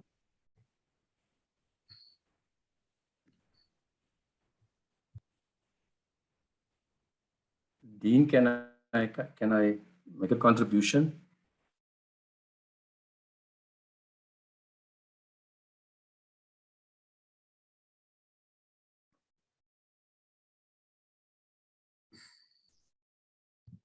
I think we lost the Dean there. Just check.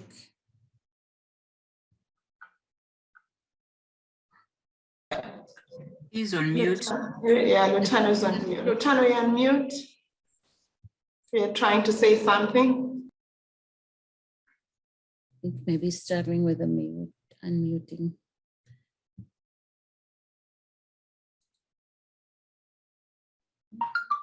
Oh, yes. Thank you. Sorry about that. using many screens. No, I heard what you said, Karen. I think it was Stevens who was talking. Yes, yes, Steven?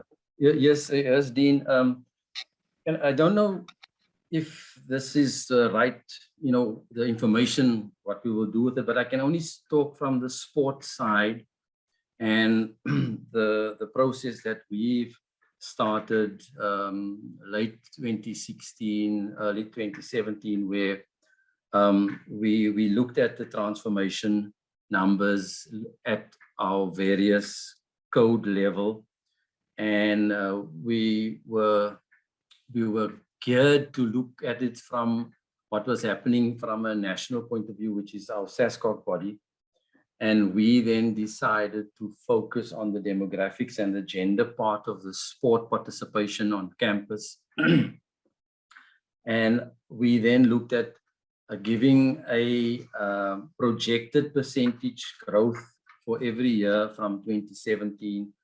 And we did this up until 2019, bit of 2020, very little in 2021. But it's difficult because we don't have these benchmarks in the true sense. So we have the raw data, which does show some sort of growth in some areas and in other areas not, which we need to work on. And I think we need to then look at the data that we're collecting.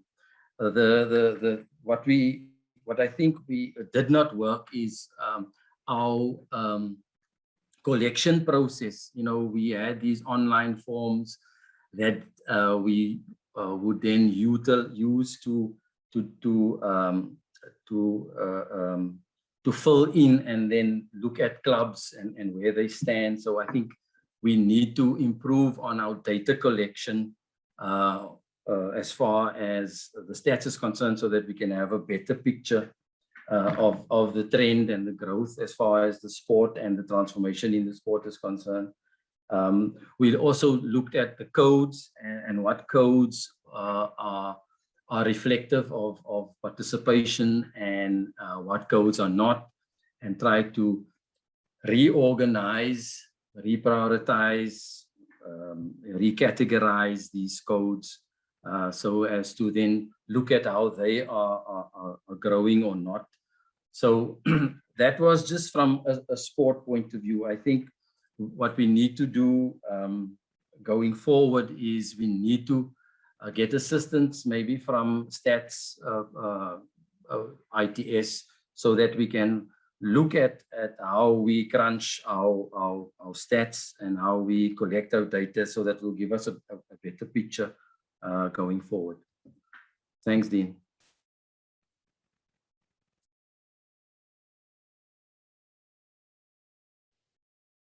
Thank you so much, Stephen. So again, it's work in progress from the side of sport, and I think the lessons you've learned, amongst others, is a need for trend analysis, employment of data analytics, so that you can be able to be evidence-based, in terms of also evaluating the interventions that we have employed to drive the transformation, within sport. Let me just come back to what Karen raised about what I'm hearing as the centerpiece of your input, Karen, is the institutionalization of, I think we can now remove this slide on questions. I think we've now captured the questions. Is the institutionalization, not just institutionalization, but we've got, institutionalization of this notion of a student centricity or a student-centered a university. In terms of one, clearly define it for ourselves as Mandela University. But beyond that, have a clear strategies of embedding it in the work of all our structures as a university, because it's not just about students being student-centered from the perspective of student life and development, but it's about it's a university imperative that straddles all structures at our university, as well as a deliberate program of what I would call creating a new culture that is student-centric, that is based on our definition of a student-centered university. That is also based on the institutional program or a holistic plan, to basically create a student-centered university that basically brings together all these things that we are talking about. All right, Bernard, followed by Nosi.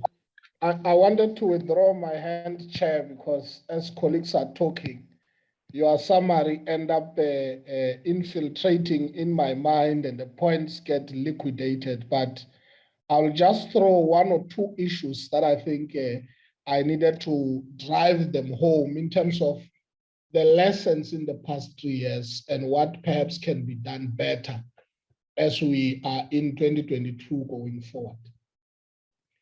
I think the first issue, which I think I must really put the commendation on, is the whole issue of student engagement, embedding the ethos of Ubuntu through our humanizing pedagogy.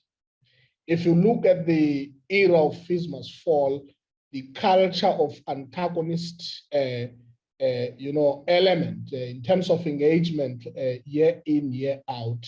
If you draw a line in terms of the culture of engagement that we have actually created and nurtured thus far with our student leadership, is far as compared to other universities in the sector. However, what then becomes important is how do we ensure that that also grow in other sectors of the university where engagement with student leadership is really prioritized. I think that's really one of the standing commendation if you look at the length and breadth of the sector and its development. I want to also touch base on the issue of the institutional culture in terms of the total ownership of what holistic development is all about. You have alluded it correctly as you were strengthening the point by Karen of the paradigm of student-centric. Here is a little story. There is a challenge of the living condition or either the living condition or the economic condition of students. I am sitting in the academic department. I seem to not think it's my problem. It's a problem perhaps that lies somewhere. So the institutional culture must inculcate the element of every staff member as a steward of the university who understand the pride of what being student-centric is all about. I think that's one area that requires to be nurtured as part of inculcating the institutional culture of caring, of really treating students with that ethos of Ubuntu and be able to aid them holistically to success. well, I understand that we work independently, but interrelated. And that culture will bring about maximizing the impact of the students that really we attract and the challenges that we come across in trying to aid them for success.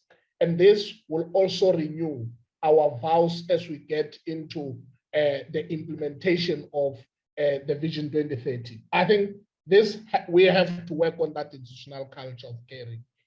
On the issue of collaboration, I always say the notion of collaboration, if it exists on the top management, but it does not infiltrate down to the core phase of the implementers of student engagement, it has an element of existing in what we call utopia, just an imaginary land. But if it filtered down to understand that collaboration must exist in terms of programs that we do, in that will be living the question of playing stewardship over the fiscal footing of the university moving forward. So I think these are the key take home that if you look at the trend from the past 3 years and now, we ought to tighten moving into renewing our vows in the implementation of a Vision 2030. Thanks, Chair.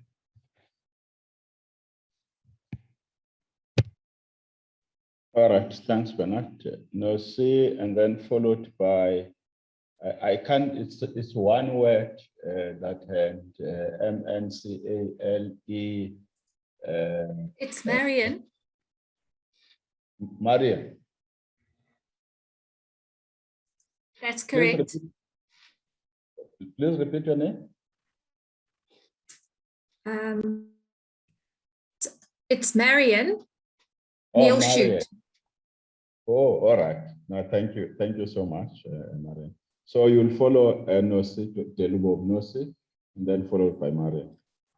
Okay, thank you, Chair. I wanted to withdraw my hand because Bernard has captured what I wanted to say, the issue of institutional culture regarding the treatment of students. I may sound biased because I will focus on students with disabilities, but my point is that I think for our university to be transformative, there should be a time whereby the treatment differs. You know, when it comes to students with disabilities, they are part of the student community. Of course, they have their special needs in terms of achieving academically, but they need to be treated, to be integrated to other students. So in that, I want to talk about the sports that I don't think we have transformed in terms of sports, because I think the lack of integration of students that have disabilities, it's still missing in that regard. So there is a need, or it's a recommendation that there should be the sports codes that will integrate those people that have disabilities.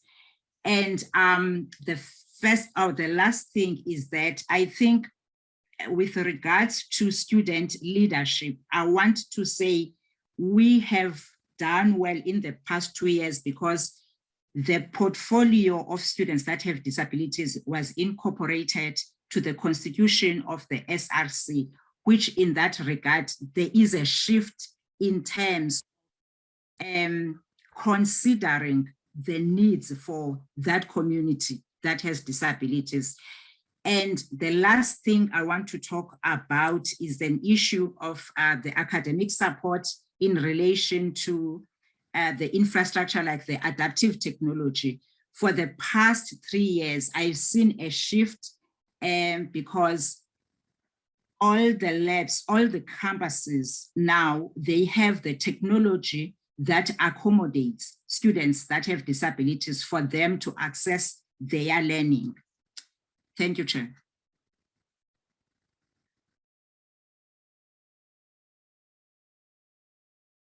Thank you, Maria. Hi there, and good afternoon, everybody. Thank you, Chair, for the opportunity to chat.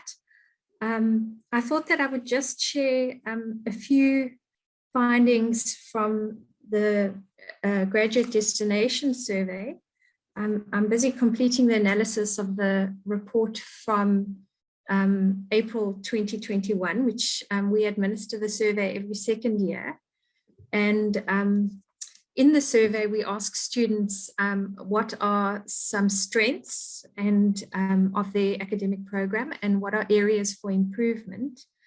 And so these comments are from the students, the graduates' comments in relation to areas for improvement, and where they particularly referenced student support.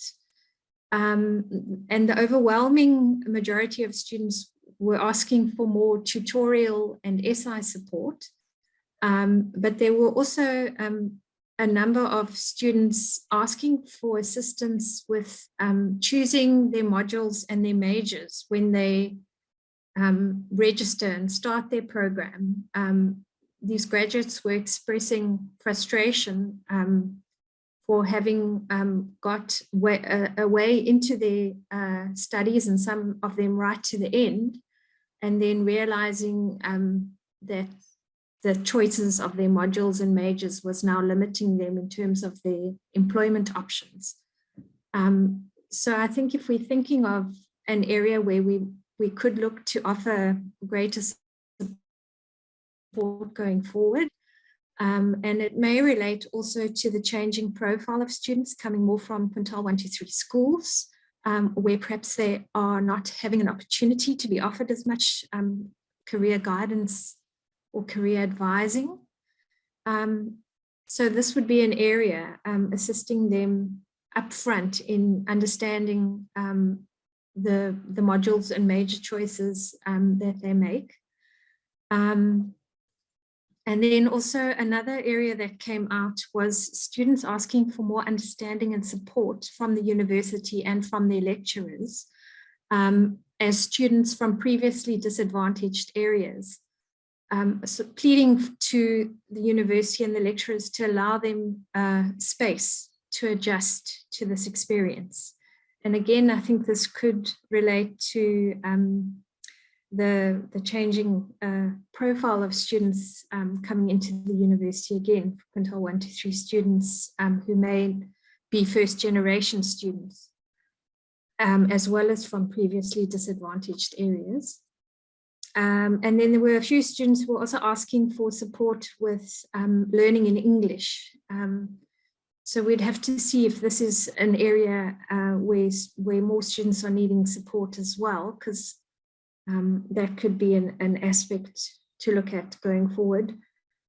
And then also a big area that always comes out is frustration with academic administration. And I think this relates to what the previous speakers were saying around the institutional culture.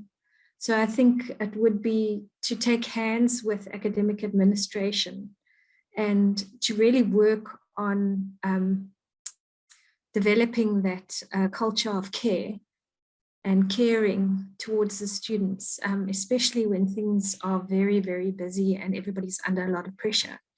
But to get them on board in terms of holistic student support, to offer a caring and very understanding approach to supporting students as they move through their degree journey, and as they have reason to make contact with academic administration over various course and degree requirements. Thank you.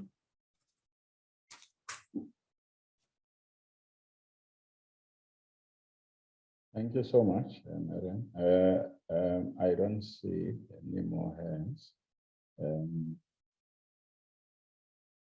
Just for your purposes, appeal. I'm not sure, Chantal, whether you want to say something, because I mean, your area cuts across the entire university. I think the points that you are making, Mariam, they basically talk to the changing profile of our students.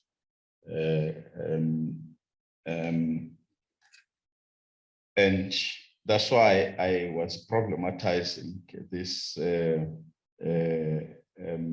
notion of admitting students who are not prepared for university, to look to kind of flipping the coin and make this problem ours and basically say we are not prepared for these students, you know, as the university. It is the university that is not prepared for these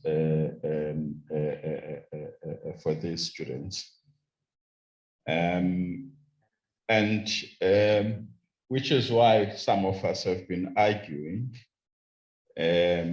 for a reorientation of our orientation programs, so that they can be able to empower our students with what is called skills, you know, for navigation, which is what you're talking about, an opportunity for our students to, appealing for an opportunity to set. We've got to empower our students with skills to navigate change they experience as they arrive, you know, in these new spaces. So we've got to capacitate them to really navigate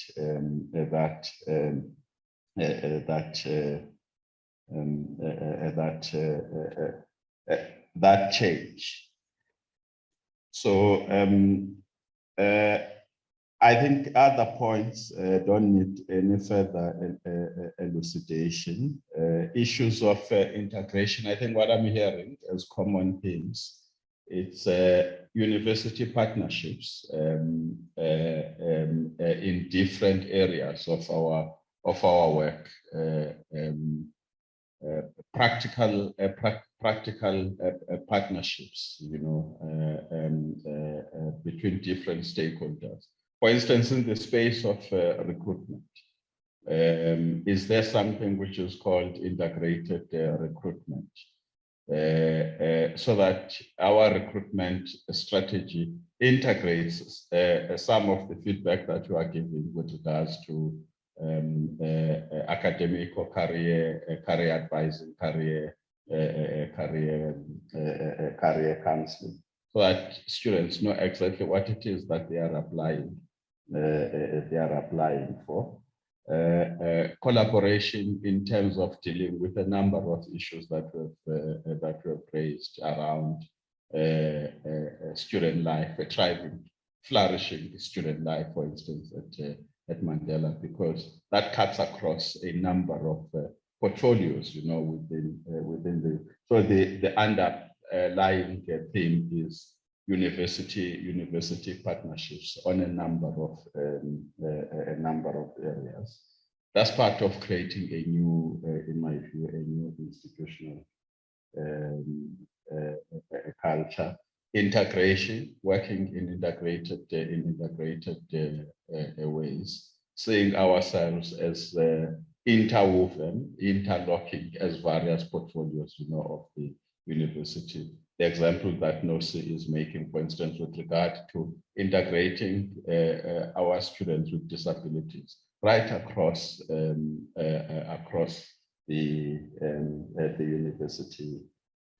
university spectrum. The area of student entrepreneurship, again, the same thing in terms of integration between what is taught in class and what is happening outside the class environment, in terms of how that work complements each other in creating and entrepreneurial culture, at Mandela and at Mandela University. And again, I just want, for your purpose, again, up here to say, I think we need, as much as we've got to build this culture of student centricity and so on, but we need a champion, for that, for the work of creating a student-centered university. That work needs to be championed. And then let's change the title of this, because it says holistic student support. Is holistic student support, is holistic student support and development, or is holistic student development and support? Because the two really go together, and they could be at the same level, if you like. Because if you're saying support, you then subsume development, to support, and yet development is either higher to support or is at the same level. So I don't like this thing of this focus area being called holistic student support.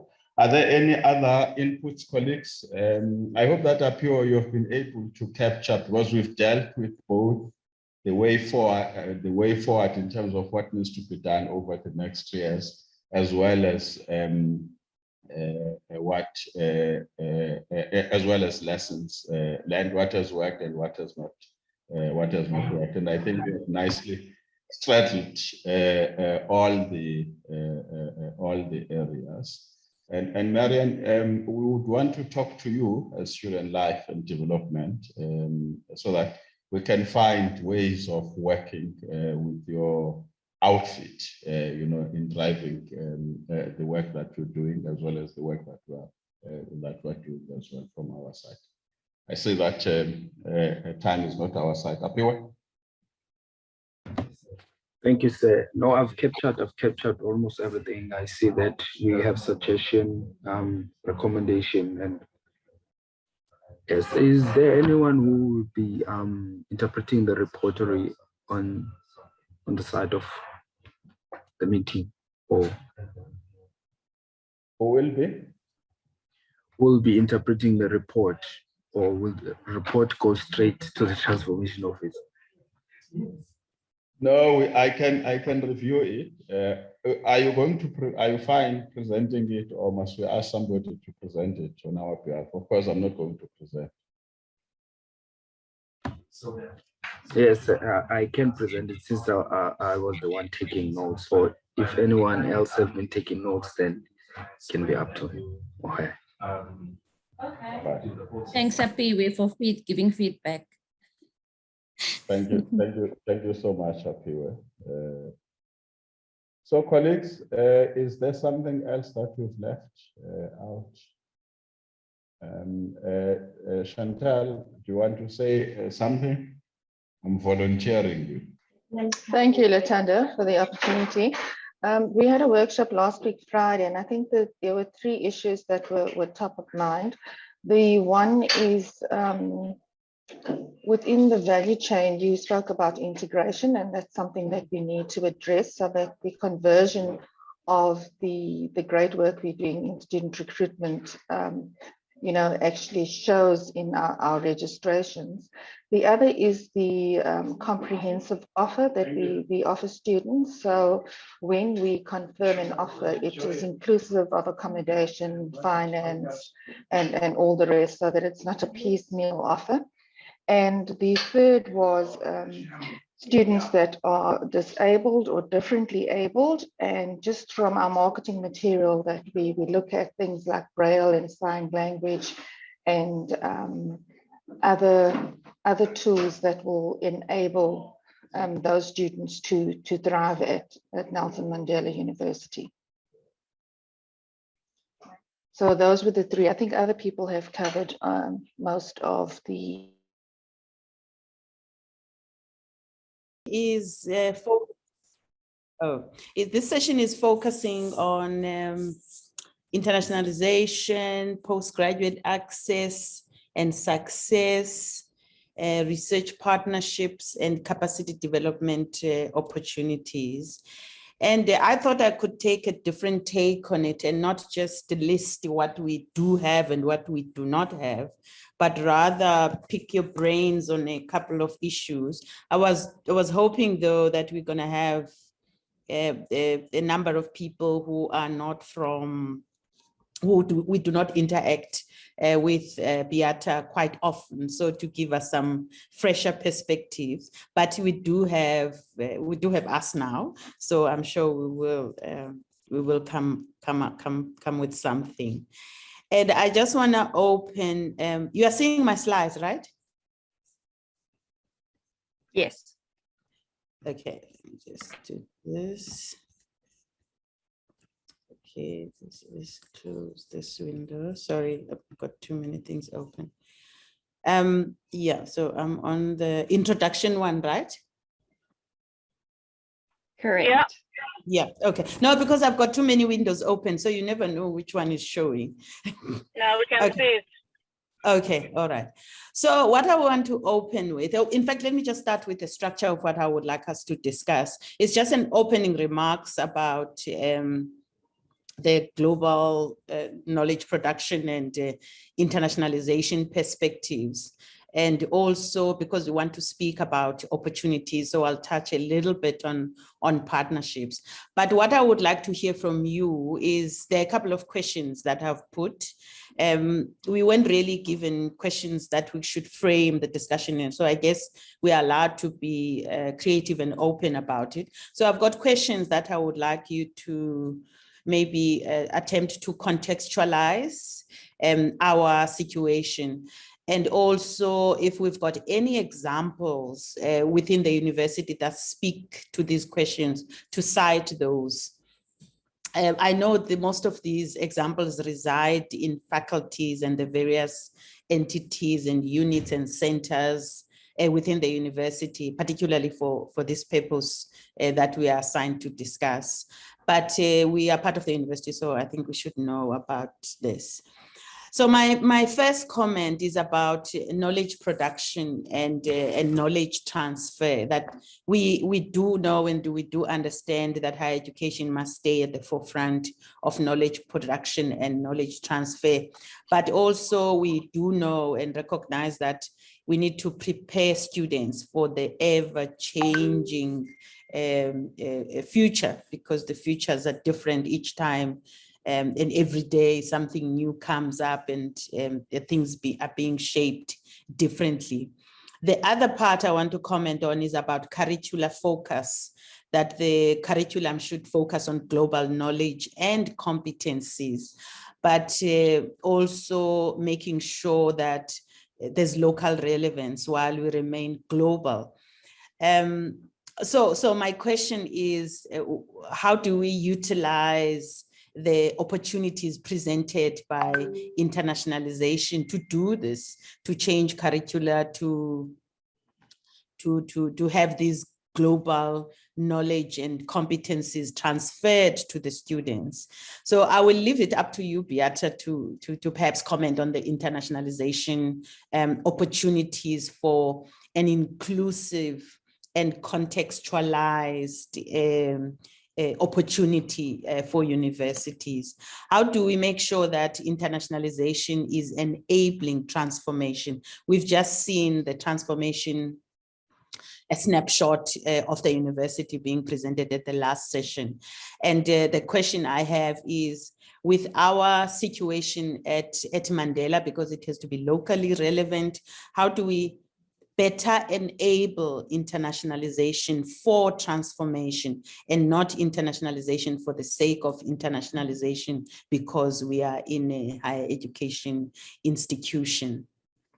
And the other question I have that I would like you to perhaps comment on is, how should higher education develop the competencies I mentioned in students so that they recognize themselves in the narratives of this interconnectedness and interconnected world, and also in the local realities. And therefore, this speaks to the question of capacity building to create, using those internationalization opportunities for inclusiveness and contextualization. And then the next point I want to touch on, these are the questions I've already asked, like the global knowledge competencies. How do we make sure our students have got these? How to be inclusive, and inclusive in the context of not only on racial terms, but diverse knowledge systems, the pedagogies, the frameworks of thinking. What kind of internationalization opportunities do we want to create at Mandela? Are there any new approaches that we should consider in addition to the new online learning and online learning opportunities that are being strengthened? And I know, for example, in terms of capacity development opportunities, there are different roles for funders, for institutions, for individuals. All of these provide opportunities, but there are advantages and disadvantages when we enter to partnerships for all these types of partnerships that are driven either individually, institutionally, or through funding agencies. So colleagues, I'm going to pause there and then just ask you to comment if you've got any examples. I mean, I do have some examples within the university that I could point towards that we can use to build some of these, but I would like to hear from you your views on transformation to enable student access, particularly focusing on internationalization opportunities. Thank you. Yes, Michaela, I see your hand. Oh, by the way, do we have someone to, Michaela, are you scribing for us? If you need me to do that, I can do that for you. Yes, thank you very much. Yeah, okay. Okay, your hand is up. Yeah, my question was, in terms of the global situation and using internationalization for transformation, are we as the university globally recognized and accredited? Because for me, that's a huge opportunity to enable transformation within our local community. If the pandemic has created these new online universities, Duke University, for example, they're providing an Ivy League education to anyone everywhere in the world. And I feel that with the name Nelson Mandela University, we have a large market. There are over 1 billion English speakers in the world. So are we marketing to just South Africans or Africans, or are we extending further to all English speaking peoples in the world? Because we can charge them international rates and have those funds to enable transformation in our local community by supporting the underprivileged students who come to the university, the students who haven't learned how to use a computer, who perhaps need an intermediary year. That's my question.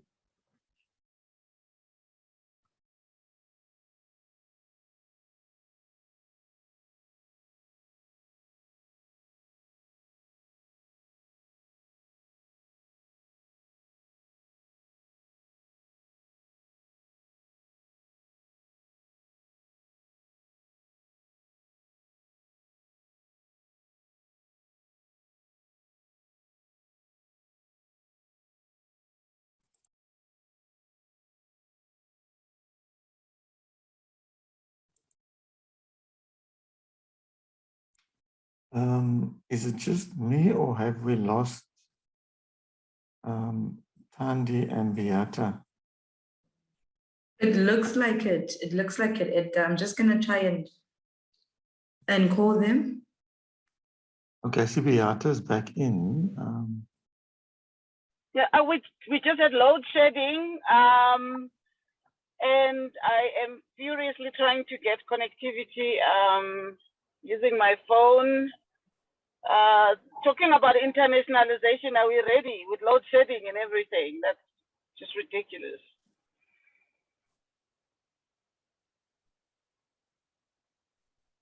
Okay, sorry, I missed. I think we've also lost Tandy. Is Tandy back? I think Tandy's not back. Yeah. Can you hear me? Yeah, we Can you can. hear me? Oh, sorry. Sorry, I missed the last bit, so I'm not sure if we are waiting for Tandy or if there was a question posed. I just got disconnected in the middle of a response. There was a question, and then from Michaela, and I have also a question, and then we lost you and Tandy. So perhaps we should just wait until Tandy rejoins. Okay.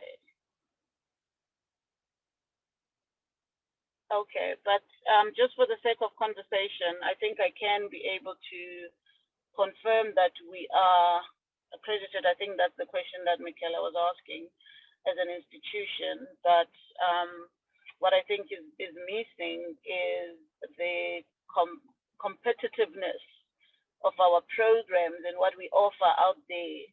I think the level of transformation has not been translated into the relevant and marketable pedagogies, and seeing itself into a revitalization of the curriculum.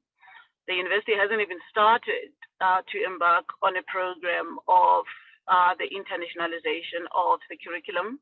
There has been talk of decolonization. We are busy decolonizing, but we haven't started thinking about how to make the curriculum innovative and internationally relevant. So in my view, that is one of the critical aspects. And the second issue for me is that our systems from a national, sectoral, and even institutional are not ready to compete at a global level.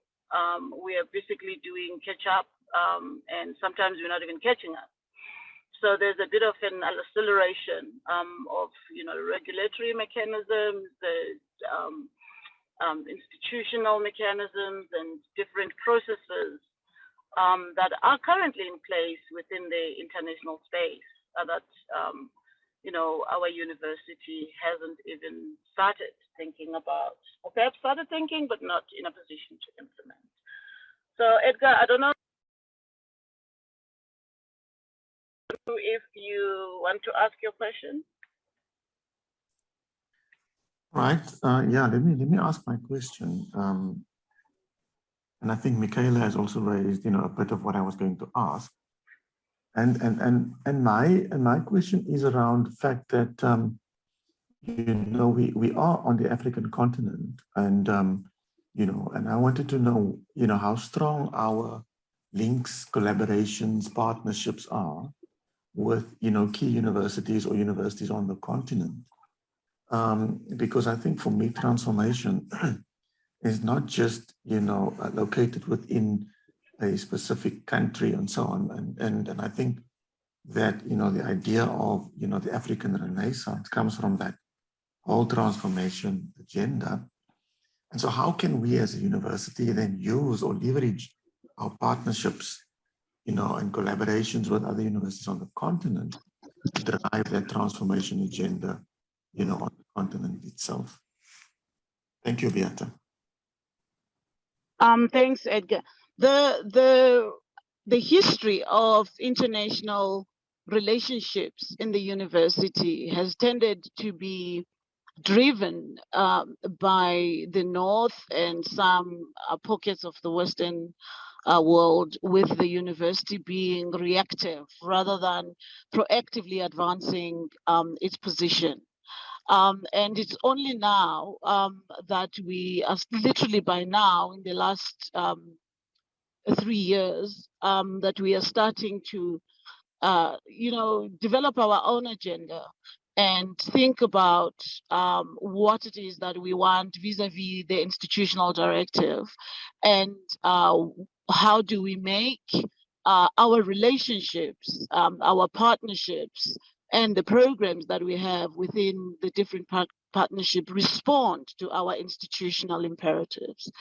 And this is going to take a longish time to begin to feel the impact and the effects of these initiatives that are currently being put in place.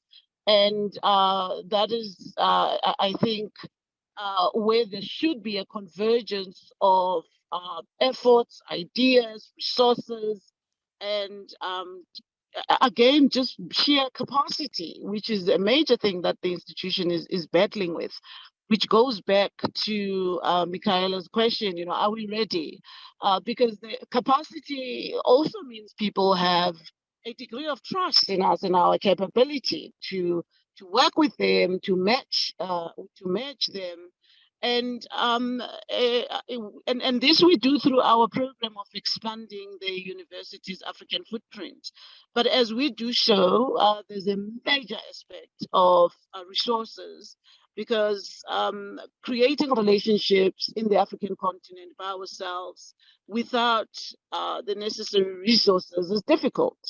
And so the approach right now is that, yes, we are moving away from the era of development assistance, but that doesn't take away the fact that we're still in need in terms of the resources that are required to expand internationalization. So the agenda is to try and, I should say the approach, not the agenda, is to try and utilize the support of the Western and European world to support the initiatives of getting the Africans together, or the African informed internationalization of the ground. If I can answer that question. Does that take you anywhere, Edgar? Yes, thank you, Beata. I just wanted to inform colleagues that I just received a message from Thandi. She's struggling to get back in because the network is down in where she is at the moment. Beata, she thought that perhaps you could just continue with the discussion, and then when she joins, she will then continue. I hope that's okay.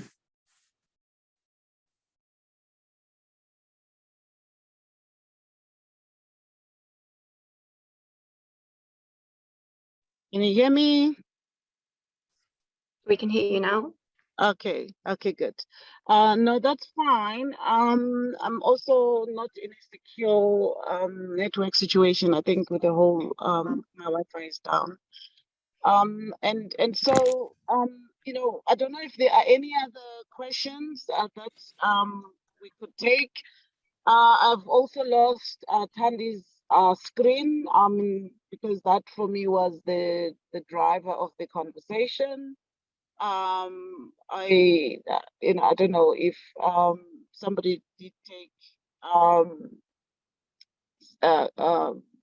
those questions down, perhaps, so that we can continue with the conversation.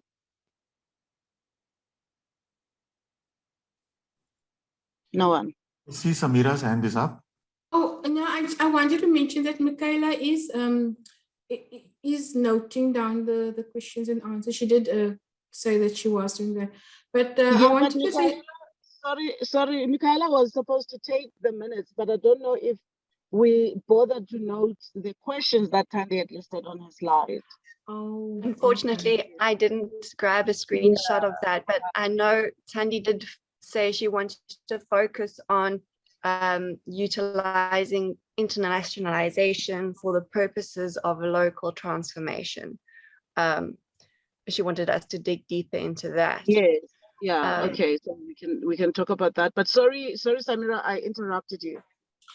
No, I just have a very strong leaning towards the decolonization of the curriculum and a leaning towards Pan-Africanism. But what I wanted to say is a strong way to to bring this into being and to manifest it is to, and this is just from a HR discipline perspective, to a strong way to bring in anything is to write it up in your performance agreement. So to have that imperative high in the deans, executive deans performance agreements that decolonization of the curriculum must happen. Otherwise, we're going to continue going in circles for a long time about, because we generally, there has been so many decolonization webinars. I think we might not always be on the same page on the complete understanding, but there is that that aspiration, that feeling, and that will and that want. We just need to action it now, and it's really, I think the time is now to start Africanizing the curriculum, because we are Africans first, and then we are, you know, everything else, and to start getting our own house in order on what it means. I mean, and so that and conveying this to our students so that they can start putting it out there in the wider and broader communities as well. Oh, thanks. That's what I wanted to mention.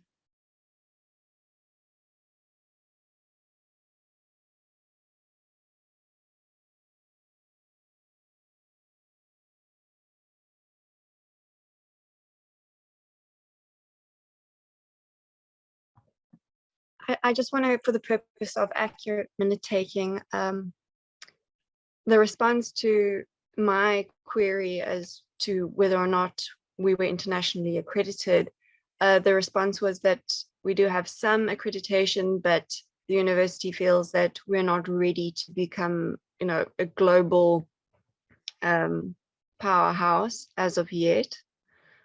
We don't have the capacity, which quite nicely linked to Edgar's question that, you know, we're on the African continent, so how many links are there with other continental institutions, and how can we use our links with the other universities to drive transformation? And the response to this was that transformation has mostly been driven by the North, and only in recent years have we, as a university, begun to look at creating our own initiatives. And there should be a convergence of resources and capacity building and sharing, but there is very little. So we are moving away from developmental systems, but we are still lacking in resources to launch our approach to internationalization. And Samira brought up the great importance of actioning decolonization rather than keeping it in the theoretical context. It needs to be put onto paper and put into practice, even if the differences in understanding and appreciation of the process of decolonization differ. Is that accurate? Thank you so much, Michaela. I just need to correct one thing about the accreditation. We are accredited as a university, as an institution, and all the programs on offer are accredited. So I don't think there's a question about accreditation per se. The issue would be, are we ready to utilize that degree of accreditation that we do have to make ourselves globally competitive? And then that's a real question. And it's a question that you can actually apply into almost every facet of internationalization. So let us, for example, take Samira's question and integrate it with Edgar's question on, you know, the Africanization of, you know, our scholarly endeavors. We haven't even begun to implement a program of expanding the university's footprint in the African continent. Obviously, this is in the pipelines, and it's something that's it's a program that's going to commence this year. But there is massive, massive work that is being undertaken across the continent, except by individuals. And what we do not have is mechanisms, capacity, and institutional processes that would harness all of that so that they begin to inform the university's identity as we transform. Sorry, I also think Samira is right to say that we need to start implementing all these wonderful transformative and transformational ideas and strategic direction. They need, sorry, they now need to begin to speak to actual programs, actual activities and timeframes and resources allocated to these. And I need to overemphasize the issue of capacity, because if we do not think about capacity and resources, we're just going to have beautiful strategies and beautiful plans just, you know, sitting in the past, I would say gathering dust, but obviously now everything is electronic, so they're not going to gather the dust. But still, you know, we're not moving forward. There is a lot about the transformation of the curriculum that is important at an international level. And this is the interdisciplinary mechanisms that need to be in place. Or I should say mechanisms to support and advance interdisciplinary research, interdisciplinary studies, interdisciplinary, and by studies I mean program offerings, and also a sense amongst the practitioners, be it at university management, administrative, and academic and research levels, where there's a common agenda and a common understanding of where we are at and where we are trying to get at and how we're going to get there. So for me, we do know what we need as a university, and we do know how we need to get to what we need. But do we have the tools to get there? I think for me, that is a critical question. Otherwise, we're going to have another transformation in Indaba, and we're going to look at why we didn't implement the things that we're talking about today that we knew we need to have in place. I hope that takes us anywhere. Sorry, Michaela, I hope it's not too much and so perhaps confusing you from a reporting point of view. It is quite a bit, but I'll check in with you guys and hopefully somebody else can do the reporting. I don't want to bear the burden of responsibility. I'm back, colleagues. Sorry, it took a while to fix my problem here. Okay, I hope you heard the last bit that I was sharing. Yes. Okay, cool. Yes, I got the most of the last part about the curriculum and the caution about resources. Yeah. Okay, that's great. Yes.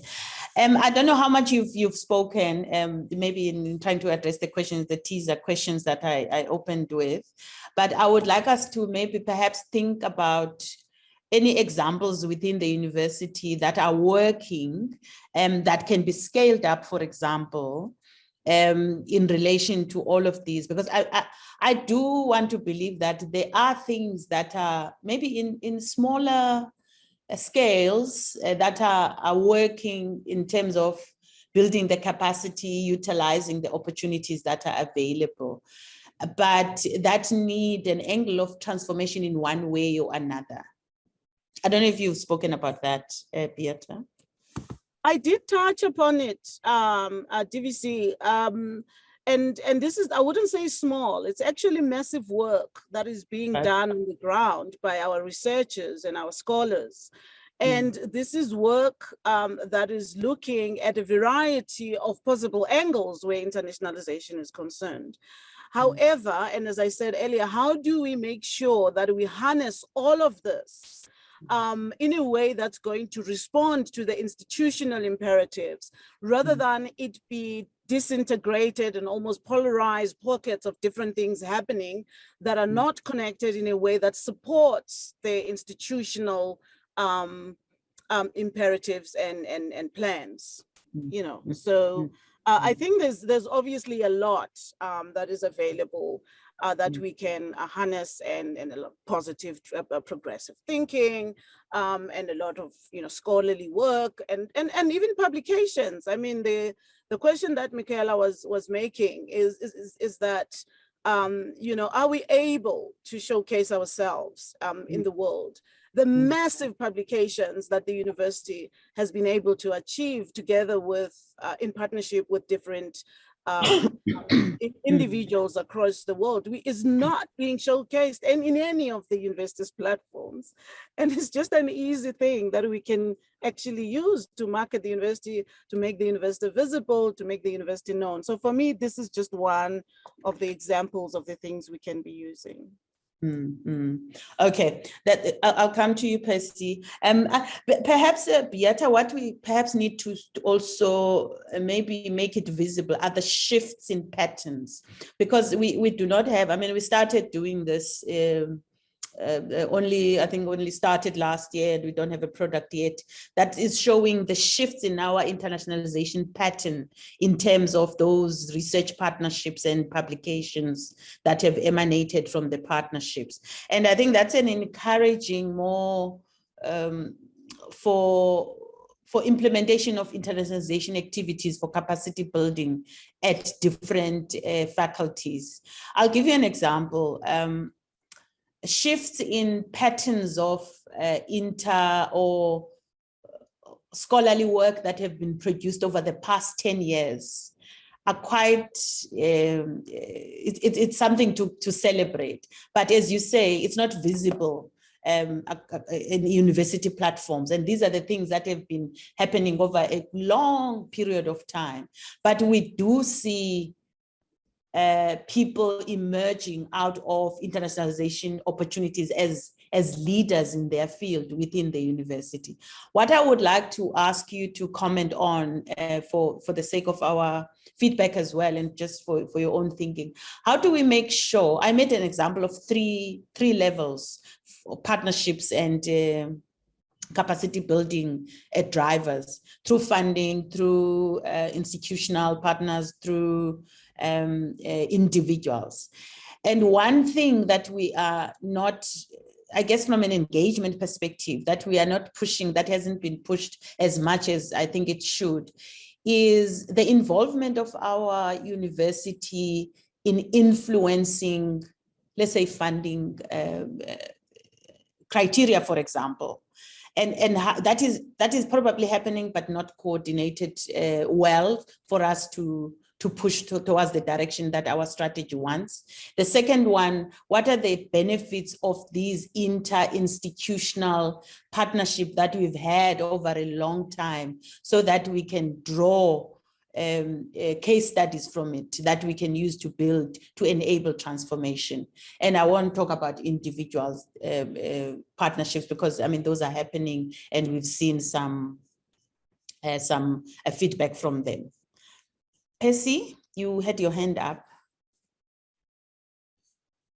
Oh, yes, DVC, apologies for that. I just typed something now on the chat that I need to quickly connect to another meeting, which was scheduled for 12:30. But there is a point which I wanted to bring across before I leave this meeting. And I think that is the disconnection between the research that we are doing vis-a-vis the learning and teaching. I think in terms of transformation, there's a big lack. And I'll give you a simple example. If you look at our research programs, especially in our Faculty of Science, we have these multi and transdisciplinary, projects. We can easily give a student a project that requires a little bit of engineering, a bit of this and that, and chemistry, and we expect a student to immediately swim in that. Whereas they are not prepared from the undergrad, not even at the honors level for such type of research. And I think most universities worldwide, including our Mandela, we are moving very much towards these trans and inter, but our L&T, I think it's still a bit slow in I would say, a catching up. And the last point, I think Beata did mention that we do have a little bit of footprint, but it's individual academics, and that is reflected mainly by our B and A rated researchers. We know according to the definition of these ratings that they do have these international footprints elsewhere. Yes. And maybe one of the strategies would be to try and boost those, to try and improve. And I think so far, the impression that I got, at least in the last 2 years, I think the university is, are trying through the postdoc, initiative, more funding being pushed there. I don't know if it's just in my department, but I've seen more postdocs in my department, and that will surely boost our output and even individual growth, as academics. And that's pretty much what I wanted to contribute, DVC. Thank you very much. Thank you, Percy. Before you go, okay, just 1 minute of your time. I just want to comment on one of the points that you've spoken about, more about systems approaches. I think you are inferring to systems approaches that we implement them at a rather late level for students to benefit from, that they get exposed to these different disciplines only when they are at a different level, and there's no undergraduate base that should be infused early on at undergraduate level. I want to perhaps just for reporting purposes, Percy, to say this has been recognized. One of the things that we are introducing, for example, from an RII perspective, which is supported by executive as well, is the Sustainability Institute. And the premise of the Institute is more on systems approaches, systems analysis for sustainability. And that's exactly the point you are making, that it's an idea that's pushing forward what you are saying, that we need to have at least a starting point of a cohort of graduates and undergraduate programs that are systems oriented or systems analysis oriented, so that the students can benefit from early on. And I truly believe that will enhance the nexus between engagement, teaching, and research. So that's one positive. We're not there yet, of course. These are the conversations that are moving forward, and this is the direction that we are taking. And then the rest of the points, I think you're very clear, and you supporting what Beata has already spoken about. Thank you, Percy. Sorry to keep. Thank you very much. Thank you. Okay. Bye. Thanks, Percy. Tan, did you want to just put up that slide that you had? I just want to see if we've covered all of your questions. I know that we don't have time anymore, but it would be good to just have a quick look. Okay, I'll do that now. Sure, this one. This one, right? Yes, that's the one. Yes. Could you talk about the global competencies and the drivers of building opportunities? And you just finished addressing the issue of new approaches. Yes. Okay. No, we've covered everything. Yeah, but you're welcome. Anyone is welcome to bring in new ideas to this. This was just an opening teaser so that we can frame our discussion. But if you've got any other points outside this, please do so. Yeah, I think maybe just an add on, it's on the issue of funding. We working with the Resource Mobilization Office on a specific internationalization fundraising or resource mobilization strategy. And I think this will be a big game changer, not only from the perspective of improving the capacity or resources, as it were, but also as a strategy for being visible. Yeah. Because we're going to get into different spaces where we were previously either unknown or not as visible. So I think that's also an important thing. And then I had this last slide that I had taken from somewhere. Sorry, I didn't quote where I got it from. Maybe just as perhaps some closing remarks when we especially from what you've just said now. This just reminded me that maybe I should share this about these type of drivers and partnerships that we have at the university, the advantages and disadvantages. Not to say that we cannot implement them. It's just that to be aware that, in fact, Beata, I think you are working on a partnership guide, I remember, for the university.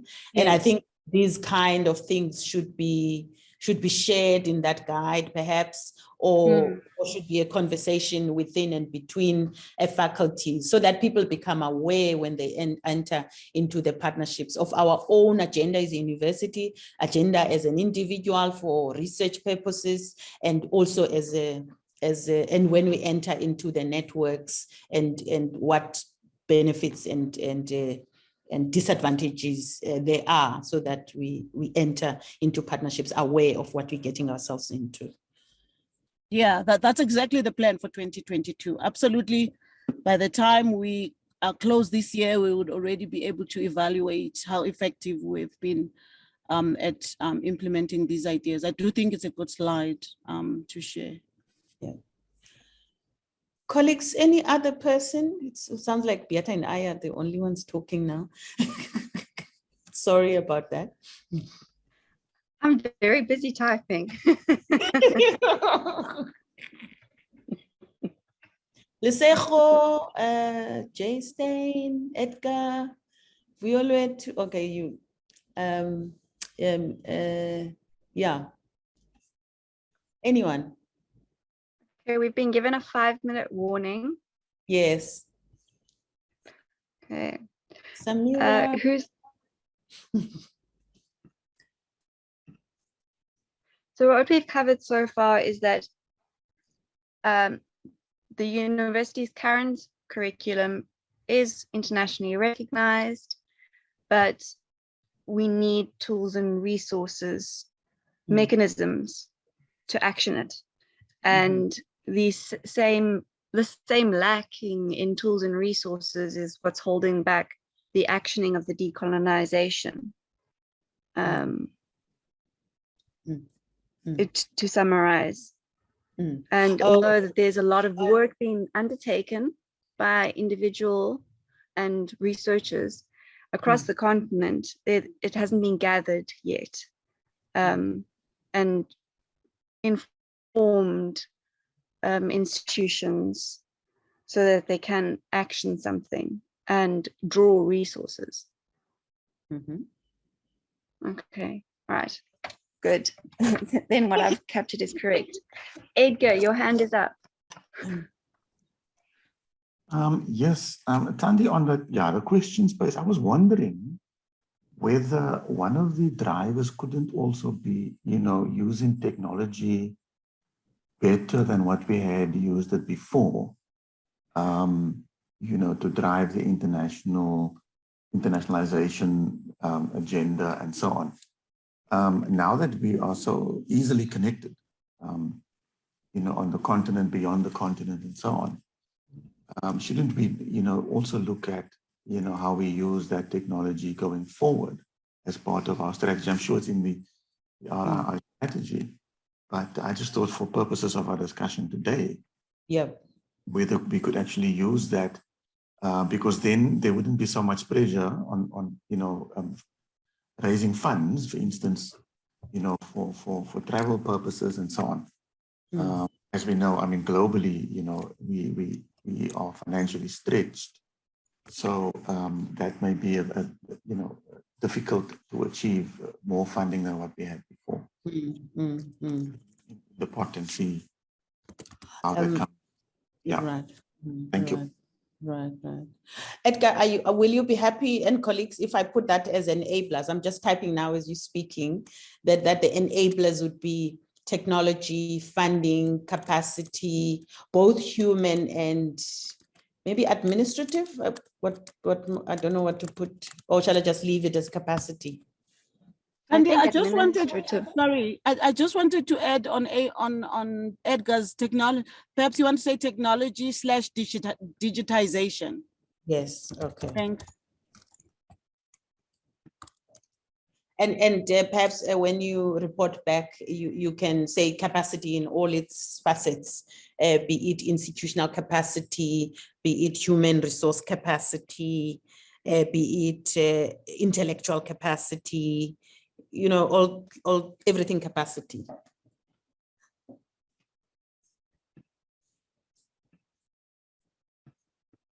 Are you happy with that, colleagues? We've got 1 minute. Yes, I'm happy. Yeah, that sounds good. Thank you. All right. Okay. Thank you. Thank you very much. I'm sorry I missed some of the points, but I will listen attentively during the report back session. Who's Thanks, the poor Andy. person Thanks, who's everyone. reporting? Thank you. Thank you. Michaela, I'm sorry if I said that incorrectly. Will you be reporting back? I don't know if I'm the best person, but you know, will people jump in and correct me? You know, Yes. I'm very open to that. Thank you. Okay. All right. Thank you. Thank you. Please do. And then once you finish, then we invite people in the group to add if there's anything that has been missed. Yes, or inaccurately Oh, captured. I'm sure you've captured it either. Okay, colleagues, see you at the plenary. Request my colleagues from research and development as well as LT CoLab just to share their capacity development programs, which we know, but I just thought for completeness, we might want to flag those. And I was also saying that when we look at employment equity, we need to look at it in the 3 aspects of equity, the need for diversified workforce and the need for inclusion. And when you look at those 3 phrases, they also link directly with the broader phrase of the institutional culture of the university. We've been provided with 2 questions. Before we zoom into those 2 questions, I'm going to request Adrian to quickly flash how do the professors and associate professors look like, and also just a snapshot of the promotions. I've requested the colleagues to work out the promotions in the past 5 years, and then just quickly share the capacity development programs, and also just to reflect that perhaps we could have had a much more longitudinal type of information with regards to the university funding masters and doctoral bursaries, but that information is not complete. I think we just have 2021 information. Adrian, can you please quickly share so that we save on the time? I want to acknowledge all of you colleagues. Rachel, who is the co-host, there's Janet, there's Glenn, there's Kwezi, there's Rodney, there's Stephen, there's Tando, there's Yokas in the room, and Magnolians. Those are the colleagues that I'm acknowledging that are in the room. So colleagues, feel free to really make your inputs in terms of responding to the 2 questions. Adrian, what's happening with Adrian? I don't think I'm seeing Adrian. I'm just trying to get all of Okay. this. All right. Now, colleagues, I think we can always get that information out. I'm mindful of the time. I'm trying to go back to the first question. The first question, oh, there you are. This is Mandy. This is the one that you're talking about? Yes. Can you go? Yes. Can you?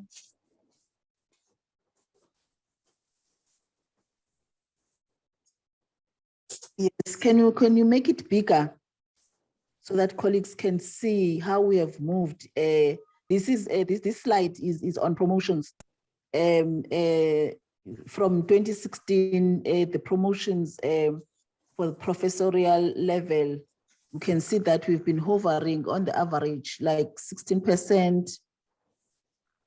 And you can also see how many, the percentage-wise, in 2016, we had like more white promotions. In fact, in all the years, except 2019, where we had a 50% in terms of white, the promotion. So you can just see that at a glance, there's still a lot of work to be done to really support the other, the colored, the Indians, and the African trajectory in terms of supporting those three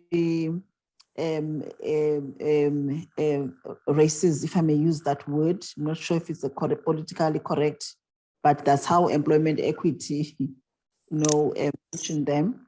So there's a lot that still needs to be done in terms of the percentage and the growth in terms of the personal promotions. Then there's also a quasi space. They've done a lot of work around especially developing the development of researchers, of emerging researchers. There's a lot of work that has been done on the development of researchers. And also with LT CoLab, there's been quite work that they are doing on the professional development support to the academics. You can unshare a voice. And perhaps, Adrian, you can quickly share those two slides around the work that is being done to support emerging researchers, and also the work that is being done to support the professionals, professional development of the academics. And then a bit of what you would see on the screen. This is coming from our colleague Priscilla in terms of the Black Academic Advancement Program, the Tutuka grants, the NGAP Next Generation of Academics, research development workshops that they've run, and internal research grants that have been awarded to our own academics to really improve transformation and equity in that space. Then the next slide, this is the work that Pumeza and team are doing to support the academics in terms of their teaching, and then they've got those four flagship programs: Beginning Your Journey for all incoming academics, and the Early Academic Advancement Program, the Teaching and Enhancement Program, and also supporting the digitalization drive with a potential to achieve a virtual academy going forward. And then there is some support that gets provided from the generic funds in HR, where academics are supported. In 2021, those are the masters that were supported. 16% were African, and 20% white, and a very small percentage, or 0%, in fact, if you look at the Indian colleagues. And then the gender was a 50-50 split. This is only 2021 funding. Then 2021 funding for PhDs, 78% African, 67% were female. So there is some movement, but I don't think it's fast enough. What is not presented here, I was also interested in the completion rate. You know, it's one thing to be funded and register, but the completion rate might also be something that could be useful. That's the end of the snapshot of what is taking place at the moment. Perhaps then, colleagues, if you want to ask any clarification questions, I would suggest that we zoom into the first question.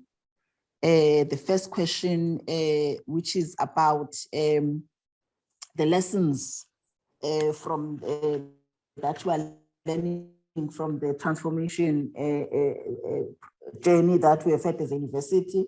And I think for me, when we maybe talk about the lessons, but also our own lived experiences and observations in terms of the transformation agenda of the university, that would be quite useful, just to our own lived experiences, but also the observations as we are all in this space.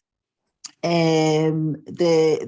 the first questions is lessons learned, identify what worked, what did not work in the first 3 years of the ITP implementation.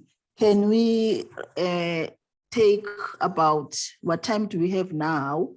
Can we take about 15 minutes and deal with the lessons learned, what worked, what did not work,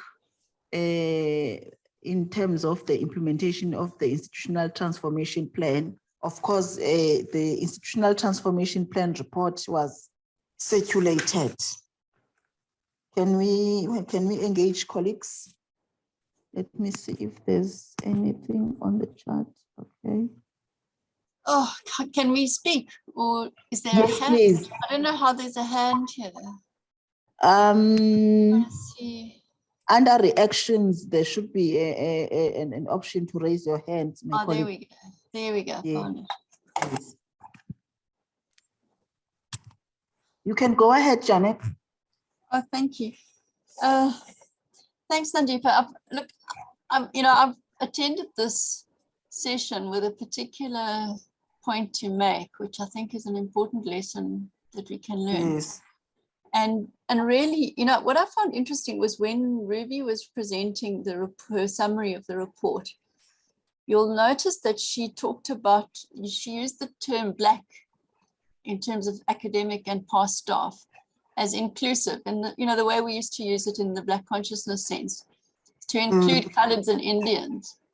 And I think, for me, the big lesson from when I was HOD of an academic department in the process of making appointments was that the university uses, or I don't know if I can't quite work out if it's the policy of the university or if it is the interpretation of the Employment Equity Act that's resulted in a very rigid application of statistics in terms of racial groups, which are called demographic groups or designated groups or whatever you call them. And what it's resulted in is actually a discrimination against Coloureds. And I've got to say this, like, me, I'm a white woman. I've gone through the system. I'm part of that group who were promoted in the last 5 years or whatever to professor, etc. And that's a product of history, like the senior academics who are white are here because we've been in the system long enough, etc. But when we're talking about making new appointments, what I found was that there was a very, very rigid thing. So they said, in terms of the demographic breakdown, we are meant to have 6% of coloured males in this faculty, 6% of coloured males in this faculty, and we have 11% of coloured males in the faculty. So we cannot employ coloured males. I find that completely unacceptable. And I just think we have to learn from that. We have to look at how we are interpreting this Employment Equity Act in terms of targets and setting targets. I don't think we can do it rigidly per department, per faculty, per race and sex groups, etc. I just don't think it's right. And I can give you very strong arguments why it's not right in terms of your own timber, in terms of the 2 coloured males who were in my view, the top contenders for that lectureship, who were products of our own institution, who were getting their doctorates, and they were excluded. So anyway, I just wanted to raise that because this is a platform for being open and critical about transformation in this field. Thanks. Thanks, Janet. I would like you to keep that point, Janet, so that when we come to what can be done differently, I think you would provide useful contribution in terms of how can then we deal differently with the issues of the interpretation, in terms of proposals going forward. Yeah, sure. Thank you, colleagues. The platform is open. Ms. Nandi, it's Stephen here. Okay, why don't I see your hand? What's happening? Oh, okay. Maybe you can stop sharing. Then we'll reshare again. Okay, now I do see the hands. Before you, I think there's Magnolians. I'll take you, Stephen, and then I'll take Magnolians, then I'll take Kwezi in that order. Thank you, colleagues. Thank you so much, Nandiba. I think that from what I have observed that when it comes to promotions, there is a strict adherence to what people bring onto the table. I'm not sure whether I should call that merit or competencies. For example, they are assessed based on how much publications they have. They are assessed based on how much involvement they do contribute towards management. And that doesn't really work out quite well because some of the staff members do not even have access to managerial experiences that they are expected to have as professors or associate professors. And some of them don't even have adequate opportunities to publish as much as is expected. And the issue of transformation then takes a backseat. They are not then considered in terms of race, if that is the appropriate word to use again.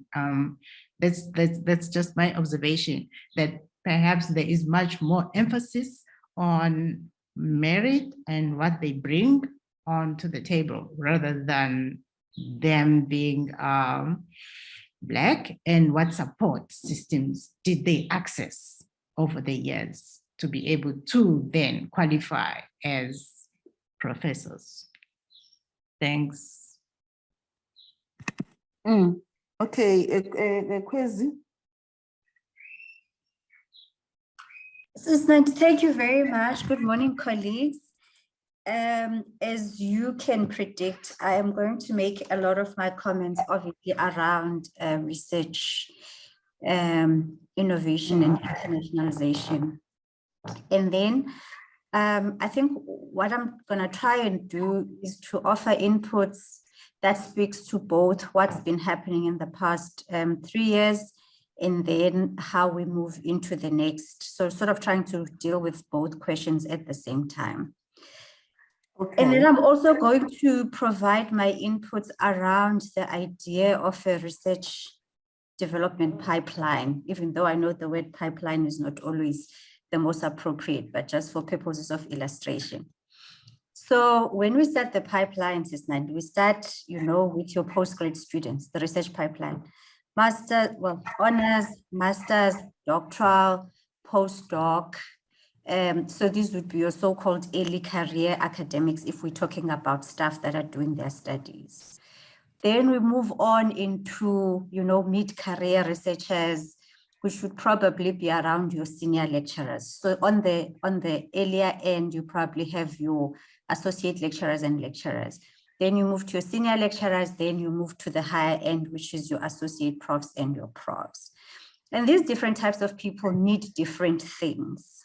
And I know that in your presentation, you're showing us the proportions at each academic rank, you know, in terms of percentages, and then how we fare in terms of race.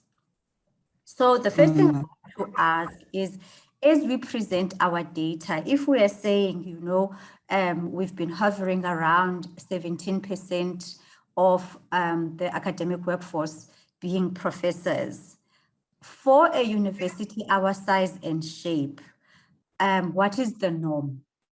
So that, you know, we are able to see if we are lagging behind, what, based on the expectation, you know, because of our shape and size, you know, what do other universities have, you know, by way of percentage of professors? You know, I think it's just useful to have a comparative measure, because if we just have 17, I don't know if that's good or bad, you know.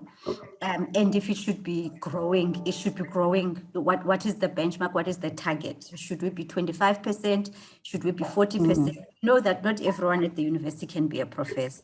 So I think it's useful to just sort of a little bit of benchmarking, so we know what target we are chasing, so that we know if we're making progress or we're not making progress.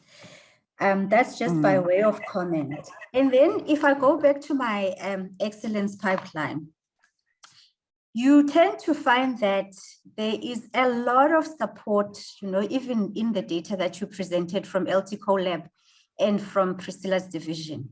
There's a lot of support for students, you know, postgraduate students. There's a lot of focus on how many we enroll, how many we graduate. And then we provide a lot of support in terms of all the workshops, you know, with the data that you showed. And then there is a lot of support. Again, you know, you have your NGAP programs, you have Tutuka, you have Black academics, you have future professors programs. So a lot targeting your early career researchers, so to speak. So there's lots of support and lots of resources. And then on the extreme end, you have your high end, for lack of a better word, research active professorate. So you have your SACHI chairs, you have your directors of entities, you have your rated researchers. And again, the system is also geared to support high performers, you know, as Magnolia was saying. So there's funding for those researchers. And then there's what I call the missing middle. You know, so this is the bulk of your system. This is the bulk of your researchers. And yet, in all the interventions, we seem to be targeting early career researchers and then firmly established and high-performing high flyers. But then your system is not made up of extremes. Your system also has the bulk. Sorry, that's Denver Web. I'm just going to mute my phone. Sorry. So your system is made up, in fact, of the bulk of researchers. And I think we need to think very carefully about what type of support we provide in terms of research support for those academics, because they make the bulk of the system. So I'm not too, you know, I'm not speaking to how we attract people into the system yet. I'm talking to what do we do with them once they're here. And then if again, I'm looking at your data, Sis Nandi, we are attracting a lot of Black academics as associate lecturers, as lecturers. So at the lower ranks of, you know, of the academy. And then what do we do with them once they're here? We bury them in teaching, you know. The teaching loads are so high. You said we must speak to some of the lived experiences. When I first had my first stint at Mandela as a lecturer and senior lecturer, my classes had about 120 students, which needed me to replicate practicals on a Tuesday and a Thursday because our labs could take 60 students. So in some instances, we are not growing our infrastructure to absorb the massification that was spoken of earlier on in the day. So the person who took my position, well, it's two people down the line now, but the young academic who is in that seat now has a class of 240 something, and his pracs must be repeated 4 times. You know, so the growth in the system has not been matched by a corresponding growth in infrastructure and the numbers of academic staff, which then means people spend a lot of time. I'm not even going to talk about the COVID pandemic, where people had to repeat and repeat and repeat everything they were doing. But the impact of that is then that academics do not find time to do research. It also depends on what kind of research one is doing, of course, but then there's no time, which then constrains again the ability to publish, the ability to supervise M&Ds, and then impacts on research, you know, and then those people that are not able to publish and not able to supervise students will not make it in the system into the associate professor rank, into the professor rank. So in a sense, even as we recruit people into the system, we need to think very carefully about their teaching loads so that we can build the other academic missions that, you know, are often spoken of, so that they are in line to progress, so that we can see, you know, the types of picture that we want to see at the associate professor and the professor level in, you know, in due time. The VC spoke about a lot of what happens at the university takes decades to change things.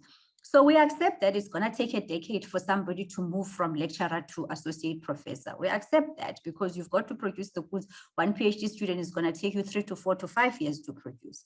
So that should be accepted. But I think there must be a deliberate intention to support people so that they can advance in the academy. And then another one that we sit with is now we have this huge investment into these high risk, high performer, but I also call them high risk. If we lose one chair, you know, let's say we were to lose Professor Paul Watts, how are we going to replace Paul? What do we build around the chairs? As an example, by way of support. So we'll have a chair, we'll give them postgrad students and postdocs, but no technical staff, which, you know, then he must raise money for that. And then if he himself were to leave, we want to recruit. And then what happens? Because at the top levels, we do not have enough Black people, we've got the competing need to attract a high flyer academic with the competing need to transform the academy, which is our responsibility. And then our recruitment is inflexible because now we cannot keep bringing in white males, which is correct. But, you know, what do we do? I think I'm also whilst understanding and fully accepting the transformation imperative and being a champion for the transformation imperative, I think there has to be a nuanced approach where you weigh the strategic nature of the recruitment together with the transformation imperative, and you have customized support, you know, for the high end skill that we may need to replace, accepting that losing a professor and appointing 2 junior lecturers is not going to cut it if we want to remain research active. So those are some of my inputs. I know that was a mouthful and I hope it was easy to follow. Thanks, Isnand. Thanks, Kwezi. Colleagues, you can come in and perhaps for the sake of the interest of time, we can do what Kwezi has done. You do what is not working, what needs to improve. Stephen, your mouth was up, your voice was up, so I'll take you and then take Glenn. Isnand, I think I'm covered. You may continue to the next colleague. Thanks. Okay, thanks. Glenn? Thank you so much, Nandipa, and thank you, Kwezi, and Janet also for the rich conversation which has transpired here. I'm glad to be part of this group, and I've also come with a vested interest which is why I deliberately chose to join this breakaway room, because I'm somebody who is interested in wanting to pursue the professoriate. And I'd like to do it here at Nelson Mandela University, but I'm concerned that I don't know how to do it, that it's a process which is very clouded in mystery, that there's these policy documents which say publish or perish. You have to hit off teaching and learning, you have to hit off engagement, you have to hit off your research outputs, you have to show how many conferences you've been to, how many postgraduate students you've done, you've got to be involved in decolonization and curriculum change, and the list goes on and on. And so while I continue to advance in my own career, the point which I want to make is this is a difficult system to be part of, this idea of wanting to invest in the associate and the full professor appointment rank, is because it creates division among staff who are intended to contribute to the intellectual project of this university, and who really is primarily responsible for nurturing young minds to equip them for the world out there. And we as academics then have to say, well, to hell with my core purpose, which is to nurture this young mind, because my institution tells me I'm not going to be recognized as valuable if I don't have a book published, if I don't have 12 articles published, if I don't demonstrate that I've won these types of awards, or I belong to this professional affiliation. And so we are caught between a rock and a hard place sometimes, because this also creates division, as I said, amongst colleagues itself, where now I've got to have the challenging experience, because my colleagues say to me, well, you see, Glenn, he's just after titles and he just wants to climb the ladder. And this puts them off in wanting to work collaboratively with me also, because they're not interested perhaps in wanting to go to pursue the professoriate, because they think also it's part of the corporatization of the university, and it always points to them that they're never good enough. And so this is the difficulty we've got, which I think the institution has tried to ignore, to push aside. And then there's an added dilemma here, which I think has been detrimental to the ideals of the university in wanting to advance that profile, because they've not been consistent in how they've done the work of appointments and recruitments and retention also. And it seems to have been, we're going to take it on a case-by-case basis. Fair enough, I can understand it, but it once again creates division, because you've got full professors or associate professors at some universities, including our own, who don't hold a PhD, and they're only going to go and do doctorates late in their careers, or they've negotiated these appointments with the institution through HR to say, well, if you want to have me at your institution, you have to bring me in at the rank of associate professor, and they may not have had a PhD. And then there are those of us who have done the full-on heavy load early in our lives. Me is an example of that, where before the age of 32 already, I held the doctorate degree, but I'm going to have to now wait until mid-40s maybe to reach associate professor. And so this also creates division between myself and other colleagues, where I look at them and I wonder, how did you get to be an associate professor? You're only older than me. You maybe have a bit more teaching experience, but I've got to go through this whole gauntlet to try and claim that reward for myself, which also gives one not only stature within the university, but within the discipline which you speak towards, where you involve, where you invested in as an intellectual, and why you sometimes need to be a professor, because you are trying to make significant contributions to your field. And so we don't only exist as solitary creatures within the university, but the university thinks that we does, and it's given us these rubrics and check marks which are not relevant in an African context, which are not relevant in a society where we as young Black academics who have run the race and won the battle have also got Black tax to pay. Huge financial bills, and the neglect of our own families and the demands of our families to say, you seem to have made it, you need to pay for this one's education, you need to try and take care of this family member, you need to send money back home. So these things are all ignored when one looks at how do you create an associate professor or professor, and there's not enough mentoring programs either, because we are super swamped, as Kwesi pointed out, with teaching. Colleagues, you won't believe that I am teaching 7 undergraduate courses a semester, and I've also only been able to achieve the rank of senior lecturer last year, despite holding a doctorate, being appointed into this university only at the lecturer level, being offered the most meager salary So that is a huge problem. And the fact that our institution offers some of the lowest salaries to academics based on other institutions in the country. So if you ask me, where did we go wrong? I think there are a number of issues where we went wrong. And we also went wrong with the idea of just selling dreams to staff members through this idea of the harmonization process of the wages, because that is a huge problem. We are aware that there are people who are at the extreme low end of the salary scale, and the harmonization process was supposed to address this, but it failed to and seems to have collapsed somewhere into the ether. And so I'm raising all of this to say to you, HR itself is a big problem on the one hand, and then you've also got management, which is another problem on the other hand, and you've got the conundrum which the academic has to face between saying, where do I ultimately place my own self-interest, place the institution's interest, place the interest of the student, and advance myself at the same time without being perceived by others as being a threat to them. I hope this has been a useful contribution to the discourse. Thank you so much for the time. Thank you. Thank you. It is an important contribution, Glenn. Janet, and then we need to get somebody, guys, who's going to report on our behalf. I'm imploring you to raise your hands. Janet? Yeah, thanks. I just wanted to respond quickly to Glenn. I mean, I do take your point, but I'm not sure that this is a problem that is specific to our transformation policy. I mean, I do think that it is the conundrum that you say is faced by academics in a comprehensive institution.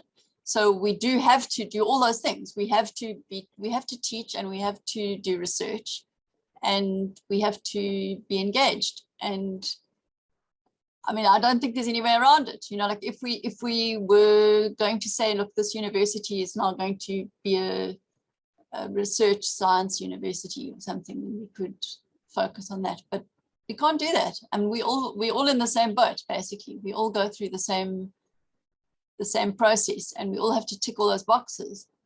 So unless you're advocating that there's like special concessions made for certain people to give them rapid advancement, then that would create resentment. So I'm not sure if there's any alternative but to accept that. I don't think we are ignored, and I don't think it's a mysterious process. I think it's quite a transparent process. And I know I've helped a lot of staff to tick those boxes and apply for promotion and so on. And they often don't get promotion because they haven't published enough. And that's the way it is, you know. I mean, I think you have to then look at the nature of how the university defines itself and how it's understood.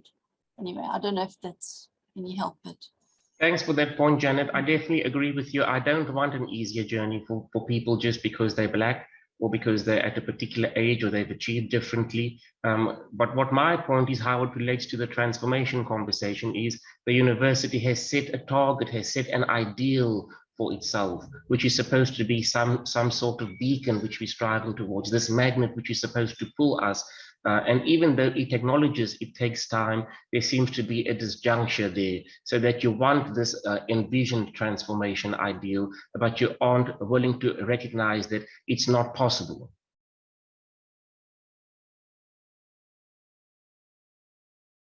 no, I agree. It's a Quasi's missing middle, you know, that you can get stuck in that missing middle of the academics.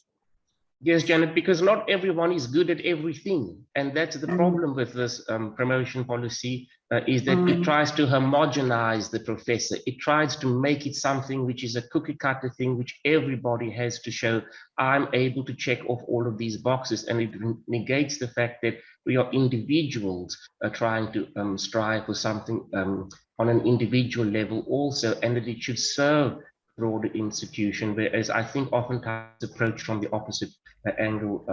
So transformation, it's complex.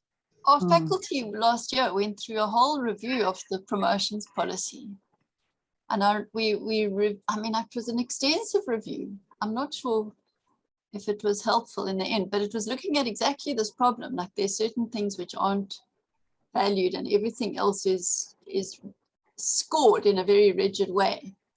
and you have to obtain certain scores. And we were looking at that whole model.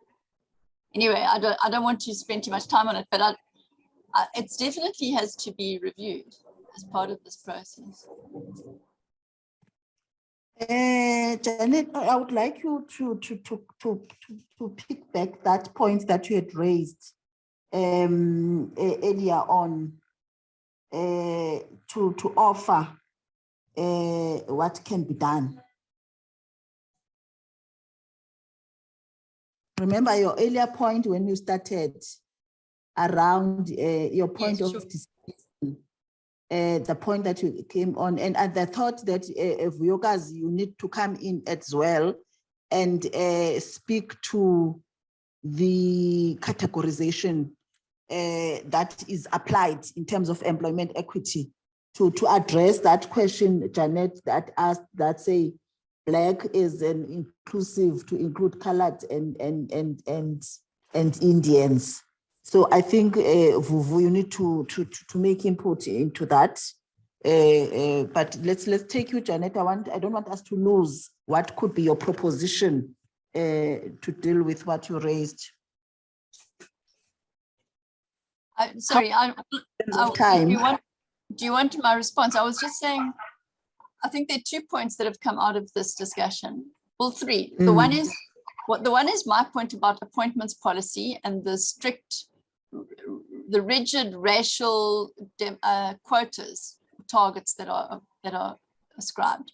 The second is the promotions policy and Glenn's point, which is how rigid the promotions policy is in terms of ticking off boxes and scoring on in all respects.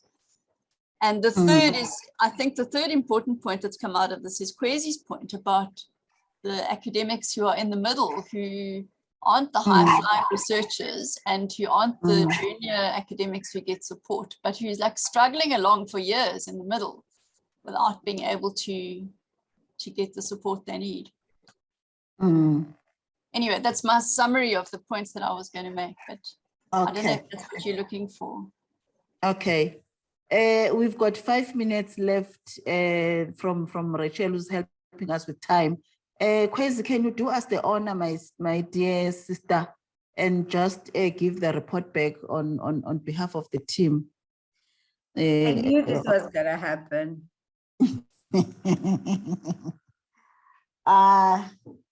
No, colleagues, in the remaining 5 minutes, can you come in? Okay, Sis Nandi, just a short one. Yes. Yeah, just a short one. It's the requirement of the Department of Employment and Labor to have it broken down like the race and the gender when it comes to our economically active population.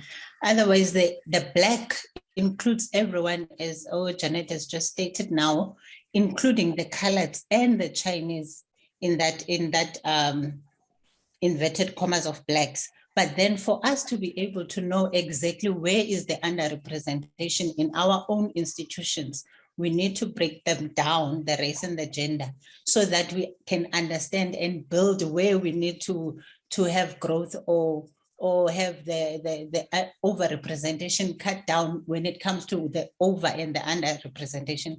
I'm not sure whether I'm correct in trying to answer to your question, because it is a legislative requirement, and also it assists us as an institution to understand where exactly is our over and the underrepresentation when it comes to race and gender. No, thanks for your, you see, I understand how we need to capture that information in terms of government regulations. And I'm not arguing about that, although I think there is a strong argument to be made that we shouldn't be doing that. But anyway, let's accept that as it is. The point is how we then interpret it as an institution. So we say we are overrepresenting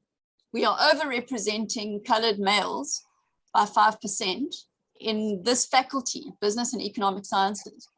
Now, in my department, I don't have a single colored male employed, but I'm not allowed to appoint a colored male because the faculty has 5% overrepresentation or whatever it is. That is a completely rigid application of that policy. Anyway, that was my. No, I think, Janet, you have a point there. I think that is why it's going to be important that when we deal with employment equity, we always have these practice notes that assist, because you look within the fact, you look in the department, you look in the faculty, then you look overall at the university. Because at the end of the day, when we are measured in terms of employment equity, we are measured as a university. And I think, Janet, I agree with you. I had to have a personal experience where I was fighting to say, I mean, in HR, we are so many, in HR, we are so many women in HR, and in HR, we are so many African. And I was like, within the team, we want to diversify the team. We are serving colored Indians, black and white, and we cannot have an HR that is like, we're looking at the numbers, who is missing in HR. So I agree with the rigidity, but I think it's a matter of us looking overall in the institution, because at the end of the day, as an institution, we need to demonstrate diversity. And of course, the legislation does allow for deviation, but you must be able to ferociously explain and document your deviation from your targets. So I think this is an area that we really need to, to be advocating and going out there in terms of interpretation. Time is up. I'm sure we're going to be kicked out. Kwezi, Yes, sorry, ma'am. for the guided democracy and whatever, and agreeing to present. And I'm sure we just have only 5 minutes. You know, there's a policy against bullying at the university. I'm crazy. It's okay, sister. Bye. Thanks, colleagues. Thanks, Kwezi. I've had a thing called professional bullying quiz. Don't know what it means.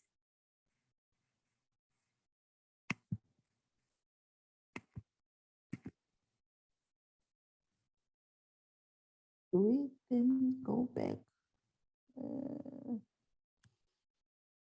Okay, I'm sure they are going to. Colleagues, just go to the bottom right corner of your device. It says leave room, and then you go back to the big room. Thank you. Thanks, Rachel. Thanks. Good day, colleagues. I just want to confirm if you are able to hear me on your side. Please just confirm if I'm audible. You are. Thanks, Professor. Thank you so much. Hello, everybody. Yo. Zandi, I haven't seen you for this year. My gosh. Hello, TVC. Scandalous. I've quietly slipped in. It's not good, eh? This is not good. Right, there you are. And Tombovuyo. I've seen Alan before, Kanye. Oh, Novobele, Puza is also here. Novo.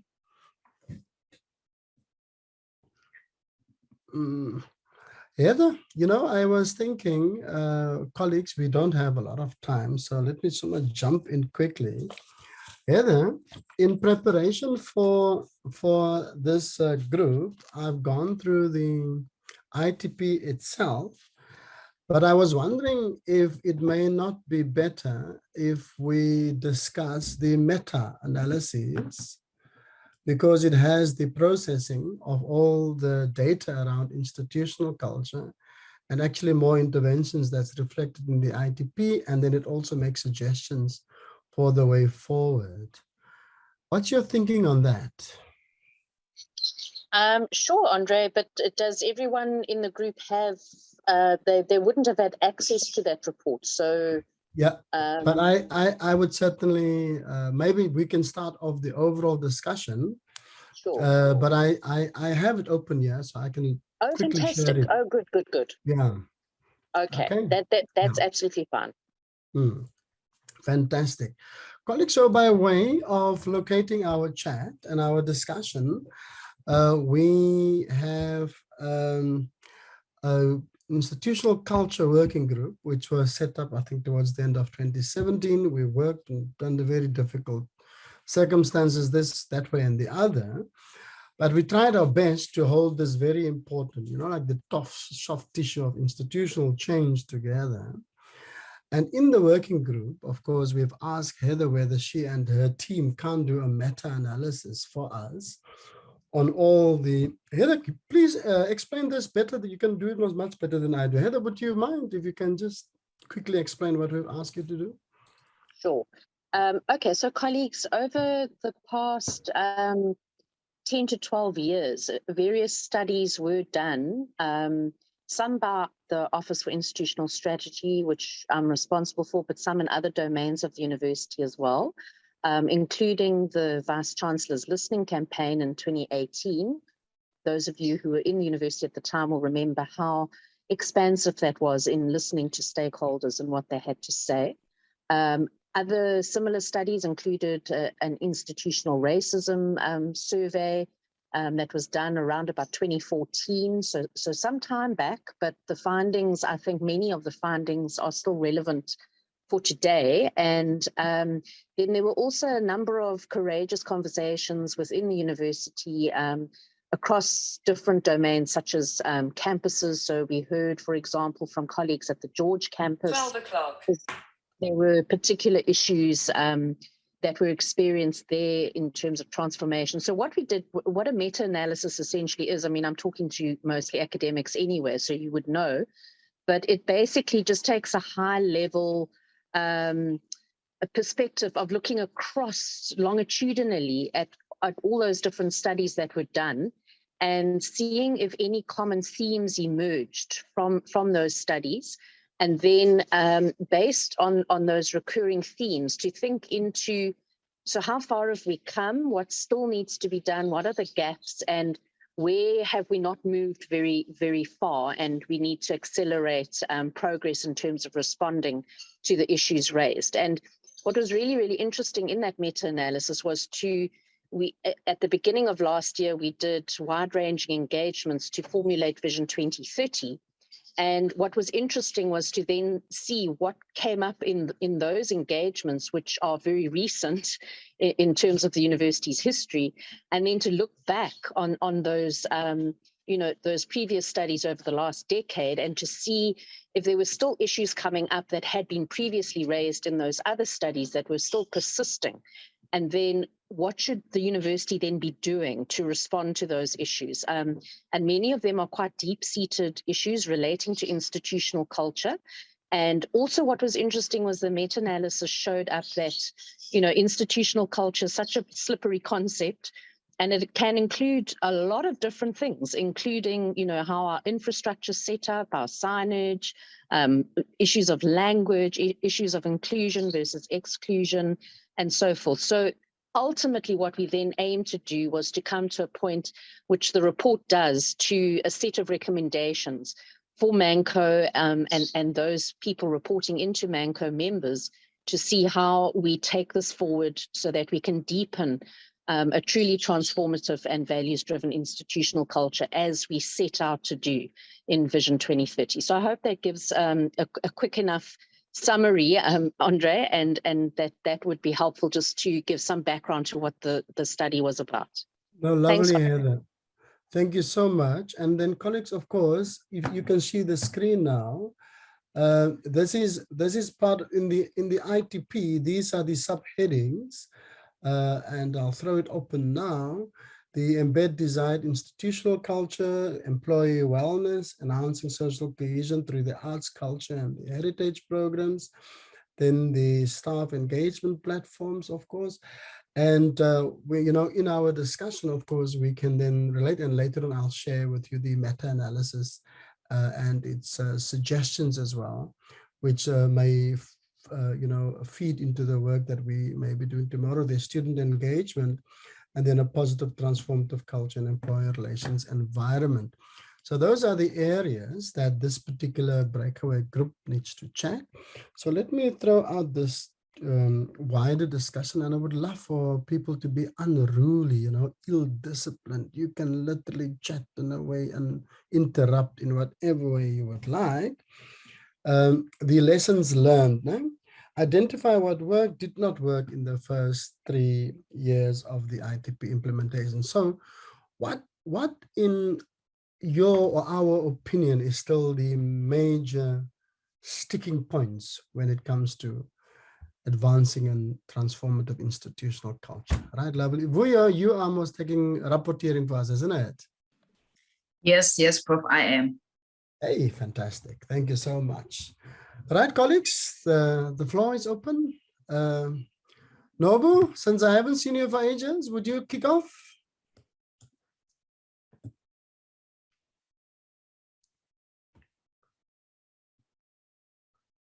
Oh, Nobu is quiet. Who wants to kick off? I can go, Andre. Yes, please. Please, Z, please go. Okay, I think this is something that I I think in my department as well that we kind of grapple with, and I think I'm speaking more from like a communication and marketing perspective, you know, as one of the a department in the university that I would say are kind of like the custodians of the university brand. I'm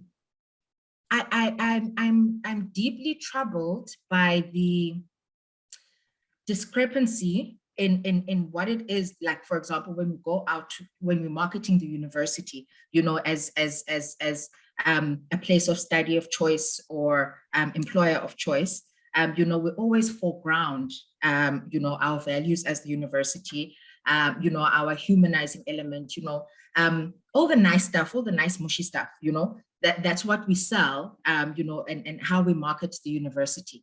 But I'm always troubled by the seeming discrepancy in what we say we're about or what we are becoming, you know, the aspirational, you know, visions of the university in terms of institutional culture. But then when people are inside, whether staff or students, you know, their experience is vastly different from what it is that we said when we were trying to attract them. You know, so how I just briefly saw in the slides that you you know, showed about embedding institutional culture. In doing so, because I do know that there are efforts to do so, right? But how do we then make sure that internally we indeed, you know, kind of walk the talk, so to speak? Okay. Thanks, Andre. So you would say it shows a disjuncture between institutional values and practice inside. Okay. Yeah. All right, I've got you. Anybody would like to go? Please, colleagues, help me out here now.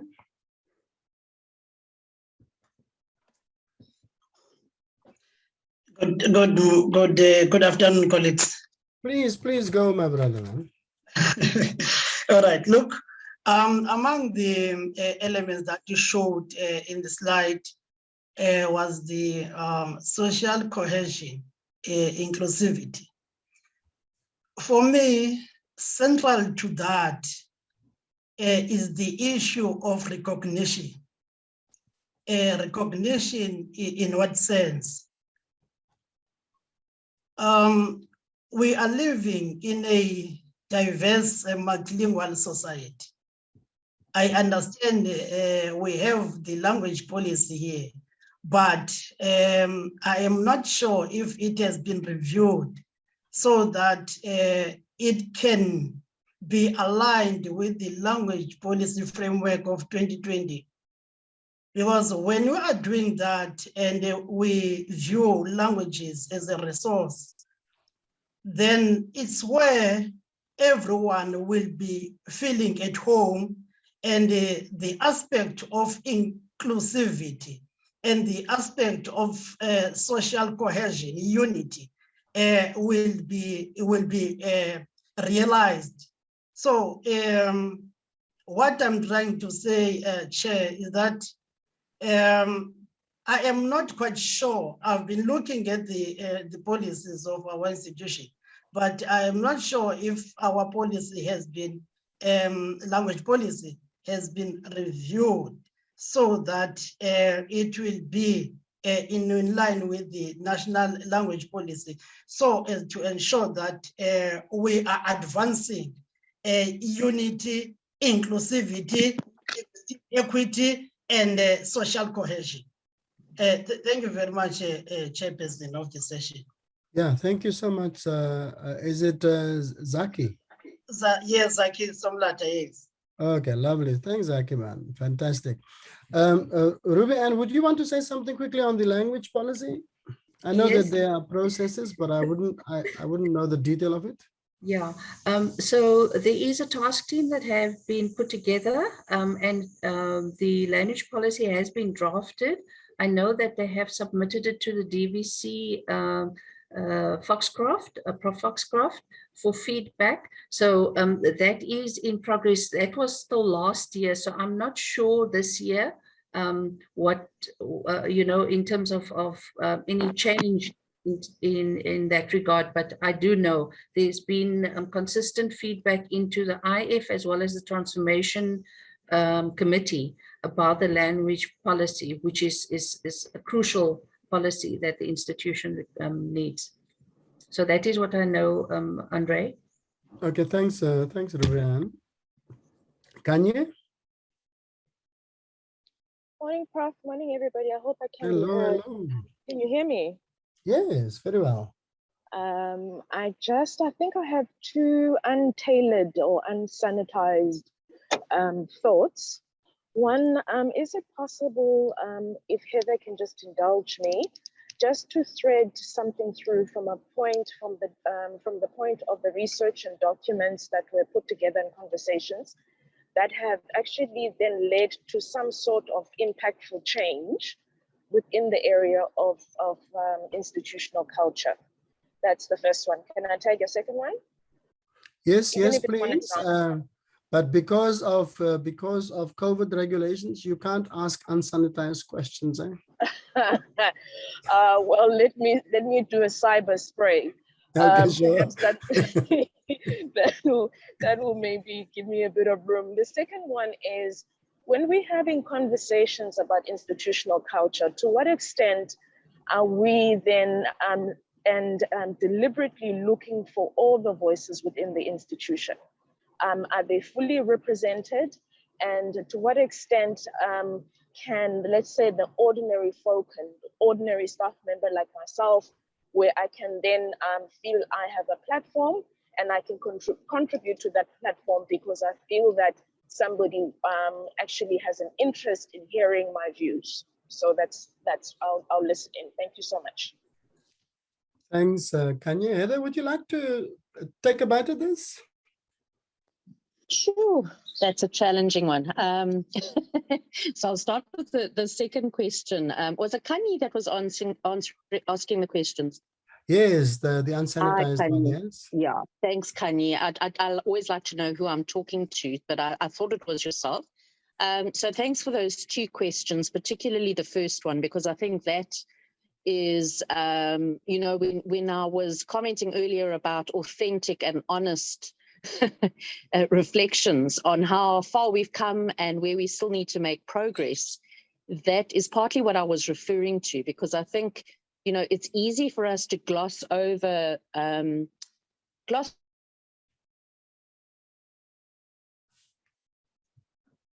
years, and yet we don't actually assess ourselves quite deeply against a wide-ranging set of. Is it me disappearing or is it Heather being cut off? Is it No, me? it is Heather that's sort of fading in and out. Okay, Heather. Sorry, colleagues. Is that better? Can you hear me better now? Yes, yes, yes. Oh, fantastic. Sorry, I was maybe not close enough to the mic. So what I was saying is that what we need to do is, instead of glossing over the issues at a superficial level, we need to honestly assess ourselves against a holistic set of indicators, particularly as it relates to institutional culture, because it's a slippery concept. It's not something that is always tangible, although there are manifestations at a tangible level, like we were saying, you know, things like signs and symbols, the actual language policy and so forth. You can look at those tangibles, but whether it's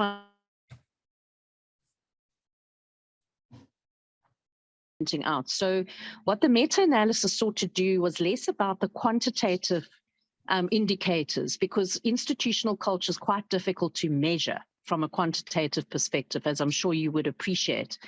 But what we did look at is some of the domains we looked at was, for example, whether our learning and work environments are inclusive, whether our language policy is promoting multilingualism in all functional domains, not only the classroom, but beyond the classroom too.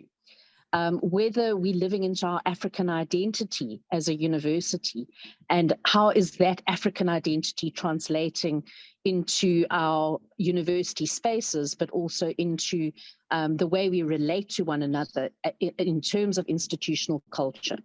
How are students and staff experiencing the institutional culture on different campuses? Because Andre correctly said earlier, there's universities within the university, so there's subcultures as well that we need to look at and say, okay, is that subculture in alignment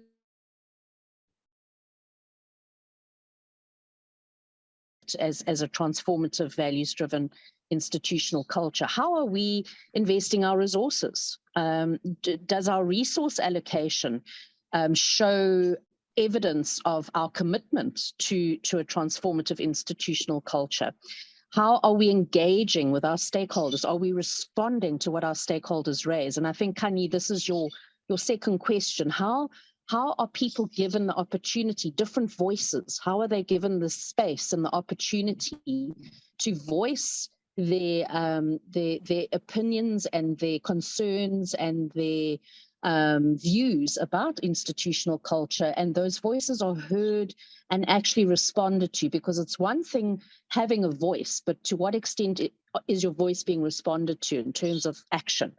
So these were some of the many issues that we looked at, and linked to that, obviously, also, you know, how we manage talent within the university. So talent amongst our students, talent amongst our staff, and how are we living into the ethos of Nelson Mandela at different levels of the university. And if I can give an honest assessment, I would say that, you know, as Crane was saying earlier, we're in for the long haul. There has been tangible progress in terms of moving in many of these areas, but in many respects, there's still a lot of work that has to be done. And the only way we're going to know if we're moving in the right direction with this important indicator of transformation is by hearing voices, because it's only through the voices of our multiple stakeholders that we will know whether or not it's being experienced on the ground, or is it just remaining an aspiration in our Vision 2030? So, Andre, I don't have an easy answer to those questions, but I think what the Vision 2030 engagements showed me, and for those who facilitated those engagements, when they gave me feedback, they said, Heather, this has been such an awesome experience, but it shouldn't be an event. It needs to be an ongoing exercise where we deliberately and intentionally create spaces for different voices within the university and beyond the university to express themselves on where do they want to see the university going, how do they see us doing that, and what can they bring and contribute to that journey in terms of taking us forward and deepening institutional culture that is inclusive and builds social cohesion. So I hope that helps somewhat, Andre. I'm not directly answering the question, but if colleagues want to read that meta-analysis and give me further comments and feedback, that would be absolutely awesome as to where you think from your perspective the university still needs to go in terms of institutional culture. And then that's taken very seriously by the Institutional Culture Working Group led by Nandi and Andre. And they in turn are on the Executive Management Committee, and they feed into that structure and also the deanery as it relates to issues that still need lots of work and how it is that stakeholders see us moving forward. So thanks, Andre. I hope that that helps somewhat. Thanks, thanks, Heather. Thanks, Kanye. Colleagues, please, there you are. Matilda. Hello, happy 2022. So long as not 2022. Yeah. So I think just in response to Zandili's question and also trying to break down Heather's analysis a bit more, I think it will assist to a large extent if it is broken down in terms of faculty and departments. Yeah, because I suspect you might have a difference in respect of that. And the reason why we're not experiencing it internally as much as it is said is that when it is kept at a broad level, people might feel that their voice will be lost in the broader view. Okay, thanks, Matilda. Liz? Thanks, Andre, and hi, colleagues. I might be saying something a bit offside now, but Andre, you invited it, so here we go. I'm wondering if one is actually talking about institutional culture in the singular, or if you're talking about institutional cultures in terms of the way they exist in reality. And so the debate becomes which culture, which dominant culture can be put into place to supersede a potentially existing culture or cultures, and some of which might be dominant in some spaces or some faculties or some departments or some corners and not in others. And so the debate, the way I understand it, is which becomes our dominant institutional culture, which makes certain values and practices normative. And I agree with Matilda, that I think if you want to really begin to unpack what the transformative shift needs to be from existing cultures to an institutional culture where we align with this agreed upon set of values, practices, normative practices, then it almost needs to grow from the bottom up. And it's quite hard to implement that. It's important institutionally to have those normative frameworks in place, but in terms of actualizing them, it's also important to have that local, departmental or space from which it grows. So it's just a thought that I was throwing into the mix. Thanks, Andre. No, for sure. No, lovely, Liz. No, in fact, and I think we can agree with that, that we speak about the multiplicity of different sets of cultures at so many layers. Okay, Rubian? Thanks, Andre. I do agree that depending on where you are within the institution, your experiences vary. And if one looks at the newly adopted or council approved commitment to an inclusive institutional culture, I think that needs to seriously be unpacked and really consulted across the institution and get, I won't say buy-in, because that's already a document that has been approved, but the understandings associated with that statement and that commitment would need to be broadly consulted so that there is a common understanding of what that actually means. And then also, besides just the commitment, I think there needs to be a concomitant accountability mechanism, I guess, that if we do not, conduct ourselves in terms of these specific values or principles, then what? Because the then what or the consequence management, I think, is something that would need to be put in place. We don't really want to crack the whip necessarily, but I think by there being a level of accountability and taking responsibility for our own actions, that I think will assist in sort of change or reflection of self, and then also change in behavior of self when you are basically accountable to your peers. Thanks, Andre. Thanks, Rubian. Neil? Hi, Prof and colleagues. I think my input is more of a provocation, if I can say that rather. As I was looking through the report around the institutional culture, there was a heading titled Employee Wellness, and I just wanted to maybe note a few points around that in terms of how that could affect culture. I'll maybe throw out a few questions. We might not have the answers. But essentially, I was part of a group last year that was dealing with the burnout and resilience survey at the university among staff. And just from what we got, the results that we got there, there was actually quite a strong indication of wellness and support at an institutional level.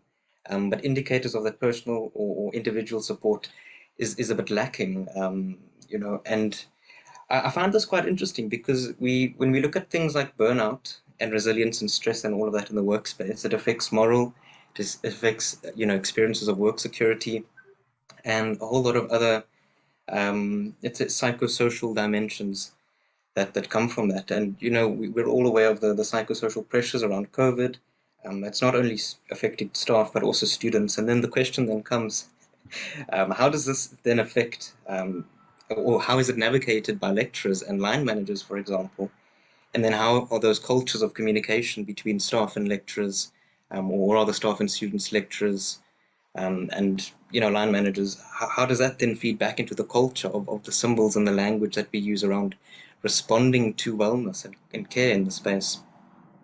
And so what I found just from that survey that we did, almost two kind of themes: innovation as resilience, as a coping mechanism at an institutional level, but creativity as resilience at almost the personal individual level. And that kind of speaks back to, I think, to some degree, what Dr. Levendal was speaking about in terms of individual responsibilities, having to take responsible accountability for how you also look after yourself in the space, as much as the university also impacts or affects those, you know, those dimensions too. So I just wanted to also add that, throw that out there. Also, a very interesting descriptive that came from that survey was that there was an interesting culture of participation where it was more often your permanent staff that responded to the survey by vast magnitude compared to your short-term or your contract staff, which essentially, you know, essentially outnumber your permanent staff in a quantitative way rather. So, and it makes you wonder, does that culture of participation in stuff like institutional surveys, is that they're not also affected to some degree by people's investment in the university? For example, I'm a permanent employee. Hypothetically, I have more investment into the university. The input I give into the culture, into the space that I'm working in, I have more of a say. People hear me more. You know, my name is reflected in all these Zoom meetings more often, as opposed to maybe someone that's on a short-term contract or one-year contract. You might not feel that relational relationist, I don't know what the correct word is, to the institution itself, and how, you know, these then affects not only office cultures, but the broader macro culture as a whole. And yeah, and I think the last point I wanted to touch on was also just considering, you know, what burnout is. It's essentially a long-term progressive condition. That's essentially a syndrome that actually relates to emotional exhaustion, cynicism, and reduced personal efficacy, which then we can then relate that back to culture of affecting performance in the office or at the university from a, you know, psychosocial, psychoaffective level, and how that might then, you know, affect maybe, you know, outcomes, outputs, and everything in the office, in the entities, and in the spaces. So I just wanted to leave that nugget there. Yeah, thank you so much.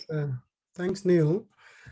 I suspect that for the new ITP, Ruby Ann, we would have to have the elements that we think makes up institutional culture, okay? So that both the measurement and the accountability and the tracking can work.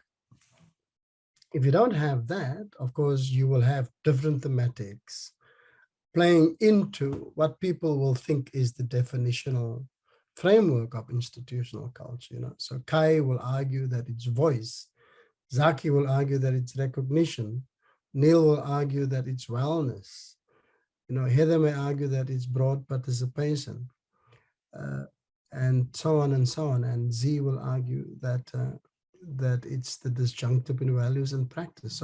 So we will have to try and figure this thing out now and put it there.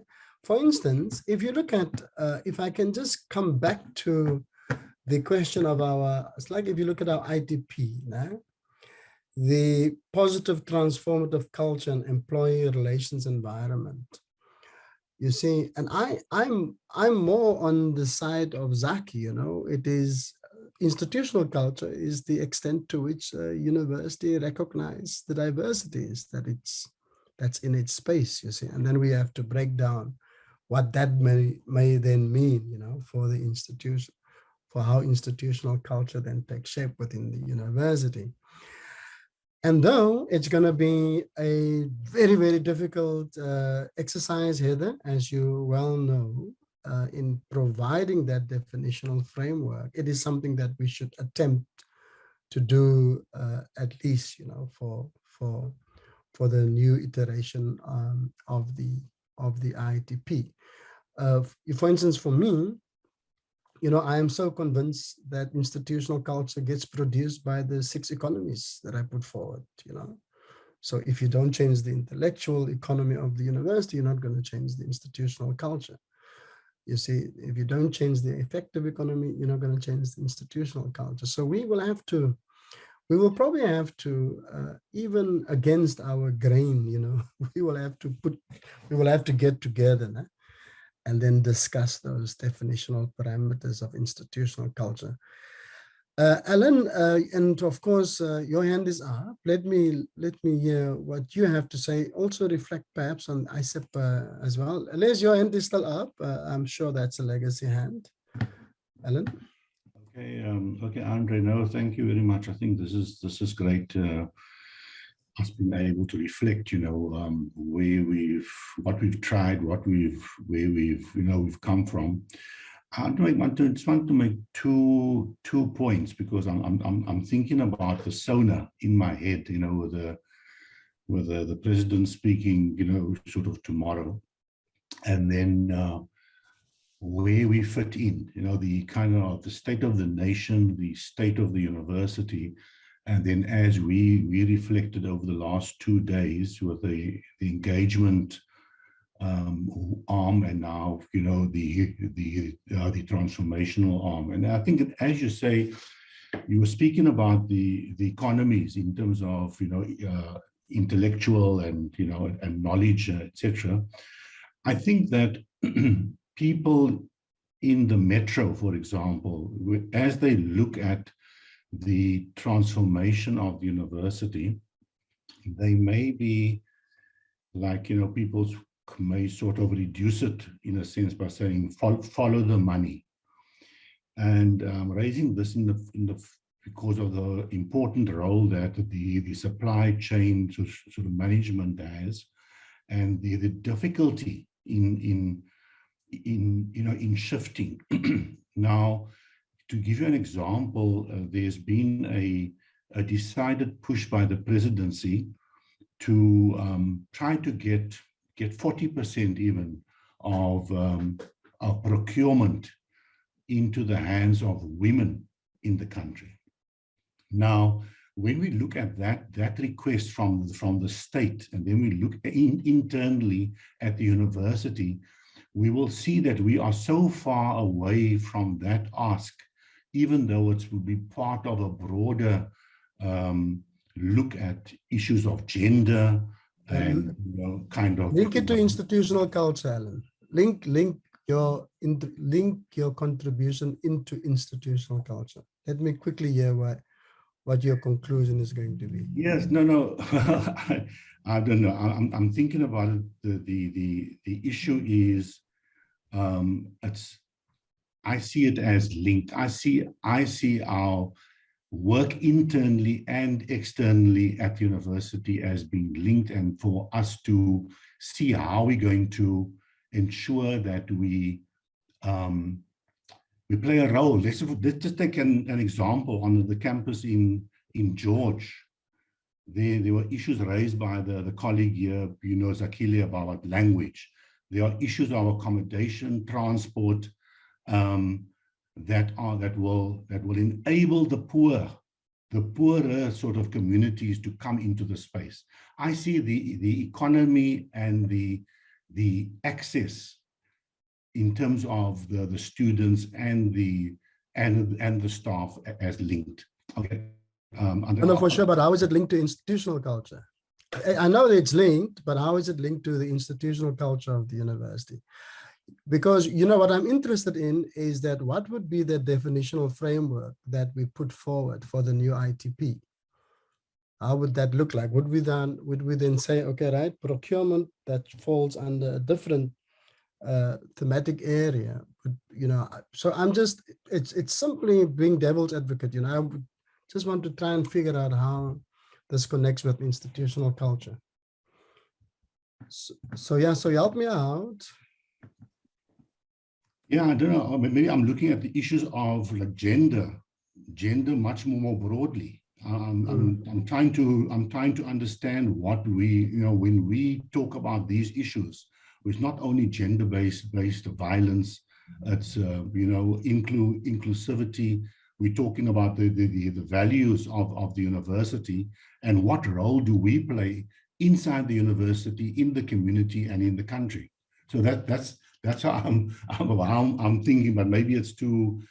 No, I see Matilda makes a good point there in the chat. Yeah. Matilda, you want to come in here quickly? So just from trying to, within the university itself, look at how procurement is done, that is supposed to reflect what your values are. So that's why I'm saying that how you procure, from whom you procure, is determined by your institutional culture. If you're looking at most of the problem around gender-based violence is basically the socioeconomic level at which most of the victims operate.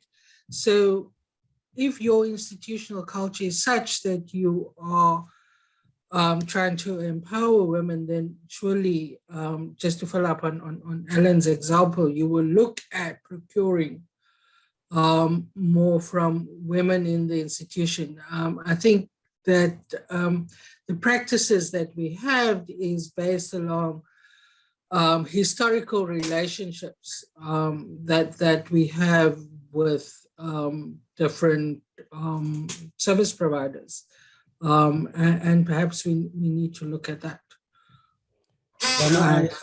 I get you, both you and Alan, but I think that would probably fall within one of the other thematic areas, you see, with its interplay with institutional culture, which is some of the work that, falls within people and operations, of course. And we will have to, and Leslie, made a great point here around the dimensions of institutional culture and how we then develop this web-like understanding of institutional culture. But that certainly sets some form of idea as to what it is that we are looking at and what it is that we're trying to achieve or pursue. At the present moment, I think it's activity-based, which, as you can see, it's not going to work for us if you want to go to the deep, operations of institutional culture. And then, of course, the question of power, which is so central to institutional culture. Rubian? Thanks, Andre. I happen to agree with Matilda. Most of the time we tend to use policy to, it can form a barrier, and that is why the supply chain management policy was reviewed, because it didn't expand enough. So internal processes, if they had operated in a specific way for a long time, to challenge that, depending on who obviously is responsible for that area, can be daunting. And so policies needs to be aligned to regulatory frameworks to enable, because that ultimately informs praxis. So you need to actually look at policy to see if there are barriers there. And then also in terms of implementation, even though the policy is there, doesn't mean that it's going to be implemented. So the individuals responsible for that implementation also needs buy-in, because that could, let's say middle management could also serve as barriers to implementation if they do not believe in the outcomes that you're wanting to achieve through the implementation plans linked to policy provisions.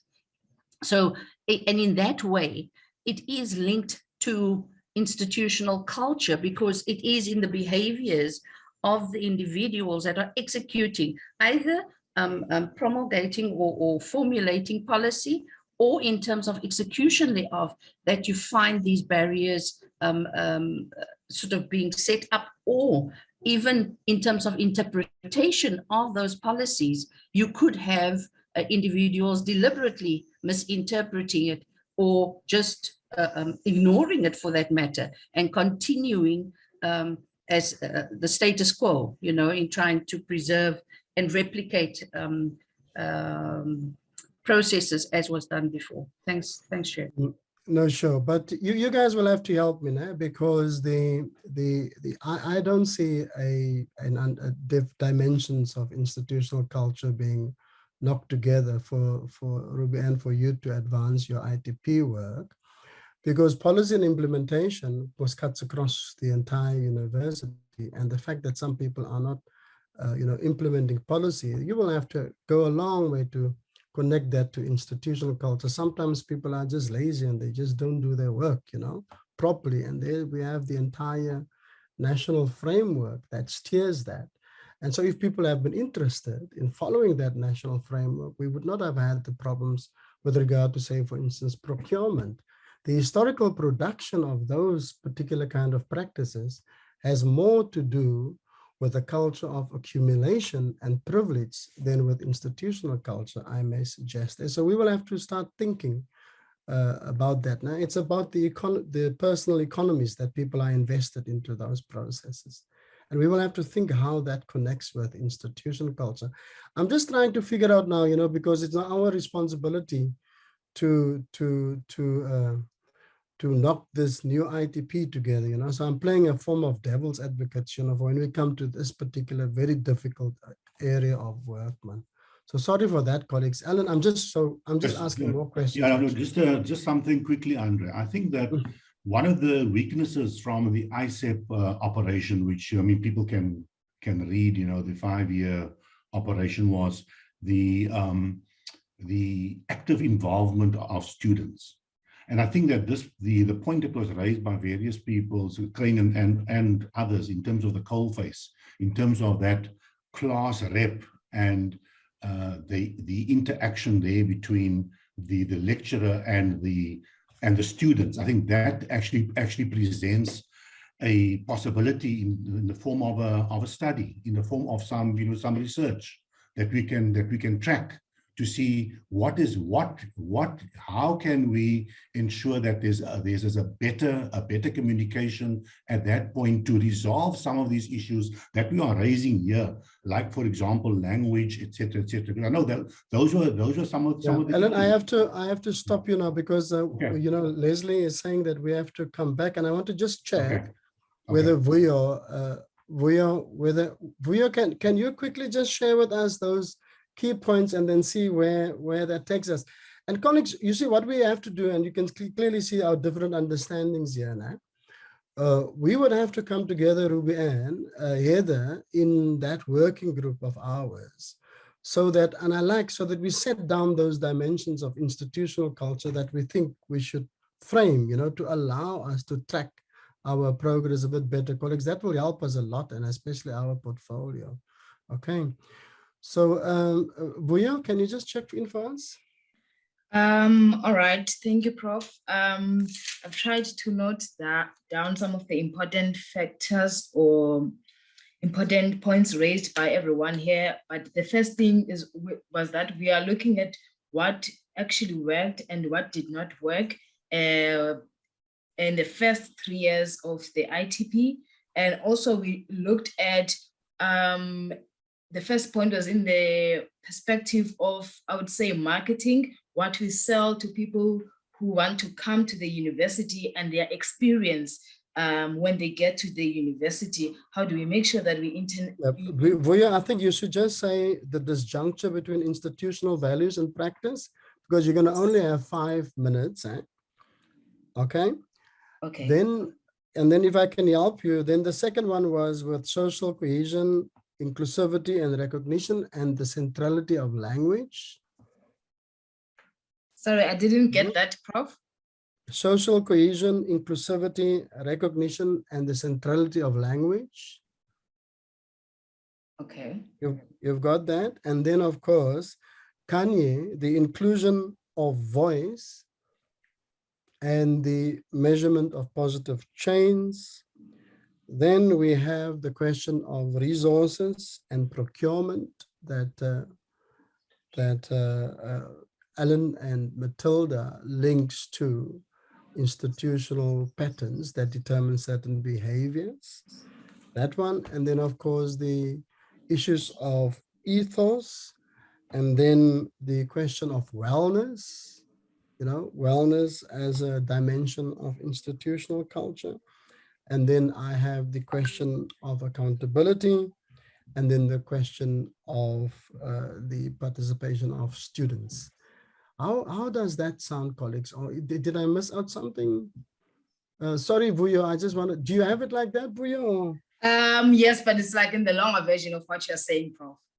Yeah, so will you be able to grasp it in the shorter version for your 5 minutes? Yes, I'll try it, Prof. Yes, I'll try. I don't know. Let's see. You know, Leslie is saying to us that she's going to be like a military, you know, general, you know, in timekeeping. Colleagues, so much. Thanks for this. Now it just shows you again that we literally don't make time to spend, you know, with one another to get our different angles of approach to the question of institutional culture. We will have to fix this. I'm going to make sure that we just have broader discussions to firm this up. Okay, colleagues. Right, there you are. Shall we go into the big room? Thank you so much. Bye. Just, you know, yeah, it's transformation goal number 8. Yeah, well, it says the same thing. And then there's a whole list of things that we ought to have done since 2018. So the questions that we are now looking at is lessons learned, identify what worked and what did not work for the first three years. Can we start there? Any volunteers? When are you going to report back? Yes, Chair, I'll make some notes. Yes. Okay, thank you very much. Welcome, Charles. You can volunteer to make an input. We do that with the latecomers, Charlie. Yeah, I will in a bit level gang. Sorry, I'm actually of sick. I've had an operation. I just got interested in the program, so I will make input. Yeah, thank you very much. Thank you. Right, colleagues, any volunteers to make the first input? In the last 3 years, you know, what worked, what did not work. I mean, I'm looking at the veterans like Sam, you know, and Charles, if I can weigh in, those are the veterans, they will probably be able to know and remember. We should be forgiving for Bruce.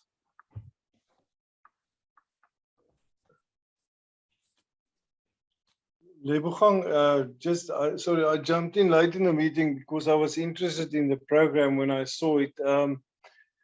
This is now about resourcing, is it, more or less? Yes, sustainable resource stewardship or mobilization, but it also includes things like ICT, you know, towards efficiency, you know, cost reduction, Oh, savings, yes, asset management, risk management. There's quite a bit to it, yeah. It's a very broad section. Of course, we were a bit caught off hand by the epidemic, and it did have an impact on our subsidy allocations. And now my neighbors have decided to cut their grass, but never mind. Yeah. What I'm worried about is we're going to this decline in postgraduate students and international students. It doesn't really affect us financially. The big effect is coming still. Of course, it's a pity. Let me just close windows. I'll speak in a few minutes again. Sorry. Okay. I think what Charles was saying, but I'm sure he will talk to that.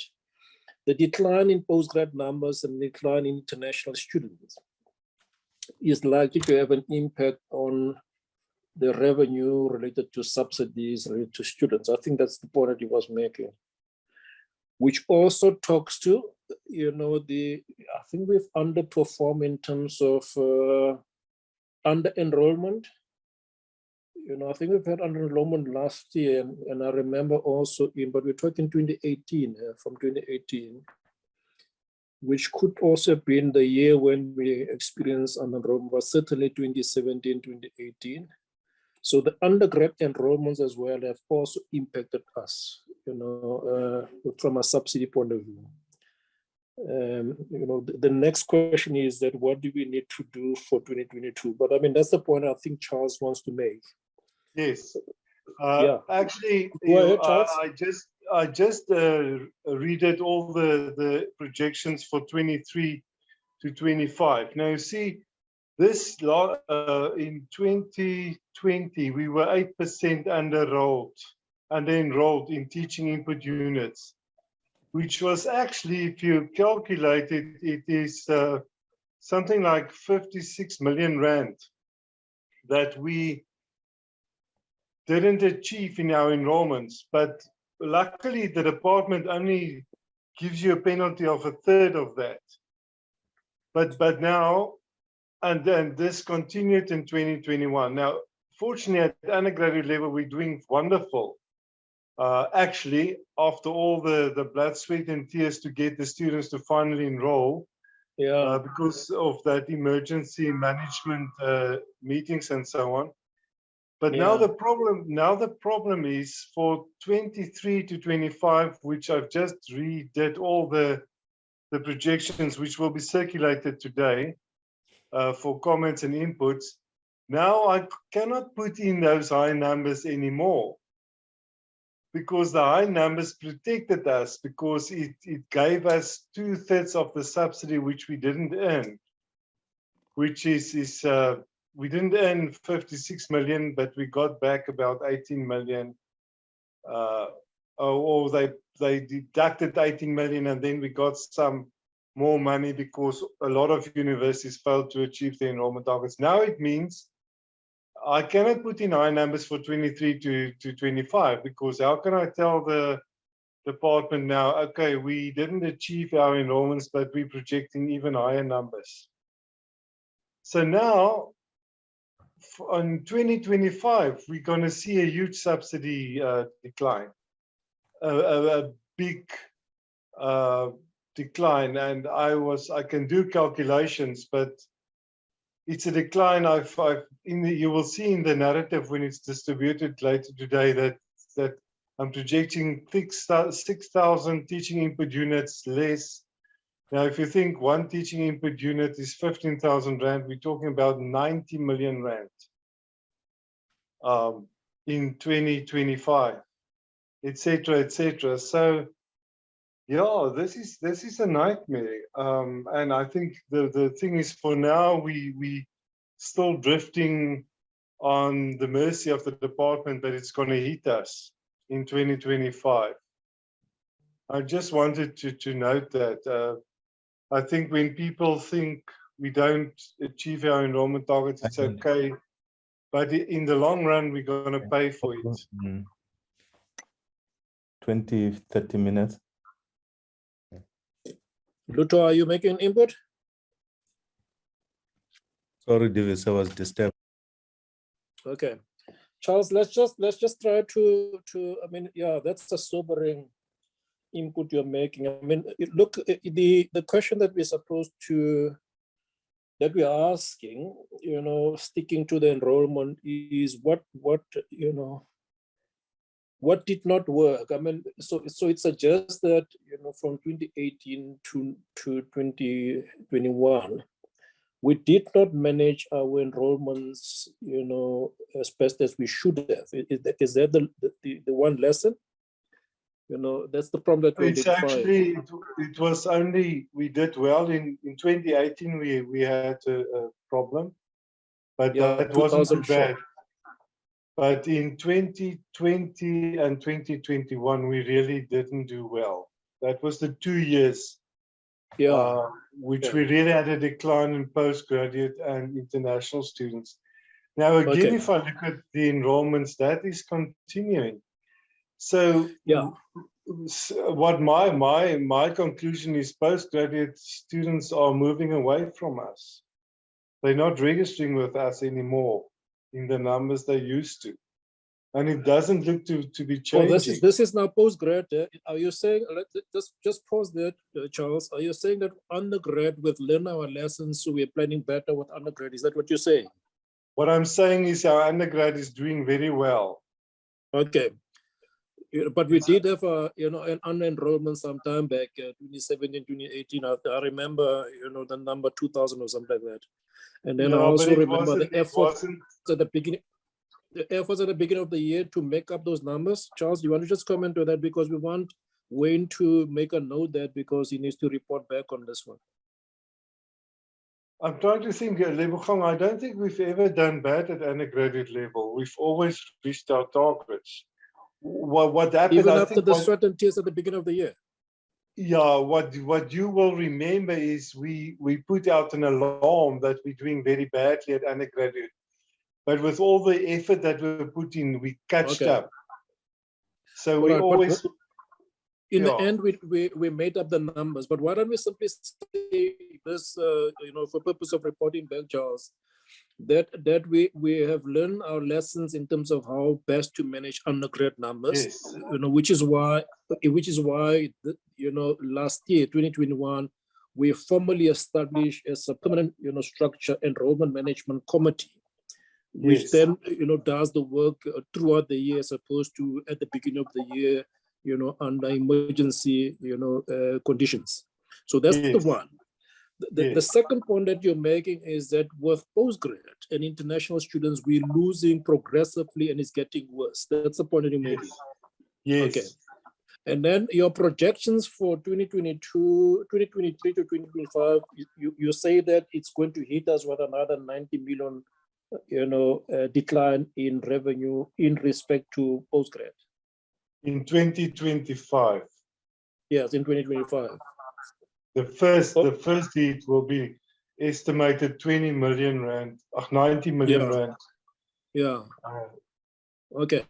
So let me ask the quick question. I mean, what lessons are we learning there, and what are we doing, you know, to try to deal with it? Is there nothing that can be done? Yeah, you see, Lebogang, what's amazing is, I don't know, I must be careful here, you know. Yes, you have to. But I don't think we've actually unrooted the problems. The thing Okay. is, it's always said, but I don't know whether it's still the case, that the postgraduate students wait too long to get feedback.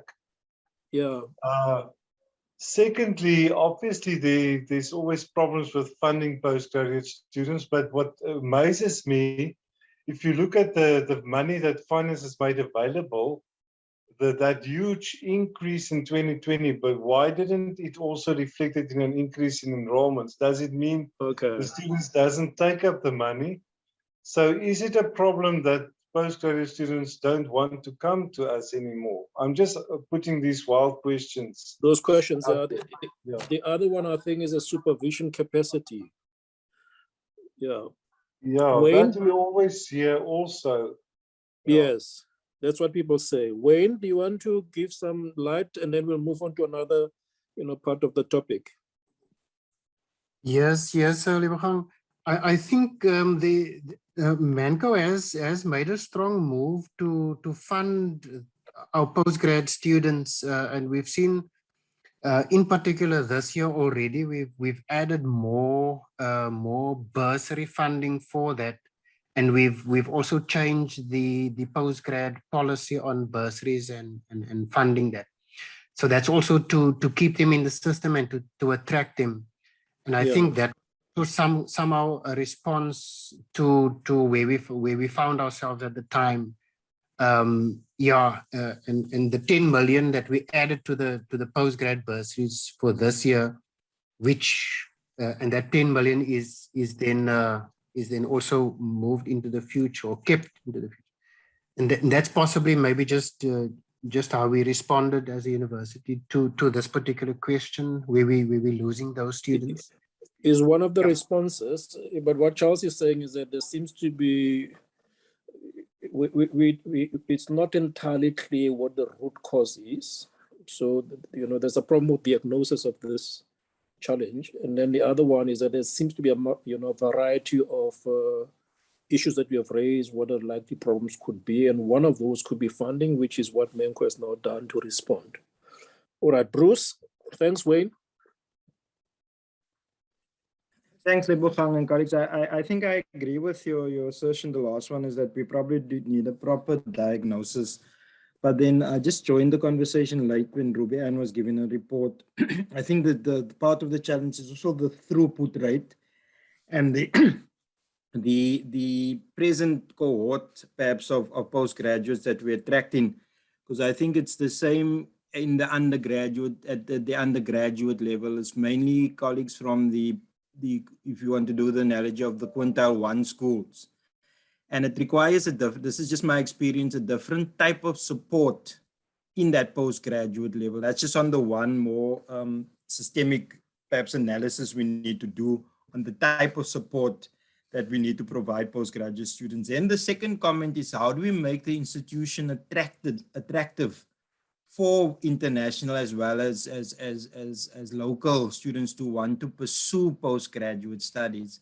And I think that should be incumbent on all sections of the university, the units, the faculties, and the various type of projects, so that becomes almost a very conscious drive within the work as well. Because I think as we're starting to pitch ourselves in around Vision 2030, there seems to be a good appetite to want to see the university as a destination for a number of reasons. And I think if we can use some of those avenues also to then just advocate where we have those gaps, I'm sure possibilities of increase could be there as well. Thanks. Okay. Thanks for the input, Bruce. Jenny? Thanks, DVC. I just wanted to ask a question about the additional funding for postgrads. Is additional funding just covering like tuition fees, or does it cover other costs like accommodation, etc.? I'm not sure if it's just the normal postgrad bursary or if there's additional. And then it also, obviously, the question is also then, does the postgrad funding from the university also cover project running costs? I was just wondering about that. And then, I just wanted to say that it does seem like there is a challenge within admissions to some degree with when it comes to postgrad admissions. It seems that I've heard some anecdotes about challenges there. So that may, not having a good frontline service may be an element that means people are not encouraged to come to the university because it seems difficult to get through that process. So yeah, those are just my thoughts. Thanks. All right. Thank you very much. Wayne, do you want to answer on the what is covered under the additional funding that has been made available? Lebogang, I can't speak directly to that answer, but I know that policy that has been adjusted does take into account what gets covered and what doesn't get covered. So apologies for not being able to answer it very clearly. I know there were changes made in our policy so as to get, I can say, a more equitable amount for what the student kind of needs. And that was solely the main issue of the changes in the policy. Thanks. Thank you very much. All right, Jenny, that doesn't quite help, but that's from finance. Maybe just to round up this question, Luther, do you want to speak to postgrad? Because we want to move to another subtopic of the bigger topic. Yeah, go ahead, Luther. Yes, I just wanted to talk about just enrollment generally, locating it in transformation project. That one, if we saying that we are unable to sometimes meet our enrollment targets, we need to probably ask ourselves difficult question about how the institution is perceived out there. Is it an institution that is transforming? By transforming, is it an institution that is providing knowledge or producing knowledge that is responsive or responding to the societal needs? And then my view is that if it is an institution that does not do that, surely those that we're trying to attract will move to, institutions, that they think, would contribute, to the needs of the society. So what I'm trying to say, DVC, is that we need to have an introspection on the knowledge production or the curriculum of the institution. Have we been able to transform that curriculum from what it was even pre-1994 to a curriculum that would be able to respond to the needs, of the democratic society in South Africa? So that's the first thing. The second one is the student profile that is being attracted by the university. Is it enough that we should attract those students who depend solely on NSFAS funding? And if that's our target, is it sustainable? Given the fact that the resources of the states are drying up. So these are the questions that I think we need to talk about when we talk about sustainable resource stewardship. Thank you, Chair. Right. Thank you very much, Luther. Wayne, do you still have your hand up? Or is that an old man's hand? Old hand, sorry, I'll drop it. It's an old man's hand.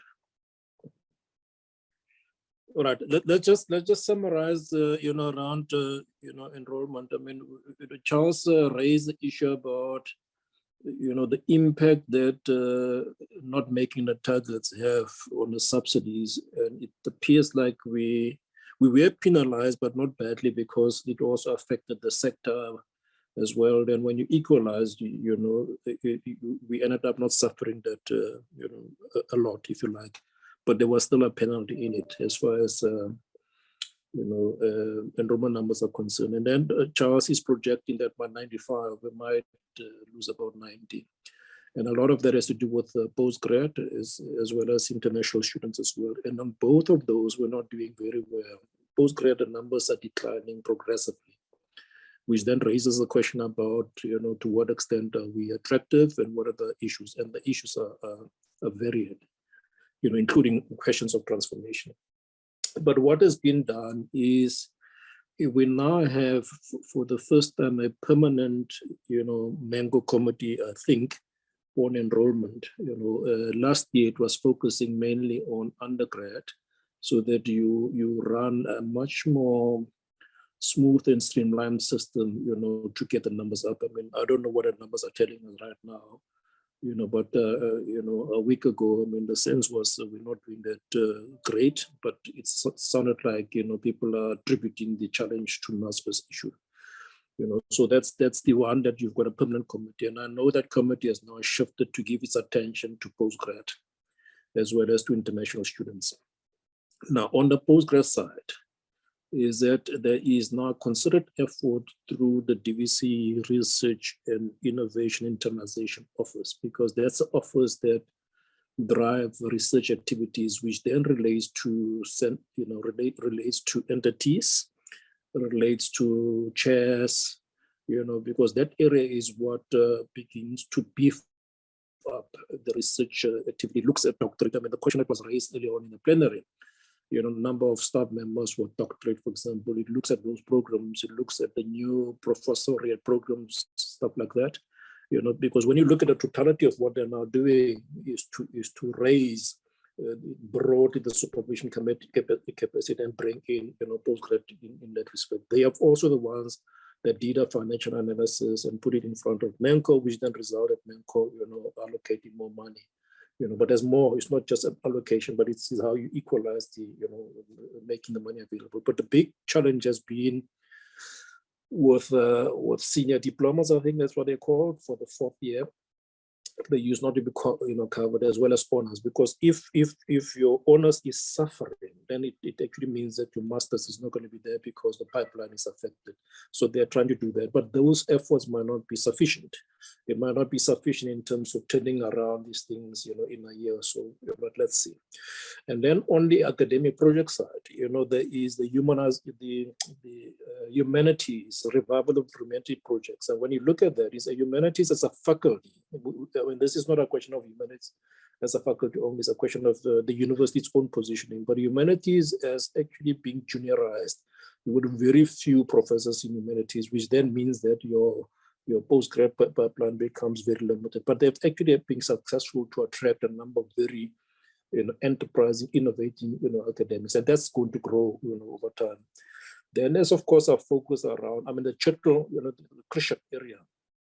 There's a lot of work there and a lot of, visiting profs as well. That it also increases supervision capacity as well as research output. And then you have got, health sciences now with the medical school launch. I mean, medical school, has got its own challenge from a funding point of view, but people are realizing that you've got to, begin to push, postgrad activity very quickly, as well as research activities. So that's the other thing as well. And it's beginning to draw, huge number, numbers as well. There's been a lot, with ocean science, ocean sciences, ocean science campus, but there's just due to be an appointment of the director for that area. So we drive ocean science in itself, could begin to bring more numbers. But all of that, is still happening in isolated ways, which means that it doesn't become a very powerful force, which is why you need to bring that. But the efforts are there, so we'll see, what that leads us to. Can we shift and just pick up another issue in respect to, sustainable resource stewardship funding we've dealt with, if you like. There's more funding that requires to be raised, but we've sort of covered that, if you like. Is there anything else that you want to raise under this topic?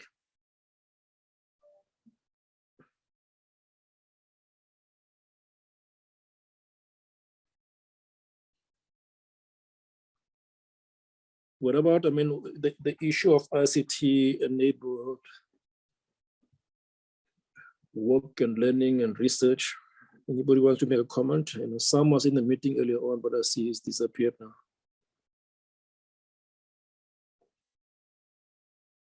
When you want to try? Yes, Chair.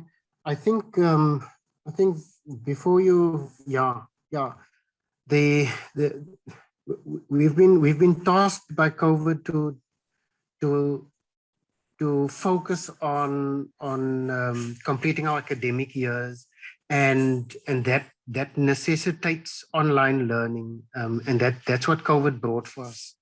The necessity, and I mean, we didn't have a choice to actually move, and we were forced in that direction.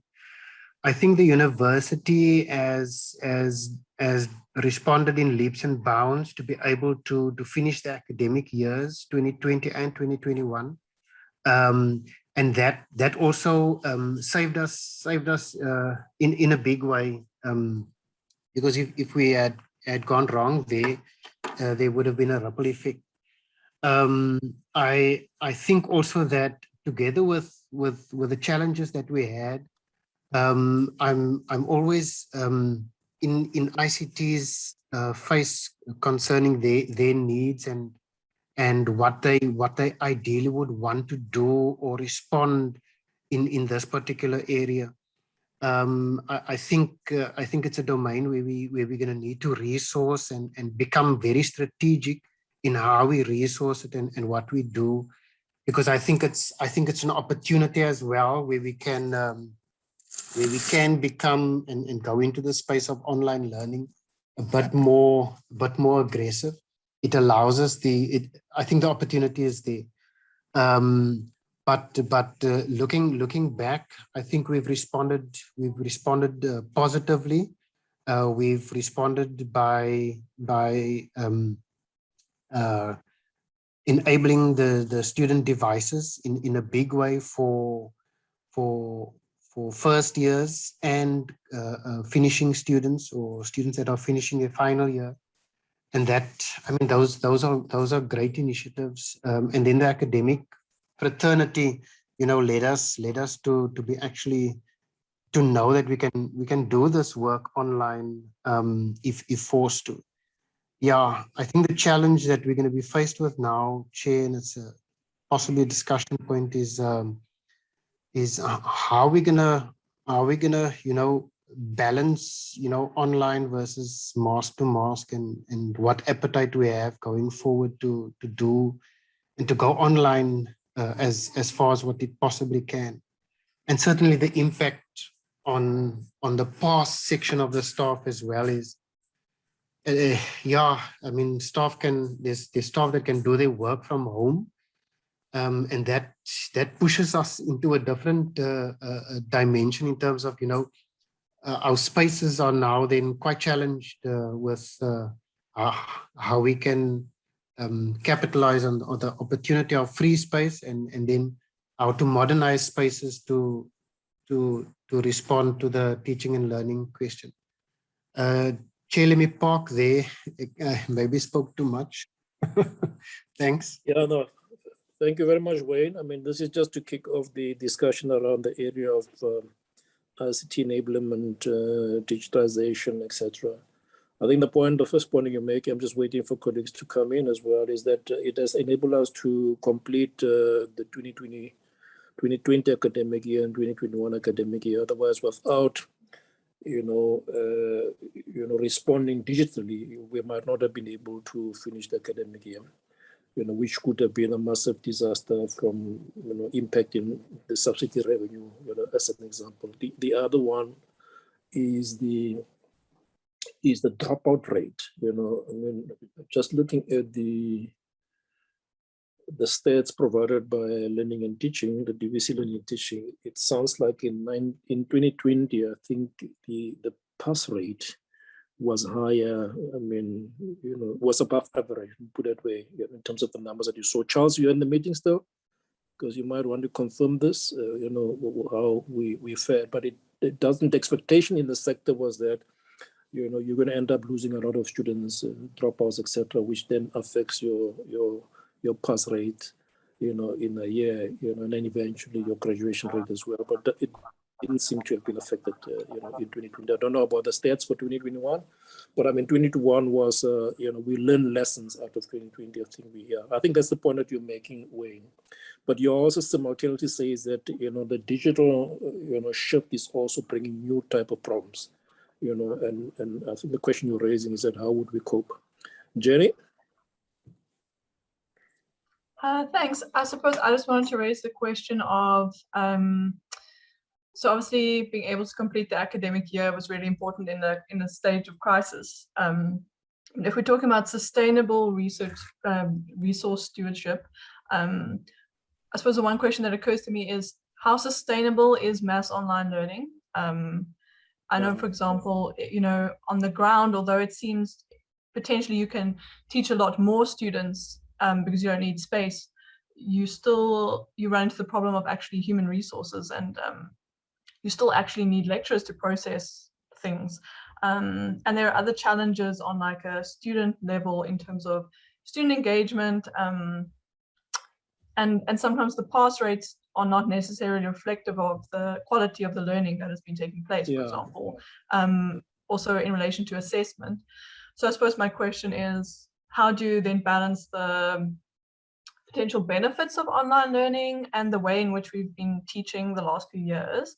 Is that sustainable actually for students and staff going forward on other levels rather than just, on the financial side? That's sort of my quandary at the moment, listening to how people are experiencing these things. Yeah, I think those are good points. I mean, it is the sustainability of the education project that you are now raising. Charles, you had your hand up early on, or you wanted to come in? Sorry, are you talking to me, Lebogang? Yes, I don't know whether you wanted to make a comment, on the pass rate question. Okay, in terms of dropouts, it is a universal problem. So it's not just us. Of course, if we can improve that, the more students graduate, the more money we're going to get. That's one area where we can really improve subsidy, because you only get output subsidy when a student graduates. If a student complete all the modules and miss one and never complete that one, we don't get a penny of output subsidy. So that is part of the funding framework. You must produce a graduate for money. So obviously that is an area where we can get more money. But as I say, it's a universal problem. It's not us suffering in this regard. But all the student success interventions in the end hopefully contributes to better throughput rates.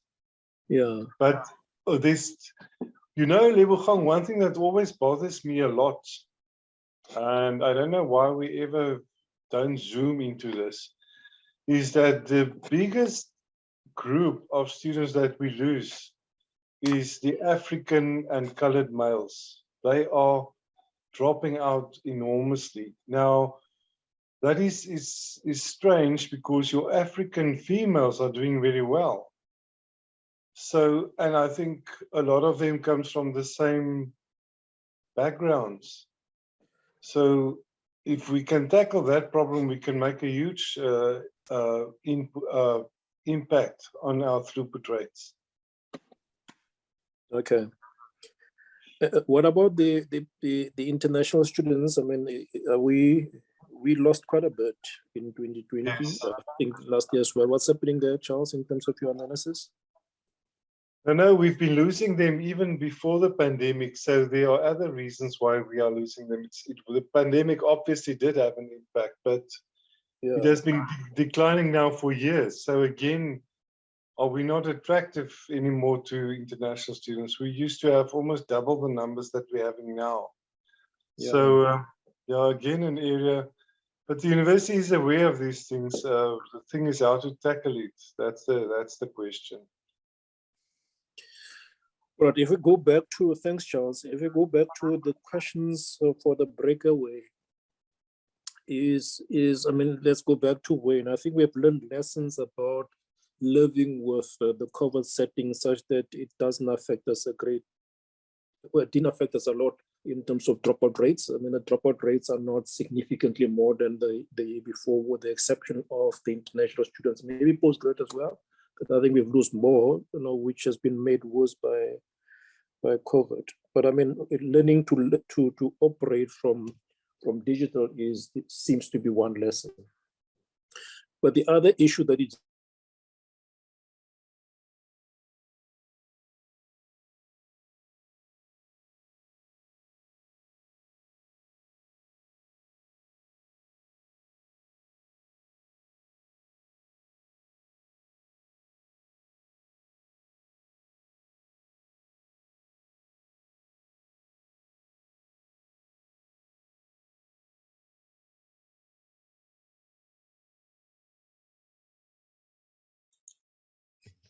Thank you, colleagues. I'll be reporting. We had quite passion, and one of the main areas that we spoke to was sometimes an uneven understanding of what curriculum transformation is within our university, and a need to bring awareness of what that is to the institution. We have had a good 3 years where we have a framework that we are working with, and we feel that sometimes it doesn't get to the classroom, and therefore, or in the lecturer's space, and therefore some transformation may not be happening. We have seen the growth in terms of decolonial conversations and that being infused in our curriculum. We also are seeing a drive towards access in terms of language and making the 3 Eastern Cape languages available in the classroom. And through that, we are seeing an opportunity of diversifying knowledges and experiences within our classrooms. And of course, our university is embarking on developing a language policy that will embrace the multilingual views and pedagogies that we want to take forward. Drawing obviously on the linguistic repertoires of our students, so that there is the co-constructed knowledge building that we are wishing for. There's a lot of work that has been done in terms of the first year success program. Ruby Ann alluded to this, and we are wishing for principles that are raised in that space, that is a support space, into our faculties and into the curriculum, so that there is a flow of knowledge, and it doesn't stop at the end of first year success to the classroom, that there is continuity of the principles that we want to instill in our students so that we see better success. We have identified that there is a lack of national guidelines that help us understand the curriculum changes and the mechanical responses thereof. And it has then been important for us to say who is in the center of the education and who is the student that we are bringing into the environment, and whether we are thinking that there is a ready student or a particular framed student that needs to be coming to us and therefore fit a certain curriculum that we have set out, and be a particular person that will come out to industry. And we have problematized quite a number of the concepts that we have, acknowledging that we've found ourselves using very traditional ways of thinking and traditional ways of producing knowledge, and there is a lot of changing that is required in the process that moves us to maybe rethinking and reconceptualizing our systems in terms of thinking of our periods. So the period of a degree. Are we still to talk of a 3-year qualification or a 4-year qualification, the reconceptualization of our credit systems, so that we suit and fit a student as they move and articulate within the qualification. Then we looking at if we are wanting the change And if we're wanting to progress and report on successes, what matrices are we going to use?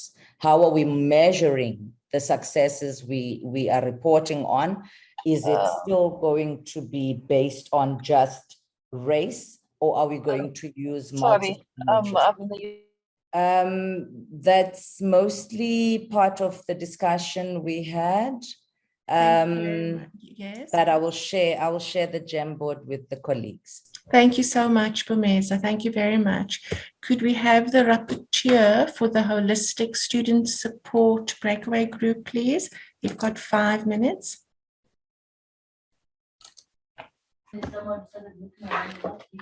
Thank you, Leslie. I'm Apiongo, so I'm representing the group. Okay, now we've been focusing on the holistic student support, academic student leadership, development, sport, accommodation, transport, and nutrition. Now we have a very progressive engagement. And we started to look on the Michiville campus on student safety. Now we've seen that the university have made an investment in that campus for the development of the campus.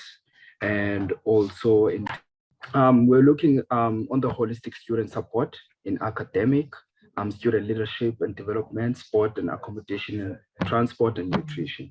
And we have a very, very progressive engagement. Now, we started to see that the Michiville campus have been leading in the side of development in nutrition first, that it started on the harvest of food and nutrition to assist students. And also in terms of student safety, we've seen that it made an investment to ensure that students are safe due to the geographical location of that campus. And also in terms of campus safety, the university have made a huge investment in putting fence in campuses due to an issue which occurred in 2nd Avenue of rape and theft. Now also we have looked on the side of student support on answering on asking a question, if therefore are staff ready for the shift to adapt to student support? That was the question which was imposed. And also where we also identify the silo effect, which we asked, does it still exist? And also on the sports side, we've seen that there have been projects that are growing from 2017 to 2020. Now, in terms of sport, it is difficult for that department, if I may say, to collect data about the progress that is occurring. And also, we have touched on the issue of institutional culture, that students who are disabled need to be given a certain preference in access in academics and other issues. And also, we have noted that there was a survey which occurred, the Student Graduate Destination Survey. So this survey saw that students need assistance, especially if those are coming from Quintile 1 and Quintile 2.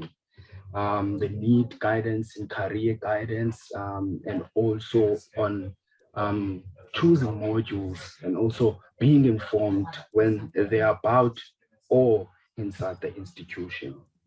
Now, and also we have noted that this lack of development has given students frustration in excelling in their academic. That is as far as we go. Thank you. Thank you very much, Apiwi. Thank you so much. The next rapporteur will be for the breakaway room internationalization. You have 5 minutes. Could you please start? Hi. So we looked at internationalization specifically through the lens of how can internationalization work as a driver for transformation. So here we looked at some questions that were raised, you know, is the Nelson Mandela University marketed on a global scale? Are we ready to compete? Sorry. So the question was raised, are we ready to compete on the international sphere as a university? And this was followed by the question of how are we utilizing our links with other universities on the continent to drive transformation. And we also touched on actioning decolonization. What is the delay in putting the theory into an action plan? And then we also looked at the shifting patterns of scholarly work and looking at providing a systemic approach to learning and teaching. So these questions and discussions resulted in the following points: that although our university is accredited at an international level, we don't have the capacity to really, that will apply to the global market as yet, although systems are being put into place. With the recent utilization of technology and virtual spaces, we can look forward into utilizing these. Could somebody please mute? Thank you. To utilizing this space, this as a driver to build capacity from a multifaceted manner by changing the way we do administration, the way we use our resources and funds. It opens up funding because travel expenses aren't being used and things like that. Another important point was made that there has been a massive undertaking by individual researchers across the continent, but this research into transformation hasn't been brought together as a whole and cannot therefore be put into practice as of yet because we are lacking the mechanism to put it into place. So these mechanisms are the capacities that we need to look at growing and building, perhaps through virtual spaces and technologies, and using internationalization to bring in funds and resources and to collaborate on an international scale. If I've left anything out with the rest of my group, please advise. Michaela, thank you so very much. I know it's very hard doing these 5-minute feedbacks. You guys have done really, really well. Could we please have the next breakaway group, the rapporteur for employment equity? You have 5 minutes. Hello, Leslie. Hello, colleagues. My name is Kwezi, and I am reporting for the Employment Equity Group. I'm going to try and save you some time. The first issue that we grappled with was when the presentations are made, often we will see the percentage of professors or Blacks or senior professors or associate professors, etc. But what is lacking is a contextualization of what it is that we are pursuing. So if we have 17% of our academics at the full professor rank, what does it need to look like for a university with our shape and our size, so that even as we present the statistics, we know if we are making progress or we are not, because we have a defined destination, so to speak. The second issue that we spoke of was the issue of recruitment. and that some of our policies are very rigid and compliance driven.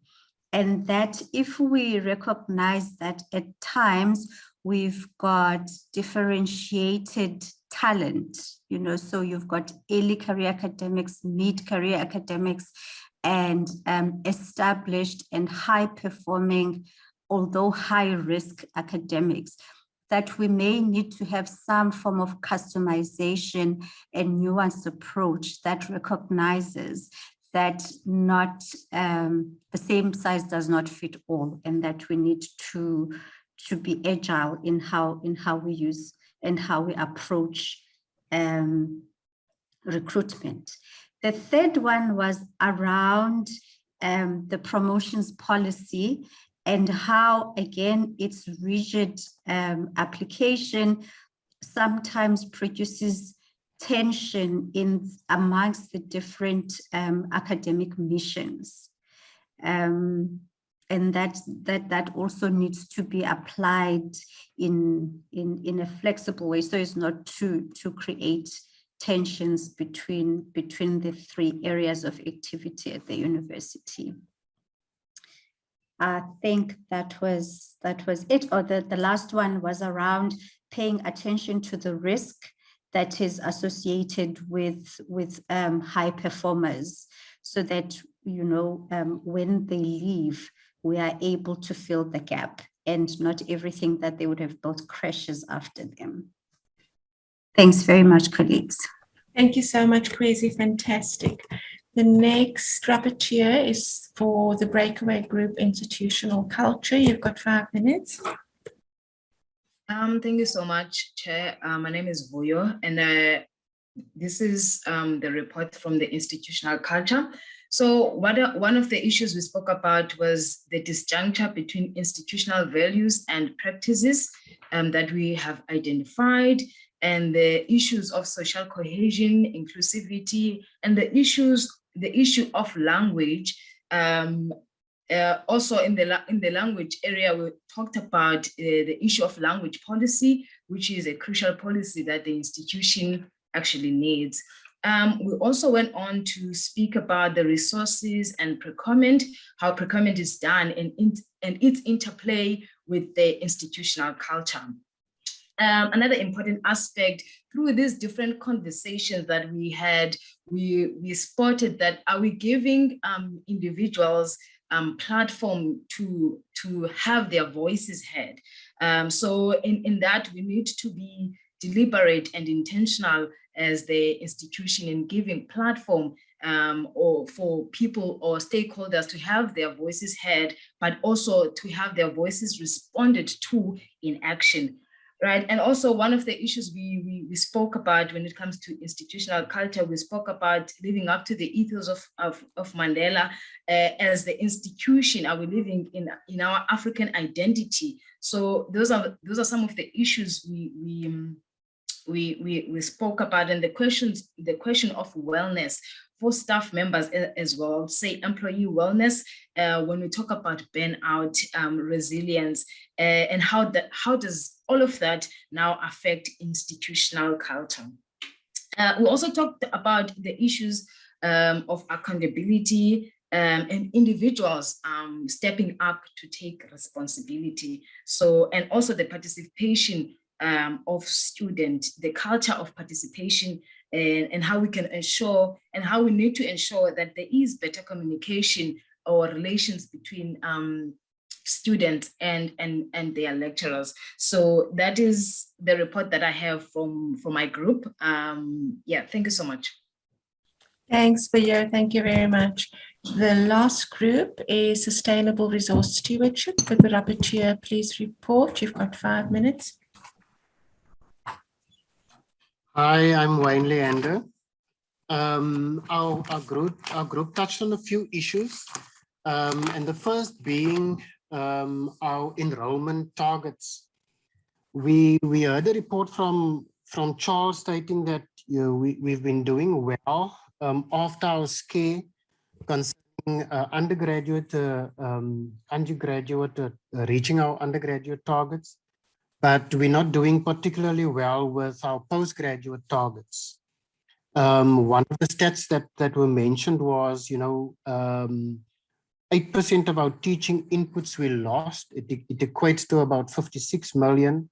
And the DHET has already penalized us with roughly a third of that. And yeah, so we've also stated that in 2025, there's a projected 6,000 Rand reduction in teaching inputs as a result of this enrollment targets.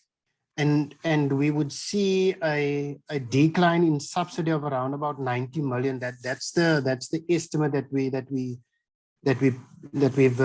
we've gotten thus far. So you can see the financial impact of us not reaching our enrollment targets. Okay, so our postgrads have been, just give me a second. So a few of the issues that were raised, why we're not reaching our targets would be, possibly the students are waiting too long to get feedback, possible supervision, lack of sufficient supervision, even our throughput rates, our dropout rates also affects this. Yeah, and another issue is the effect of what we mentioned in our group is the student pipeline. From undergraduate to honors, masters, and doctorate. If there's a drop somewhere in that pipeline, we will face a reduction in those numbers. Okay. Another separate issue raised regarding enrollment is within the transformation project is our student profile. And the question there was asked, is it enough for us to just and mostly attract students that are solely dependent on NSFAS, and the risk that also carries with it? Okay. Certainly an issue that needs to be addressed. Yes, we also spoke of how the challenges in the admissions process, how that affects us reaching our enrollment targets. Yeah, I think the how we responded in mitigating some of that is that Manco has set up a separate committee to mitigate a few of these points that I've raised. We've also increased the number of visiting professors at the university, the impact of the medical school and ocean sciences on our staff transformation, that also does impact that.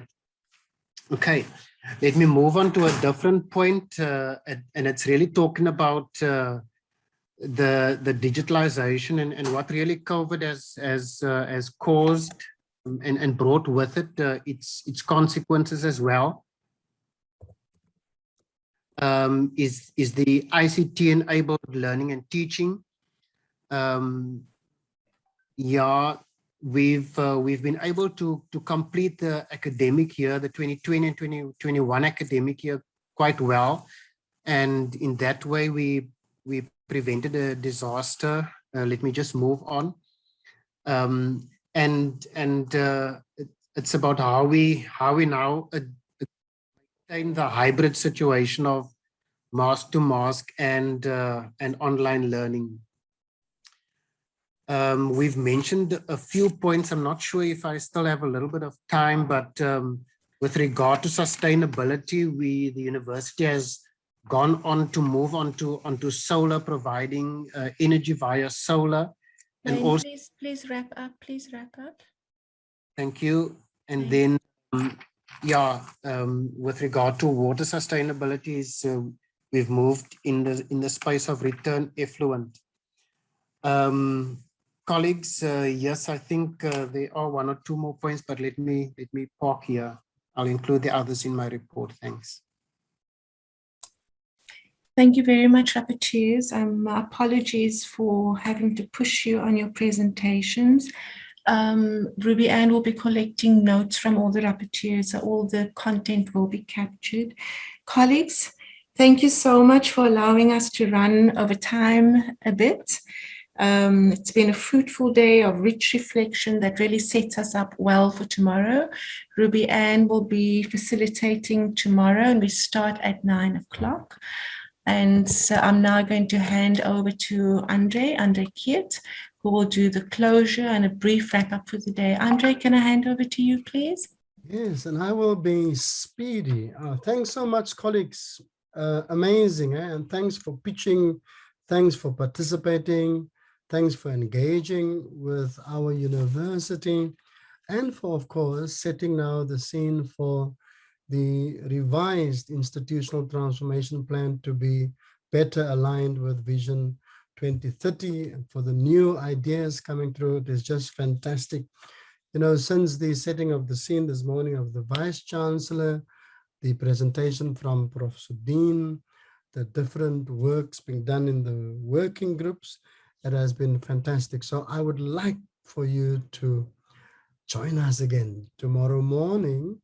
We have a great program lined up. We have external colleagues reflecting on their own universities at 9 o'clock. And then we have also a great TIMS panel on the Mandela identity and our transformation trajectory. And then we will go into the discussions on ideas for the next ITP.